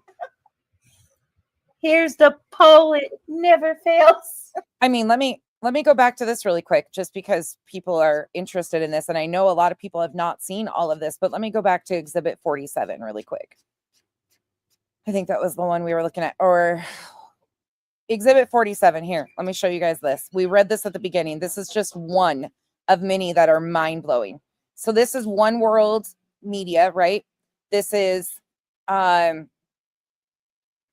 Night. This is Nick, who At Night is listed as a plaintiff in itself. And then they have Hong and Nick listed as additional plaintiffs. So Nick and Hong individually are listed as plaintiffs along with the company of At Night Media. But this is their umbrella company, One World Media. Just look at this preservation notice. So this went out to all personnel, contractors, representatives, social media moderators, public figures, clients, and other relevant parties associated with Operation Sebastian Stormfront. Dated October 2nd, 2024. Immediate preservation of documents and evidence related to Barbecue and Granny. This memorandum serves as an official litigation hold and preservation notice issued by One World Corp in preparation for litigation against Barbecue and Granny. You have been identified as an individual or entity potentially in possession of evidence relevant to this litigation. Therefore, you are required to preserve all materials that could be considered relevant to the matter. Preservation obligation. You are hereby directed to take immediate action to preserve any and all documents, communications, records, and evidence in your possession, custody, or control related in any way to Barbecue and Granny. This includes but not limited to emails, including attachments stored on business or personal accounts, text messages on any mobile device or communication platform, direct messages, and other private messages exchanged on any social media or messaging platform, e.g., Facebook, Instagram, Twitter, LinkedIn, audio, video recordings, including voicemails, conversations, or footage, photographs or images stored on any device or shared digitally, social media posts, comments, and interactions across all platforms where these individuals are mentioned or discussed, documents and reports, whether in physical or digital form, including notes, memoranda, drafts, contracts, or summaries. This preservation obligation applies to all devices and storage mediums, included but not limited to computers, mobile phones, tablets, cloud storage, backup servers, and external drives. You must ensure no relevant information is deleted, altered, or destroyed from this point forward. Now, pay attention to this.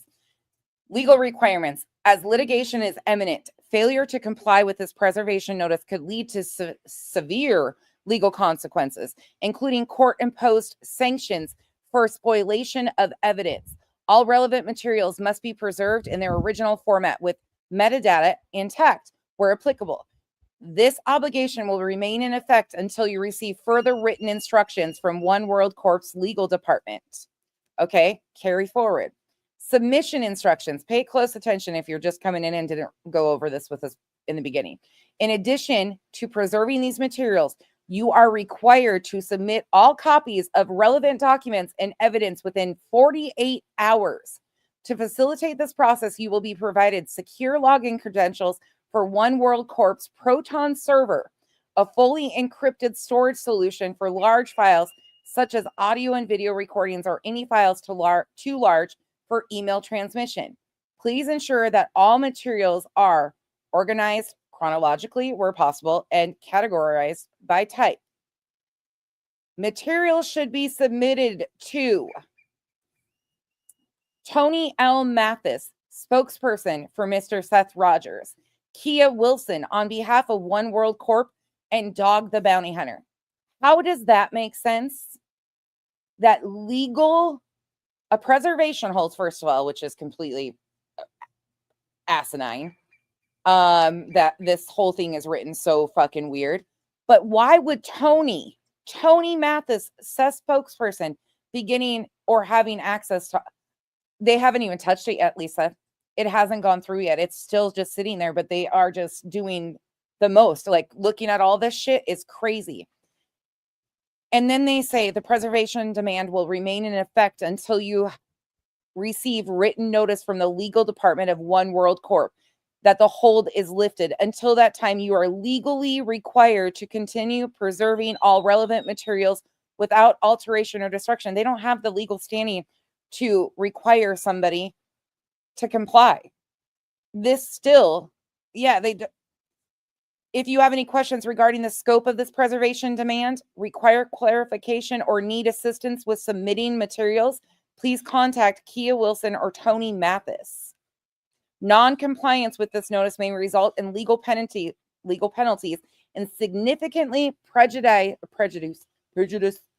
the forthcoming litigation. We expect immediate compliance with this preservation directive. Thank you for your cooperation. Sincerely, Hong. Isn't that freaking crazy? This is why, like, this whole filing, like, it's a joke, right? It's a fucking straight up joke, but it's not. It's serious as shit. Because these people, it's real lives they're affecting. It's as real life as you can get. And to see that, how they tried to do this,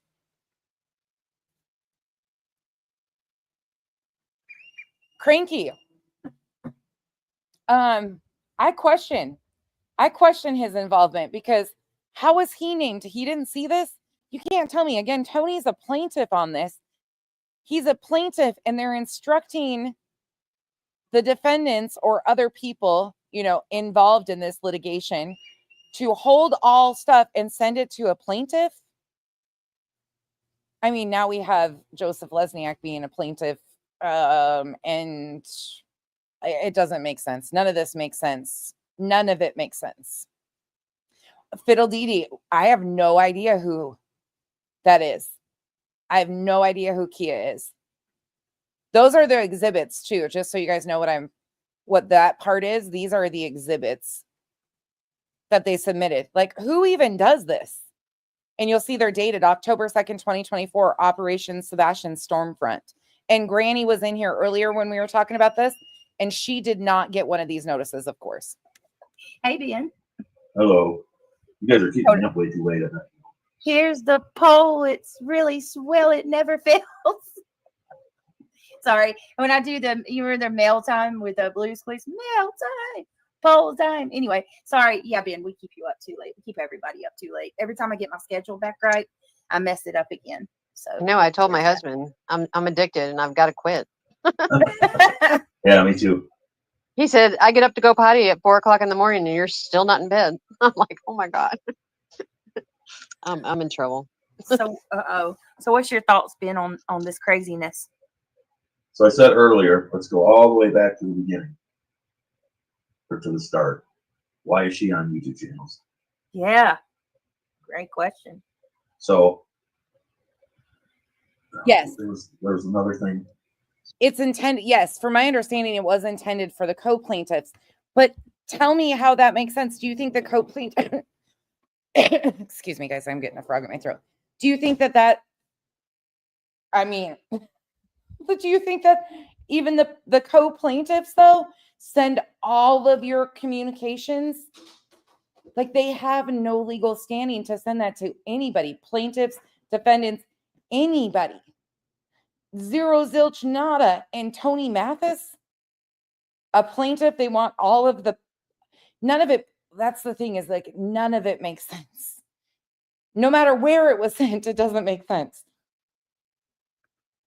And if the plaintiffs got that, which I can't confirm, I don't know. If Body's still in here, have any of the plaintiffs confirmed if they got that litigation hold? If they got that litigation hold and still was like, yeah, we're going to go through with this, that's concerning. Okay, we got a few more timestamps and then I'm going to let you guys go, but we got a few more places. If she's, what did she say? Oh, I got distracted. What did she say? I think it was just a few minutes ago in the interview. Well, what I want to know is why is she, if she signed a confidentiality agreement, she's been trying for a month. Did she say like for a month, or it takes like a month to become deputized? Mm-hmm. She has to sign all of these confidentiality agreements, etc. Again, why is she spouting off on YouTube channels? Mm-hmm. She's not keeping anything confidential. Not at all. She's texting people. She's, doesn't make sense. Again, not saying she's whatever, but questioning the behavior. Well, and I would argue too, like she keeps talking about her commanding officer. Well, I honestly feel like if your commanding officer was that heavily involved, he would tell you going on these panels is a big mistake and to stay off of it. Right. And he would probably be the one to set up with local law enforcement that I'm sending in my canine handler to help out. Whatever you need, we'll help you with. Because what authority does she have other than just saying, I don't know. Exactly. It's the chain of command type thing. Yep. That's a great point. Let's see. How many other commanding officers are officers you see on YouTube going? Nobody. That's what I'm saying. Yeah, nobody else is doing this. Nobody. It makes no sense. And then to bounce from here, there, and then you go and you look up other things about this shit. You see that, I mean, listen, all these things on their own, just, one thing alone is not fishy, but all of it together, hell yeah, it is. You got a chick who shows up out of nowhere claiming that she's 100, in the military. She's got a job 5 days a week. She's been deputized. I'm telling you, she said she was deputized. And she's working with TBI, and she's here, I'm not in Tennessee, but she's saying she's in Tennessee, where she's searching, but she can't show anybody where she's at for the risk of her safety. And then you find out that she's on YouTube months prior, that she has an IDBM page and she's an actress. Something's weird. Never let a crisis go to waste, especially if you can get attention from it. Mm-hmm. Never let a good crisis go to waste. Oh, their exhibits are all messy. Yeah, none of them really match what they're talking about. Okay, let me move on one more. Let me bump it up. You guys get the point, though. Y'all are getting the point. Let me bump it to right about here. Saying about what she just said. Oh, actually, I went past it. Hold on. I got one before that. Let's start here. 3:20. She's getting ready for my morning, and then this happened. And I guess now she's going to talk smack on me on her panel. I really wish she wouldn't, because there's things it's going to ruin. This has nothing to do, Red. It has nothing to do. The filing solely was a distraction by At Night and the other plaintiffs, in my opinion, unfortunately using Sebastian's name. It has nothing to do with Sebastian being missing, and it will not have any bearing in finding Sebastian. Absolutely not. But truly, awareness was gone about Sebastian being missing within the first week. It was never about, if you go back and actually look at it, it was never about finding Sebastian. This is the gameplay basically by creators and now a corporation called At Night. Like, it is absolutely, no, they don't come from X. I was sent them, NJ. I don't know where you can access all of them. It's wild though, but it unfortunately it won't have any bearing or help bringing Sebastian home. Thankfully, law enforcement is involved. And the reason we're documenting all of it is because it's important for people to see what is happening, because it's not long before it's just another family that this continues to happen to. People will continue. This is just pushing the bar further and further each time. And unfortunately, in this case, it's still an awareness case. We don't even know factually what, if any, crime has been committed.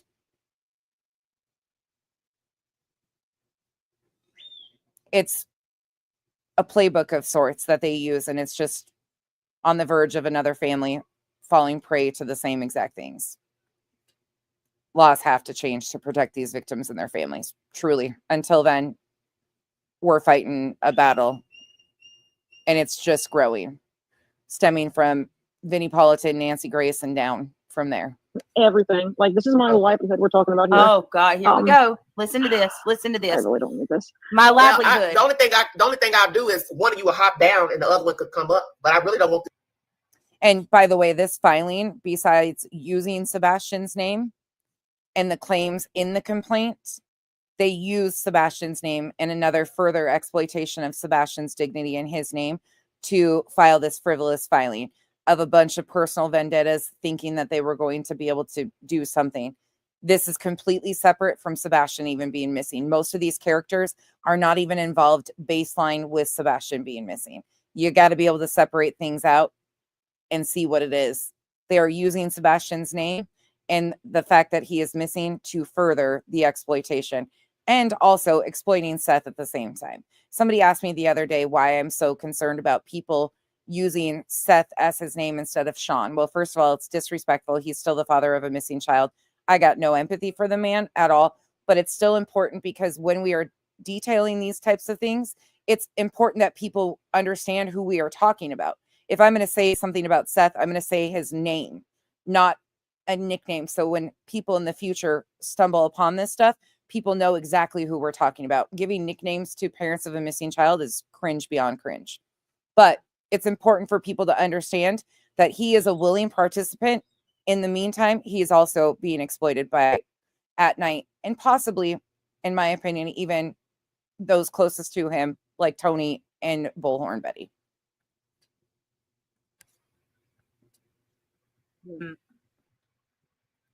My livelihood. My livelihood. Why would you bring all of that on YouTube? I don't understand it. Exactly. Why would you do that? Joe, thank you so much for being a member for 2 months. Didn't Julia do this on your panel one night? I don't know exactly what night it was. I don't know if it was it on? Probably, to be perfectly honest with you, probably so, Joe. Probably. He runs the show. It's his show. Those are words from Seth Rogers on Bullhorn Betty's May 30th interview with Seth. Unreal. What did she say at the end there? That you stopped it? Hallucinogenic. He does. He does. He was a willing participant too. We can't overlook that. I mean, he is. He's absolutely a willing participant. Hey, Britt. You can't, and you will never get me to overlook things like of him being willing to go on Nancy Grace and completely lie to Nancy Grace when he knows that law enforcement, the TBI specifically, told him what those lights in their opinions were. Again, like he has been absolutely a part of how this all goes. But at the same time, he still is a parent of a missing child. And until we know otherwise, it's tricky. It's really tricky, but both things can be true. Yes, I'm going to ma'am. drop down. I have roofers coming in the morning, so I'm going to Okay. drop down. I love you guys very much. Ben, I'm so glad you came up. And Sarah, I love you dearly. I love And you, Britt, Nana. Good night. Thank you, Nana.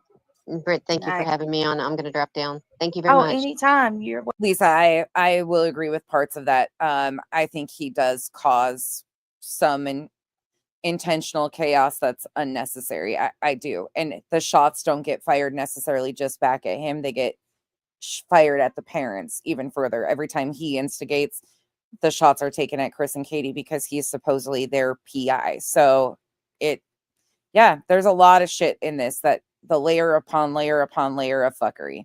The one thing I will always give SF credit for is he was actually out there on the ground searching, though, and he is SAR trained and certified and a licensed PI. welcome. I love you. Have a good Hey, night. Nana, check out Spirit Seeker.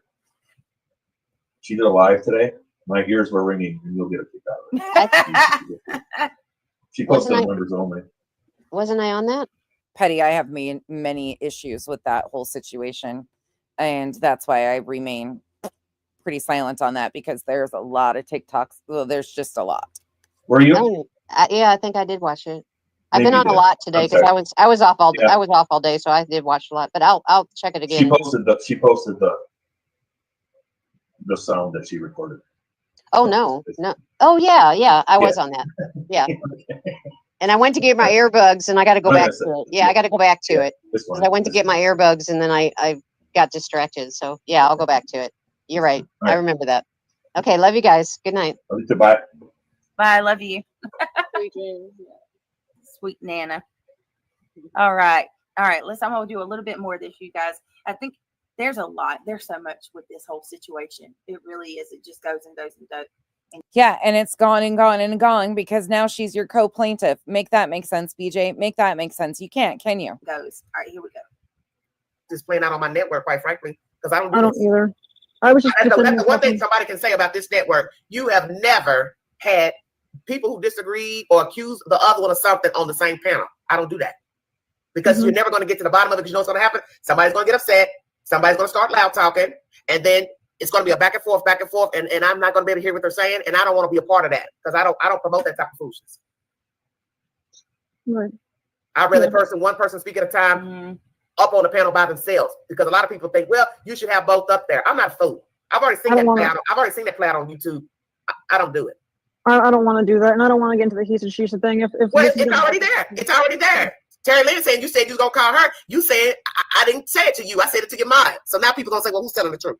No, I'm looking at my Ooh, Twitter Lord have mercy. conversation. Yeah. Terry Lynn's back on the case again with her lovely crew, Lady Freedom's Raw Narratives and Greasy. Those are Terry Lynn's people. I'm looking at my Twitter conversation with the mod right now. I don't say that I'm calling Terry Lynn. She asked if I would call her last night. This and is I my said, playhouse. I run this. Y'all don't run this. Mhm. You want that ghetto ratchet shit? You need to go watch it somewhere else. Okay? I've been very respectful during my own live stream. Please do not make me get drunk for nothing. This is petty what you all are doing. This is petty. The lady That's not said helping she does not Sebastian. want to be bickering with her. What is it that you all don't understand about that? This is not helping him. This is hurting, if anything. It's It delaying. would be disrespectful of me to let somebody come up and the person says on the panel, I would prefer that you not let them up. Then why would I do that? I can let Terry Lynn speak afterwards. But they're both not going to sit up here together and one person is saying they don't want to do it. I'm not like the other YouTubers that let the people come up arguing and screaming at each other. I don't do that. I'm not doing that. Because she wanted drama and I don't want to be disrespectful. She reached out to the two mods of mine. Well, Terry Lynn, she just said she did that. So what's the problem? She just said she reached out to the mod, or the mod talked to her. She said she didn't talk to you. So, well, what's the problem? The only reason why I reached out to the mods is because she was reading my text messages on her live, and I wanted it to stop because I was just like, please get her to stop. And I was Okay, so texting. let's start over, Jules. Who reached out to whom first? Wait, Terry Lynn was how come she's not listed in your declaration? You named Granny though. On her live last night, she was talking about how she'd been waiting a month for a dog, which she has been, but I've explained why. I was trying to do this the way I needed to.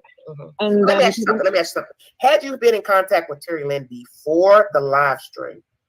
That same day, I mean, yeah, I sent a group message with her and one of the person who's been searching, and we've talked before on the phone and via And that's what I messaging. want to know. I just need to know that you talked to Terry Lynn before the live stream aired. Okay, so what was the conversation, if you can elaborate, with you and Terry Lynn before last night's live? Like the entire time, and just from yesterday. Whatever, because I don't really know what's going on. We have been talking about. She found something 5 days before I arrived in Tennessee, and she wanted my dogs just to detect it. Now again, this is 5 days before I'm even in the state, which means I wasn't even in Tennessee yet. So this is being held on to for 5 days before I got there. So that's already just like a long window. And I was just like, that's when I came down there, and I was trying to do this the right way with behind the scenes paperwork to get the proper, because like it's technically to be considered evidence. Let me ask this: what did Terry Lynn find? It was a mattress pad with some questionable fluids on it. Okay, but what relevance is it to the Sebastian case? Help me understand. Oh, that BHB is reposting on X from make it all make sense. And we were trying to figure it out because we heard in interviews that Sebastian urinated on the mattress pad. We were trying to figure out. I mean, that doesn't confirm it. So we were going to see if it was. So may I ask you, where was the mattress pad located? She could, after I get off, she could answer that probably. Agent 99, my opinion, Granny was needed for this filing. Yes, because she's in PA. I wasn't there the day they found it. I think it was near a grocery store. I see what I'm gonna have to do from now on. Yep. Hang on, guys. I see what I'm gonna have to do from now on. Lord have mercy. I'm sitting up here curious about which minion. It's just like like Donkey Kong, and it's ridiculous. It's just ridiculous. Yeah, and I do respect Terry Lynn. I want to make that clear. I respect her, and I wanted to help her, but I want to do this right. I want to have a proper chain of custody. I want to do this legally. And when law enforcement tells me, hey, we'll meet you today, but then they have something come up, there's other missing people and other crimes going on in Tennessee.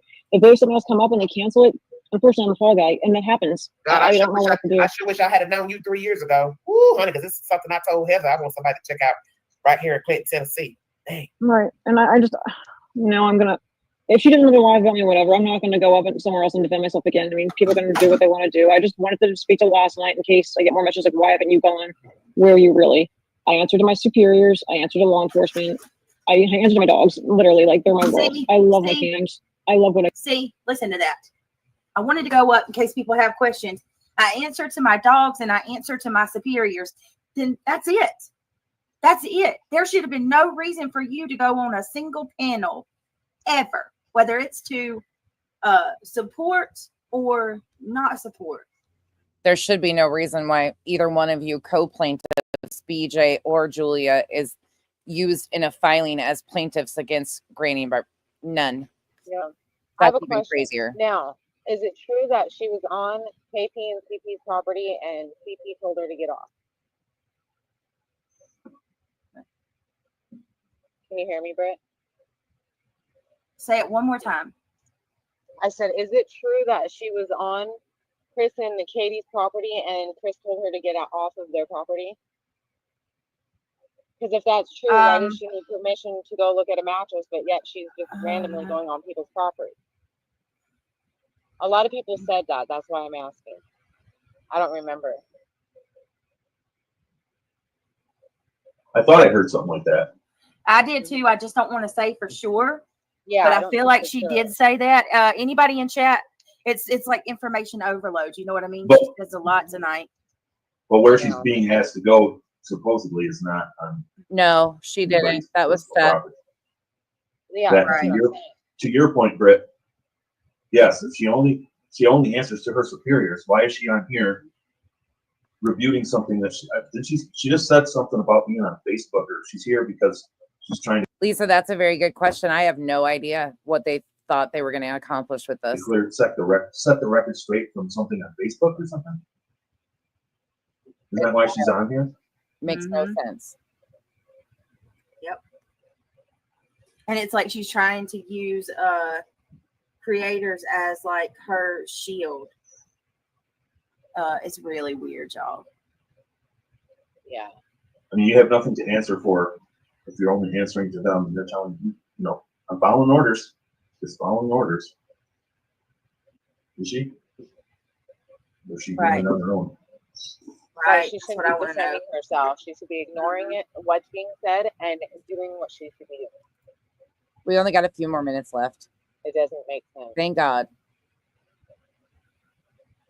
I don't know. Yeah, I mean, I'm with you. It's weird. I see you too, Sparkleberry John. Hey, Sparkleberry. All right, I'm gonna play a little bit more of this, and then, all right, let's keep going. This is crazy. I do, but I wish I could just rewind, go back to day one. And that's and what go happens. right. You can't rewind. This is why I keep telling people about talking publicly, responding to things, getting involved with people. All it takes is one small incident. Somebody said you said something, did something. Before you know it, it's out of control. It's just out of control. Right. It's out of control. And like- That's what you have and here. And like I said, I respect Carolyn, and I would ask her, please respect me, my profession, my career, and do not. I'm just defending last night. Please let me do this the right way. Please, I'm begging. Let me do this right. I'm gonna say this to you. You do whatever you want. You grown. The woman don't want you talking about her on your channel and saying anything about this nonsense. That's what the complaint is at the moment, I guess. So now I'm just defending last night's stuff. We don't need anything new going forward. I'm going to do this the right way. I'm going to do this the legal way. Maybe Terry don't understand. Can you not? Do you not want to get involved with this dog and anything else? Your superior told you not to do anything. So what is it that don't nobody understand about what she just said? Told her not to do nothing. Yeah, he wants me to do things the right way. He wants me to go to law enforcement, and I mean that's what he wants me to do. I'm not gonna hang out on chats anymore. I'm not gonna go on panels anymore. If I go live, it's gonna be. I wouldn't. I recommend it. Yeah. Listen, take it from a 53-year-old. Stop. Just stop. Don't go into Facebook groups. No, listen to me, honey. Don't go into Facebook groups no more. Don't go on another panel. Don't comment. I wouldn't even comment in the damn chat. Do you? You have a real job. This is what people don't understand about people who actually go to work and have real jobs. They have real careers. I would focus on my career that I get an actual check for. I would do what I need to do with my dogs on whenever I feel like it, but I would remove myself completely from this nonsense and live your life. Eventually, they will forget all about Jules and they'll be stalking and jumping on somebody else's damn back. Mm-hmm. I would. I'd get the hell out. And the next day, right? And the next, I just the next day, I want us to stay like. This shit. This shit's ridiculous now. I'm sorry, but Terry Lynn has all the right to be questioning her because she pretty much harassed her to get a hold of her to work with her. Yes, yes, and Oh, then going what the around to and then going around to other creators' channels, trying to destroy her credibility. Oh, This was very strategic, if you ask me. It's Carrie Lynn destroyed her own credibility if she even had any to begin with, calculated as which she didn't. a mofo. Very. And she's sitting on that panel. I want y'all to look very closely. You know what's even more calculated is using a missing child's name to join a filing for a personal vendetta. That's fucking calculated. Acting like an innocent bystander. And she couldn't be further from that. and Vault says, don't go on Facebook, don't go in chat, don't go on any channels. And the next day, allegedly, she sends you an email. Because this is the day before, right? That you got the email, Bethany? Yes, absolutely, sure is. Uh-huh. This was Allegedly, yeah. Well, Yeah, well, it was an email, but we don't know who it was. No. yeah, it's not a fake email, Gretchen Wiener. It's not a fake email. But yeah, the email was from some. If you can person by the forward name that, of Jeff. forward that to me, I can. I I'm would trying to think. gladly. Don't attach it or anything. Just do a forward. Okay. And I should be able to look at it. I will gladly do that. So. As a anyway, matter all of fact, too, the only other person I'll send it to Ben tonight.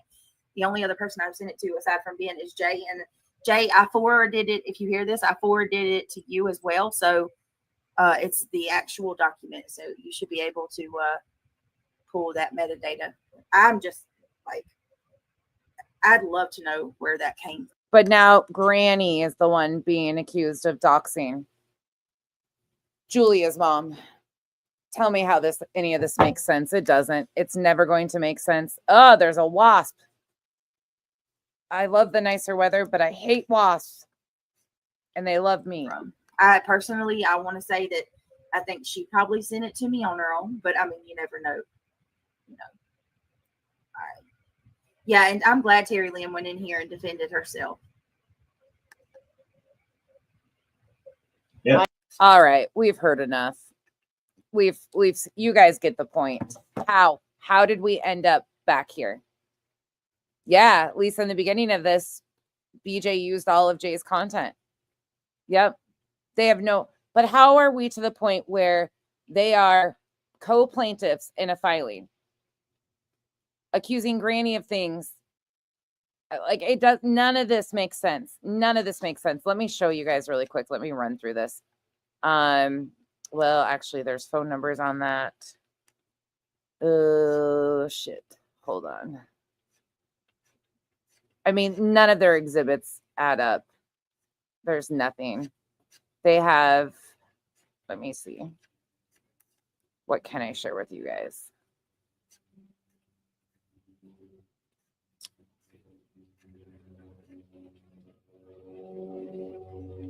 They have like screenshots of barbecues, GoFundMe as a, oh, this is fucking weird. Okay, so this is something really odd. So this was, let me make sure there's no, yeah. Clues names out here so I can show this, or I can read this actually. It says emergency petition for a preliminary injunction and a temporary restraining order. This is page 144 of the 323 in the exhibits. Comes now, plaintiffs At Night Media, LLC, Dog Chapman, Nick the Hat, Hong Z, Seth Rogers, Tony Mathis, collectively plaintiffs by and through undersigned counsel, respectively, move this honorable court for a temporary restraining order and preliminary injunction against Cluminati. This petition seeks immediate judicial intervention to prevent ongoing and unlawful interference with the search for Sebastian Wayne Drake Rogers, age 15, and to halt defendants' continued defamatory and obstructive actions that threaten the integrity of this urgent search effort. So then they go on to talk about Clue, and this was set to be, hold on. This was,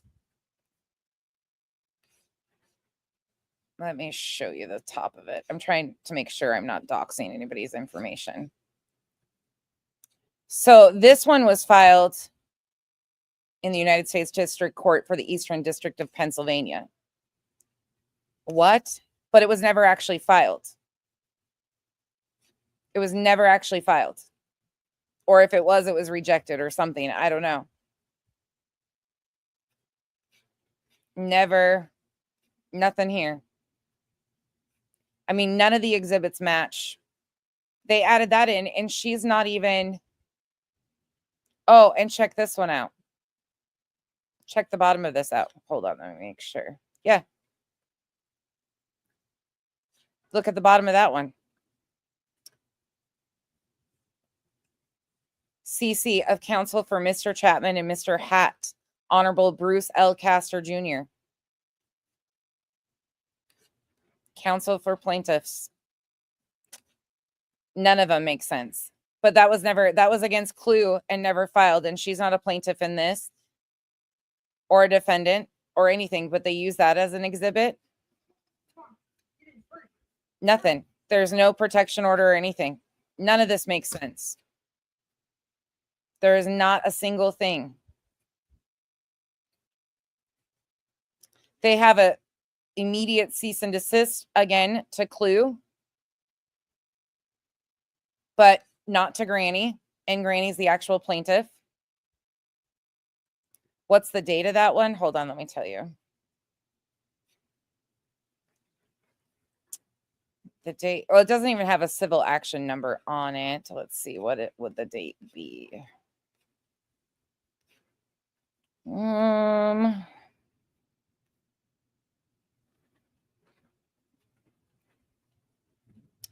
It's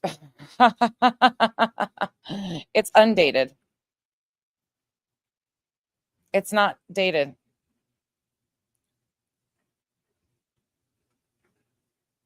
It's not dated. September blank 2024.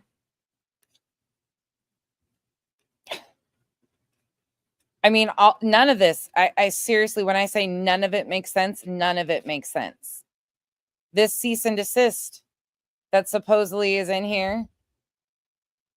Again, this is to Clue. I'm trying to keep all of their addresses and stuff off the screen. So September 17th, immediate cease and desist, again, to Clue, not to Granny.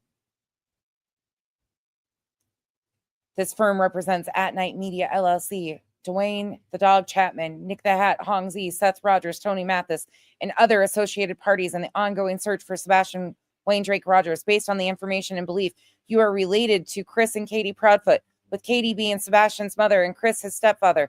It is our understanding that you have taken it upon yourself to spearhead a malicious and baseless smear campaign on social media aimed at furthering your family's unfounded conspiracy theories regarding Sebastian's disappearance.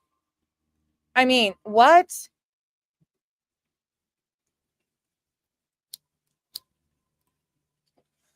Again, it's in here as an exhibit, but according to what I know, Clue has denied ever receiving it. And then there's court documents that are filled out that were never submitted. It's so weird. None of this makes any bit of sense, you guys. I can't answer these things.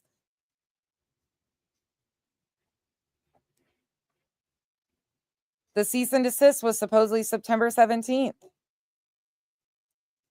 Here is Granny's, or not Granny's, Barbecue Ladies. Again, but Granny, there's not even one in here with Granny. There's not a cease and desist to Granny. Granny didn't get one. September 17th, sent one to Barbecue. That's attached. It's fucking insane.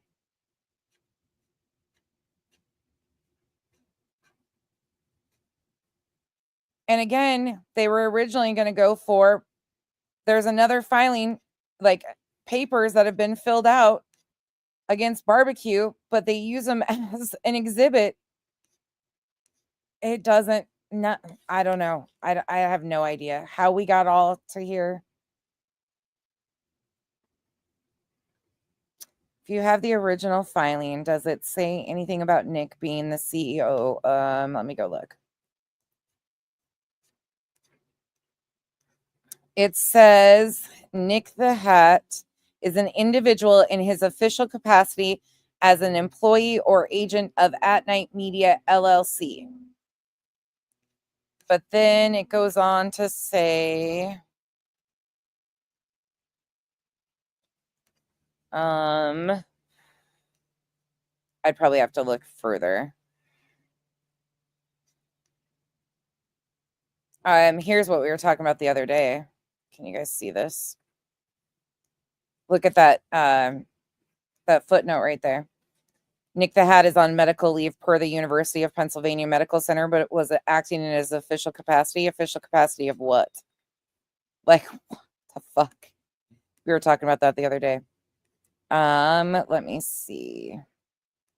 I might have to go through and look at it more in depth, Petty, but there is something about him being a CEO or something. Something like that. It's Agent 99. It's starting to feel that way, truly. It doesn't, none of it makes sense. None of this makes any bit of sense. But I just wanted to walk that because the two of them being co-plaintiffs after all the fuckery, and when you read their declarations, you're like, wait a second. But that wasn't Granny who did that. And then you can see all these other streams of all these, like, none of this makes any bit of sense. None of it. None of it. Ribbit Hop, but was it filed? I'm not finding where it was filed. There's not even a number on it. I saw that there's nothing filed. There's not that I can see. And why would they file in Pennsylvania when she's in Tennessee? If Seth wants a restraining order, why wouldn't he file in Tennessee? Revival, that's fucking shady. That's shady, but that was a part of the plan. They leaked it intentionally to people like Molly and Tiffany so they could get it put out there. I think it's fucking shitty as shit. I don't know. I just find it to be fucking shady, and anything else wise is fucking shady in itself. Like if you want to have your name put all over this RICO and racketeering claims when none of it fucking adds up, and then yeah, I mean, come on, Molly and Tiffany Marie, we know what their intents were.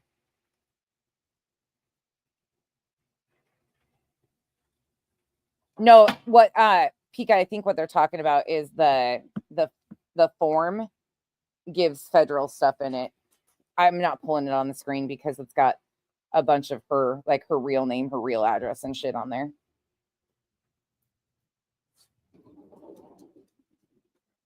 Demon, good question. Yeah, let me see if I can do that and show it without showing it. Let me see if I can do that so you guys know what each are you talking about. District Court here. United States District Court for the Eastern District of Pennsylvania. And then let me go down here. Instead of the Court of Common Pleas is what they're pointing out. And then, oh, right here, jurisdiction and venue. Here is this part. There is the jurisdiction and venue. This court has jurisdiction over this action pursuant to 28 USC 1331 as the claims arise under federal law, including but not limited to 18 USC and 1951. Venue is proper in the district pursuant to as a substantial part of the events given rise to the claims occurred in this district, and the plaintiffs, including At Night Media LLC, are based in Pennsylvania. Plaintiff At Night Media LLC is Pennsylvania Limited Liability Corporation with its principal base of business at One World Trade, floor 85, New York, New York. So that's the one that they put in there, but it doesn't seem that they ever filed it anywhere. But that's the one that they have on in the exhibits against Clue. That's a good question, Angel. I have no idea. No idea. Yeah, Revival, that's another good question. It has nothing to do with it. Play Nice, she's ban evading is what it's called from my understanding. She's probably got it. Her other channel is probably in her spouse's name or something. So I don't know. I don't know, Zero. That's a good question. Like, I don't know how all of this, again, this is, in my opinion, why these exhibits weren't filed with their complaint, but because none of it's adding up. None of it, there's nothing that correlates here. Same, NJ Robin, same. Yeah. Granny, I'm so glad she's got legal representation because none of this makes sense. And to see how these plaintiffs are willing to like completely sell out. They're sellouts, complete sellouts. The fact that they wanted any type of information to go to Tony of all people, that's fucking weird. Secondly, the exhibits having like other injunctions and stuff of people that weren't even the defendants in this filing don't make any sense. Then you have the plaintiffs that were doing all the things to each other. Like none of it. Yeah, Demon, absolutely agree with you. Yep. Yeah, Granny, collateral damage. Yeah, very likely. I mean, she was needed in the PA filing for the RICO and racketeering for sure. Yeah. Why are creators getting real life close? Angel, it's unfortunate, but it becomes a mess. It's all becoming a mess. Just keep your heads up, your eyes open, your ears open, you guys. Just this is so weird. I have no overall explanation for all of this, but we cannot allow to sit by, or we cannot allow this like to just keep happening to family after family, because it's been happening and it just keeps getting worse with the families that continue to. Yeah.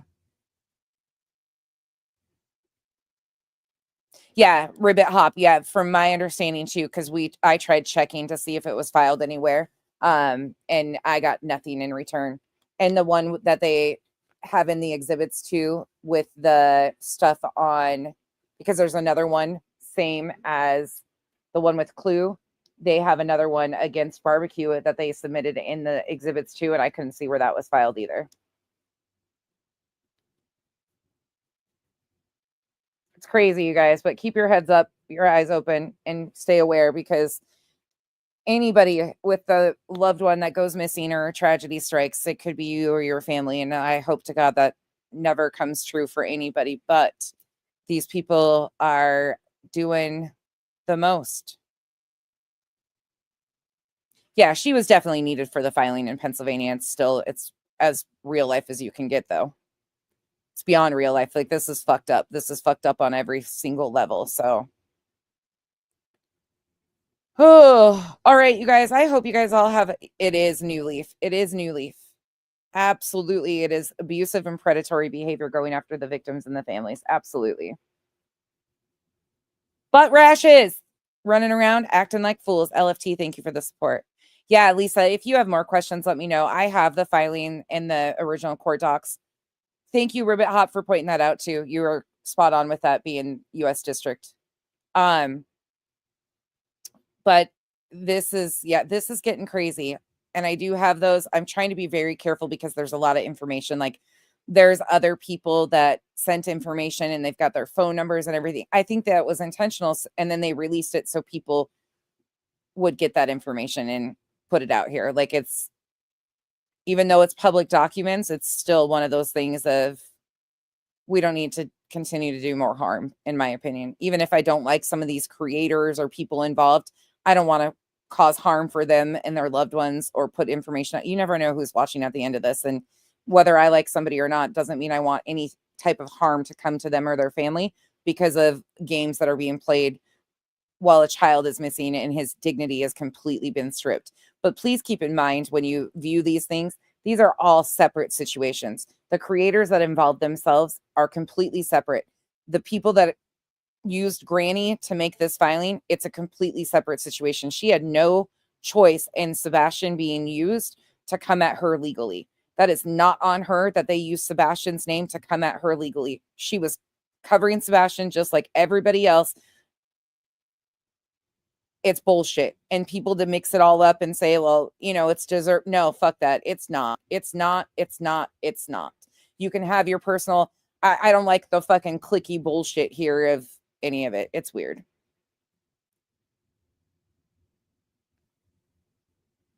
Oh, SF is 100% a licensed PI, 100% a licensed PI. People question his motives and his behavior, 100%. And that's going to be what it is. Oh, Lisa, 100% it is. Absolutely. I say 100% all the time. Miss L, thank you so much. Okay, you guys, I'm out of here. I got to go to the grocery store and get dinner for my in-laws. I hope you guys all have a wonderful rest of your night. And again, thank you guys for all hanging out with us last night. That video freaking blew up and it's fun as shit. Like, those are my favorite videos to do. That's why I crack up when they're like, nonsense just needs views and then she covers these people. Bitches, if I really wanted to get views, I would go freaking be a commentator for motocross because it's fun as hell. And the views are 10 times what I get on these regular videos. It's not that way. And once again, a huge shout out to Chico and Nat Michelle's daughter. Happy birthday, you guys. I hope you guys all have a wonderful rest of your Sunday. And I will see you very soon. Bye, y'all.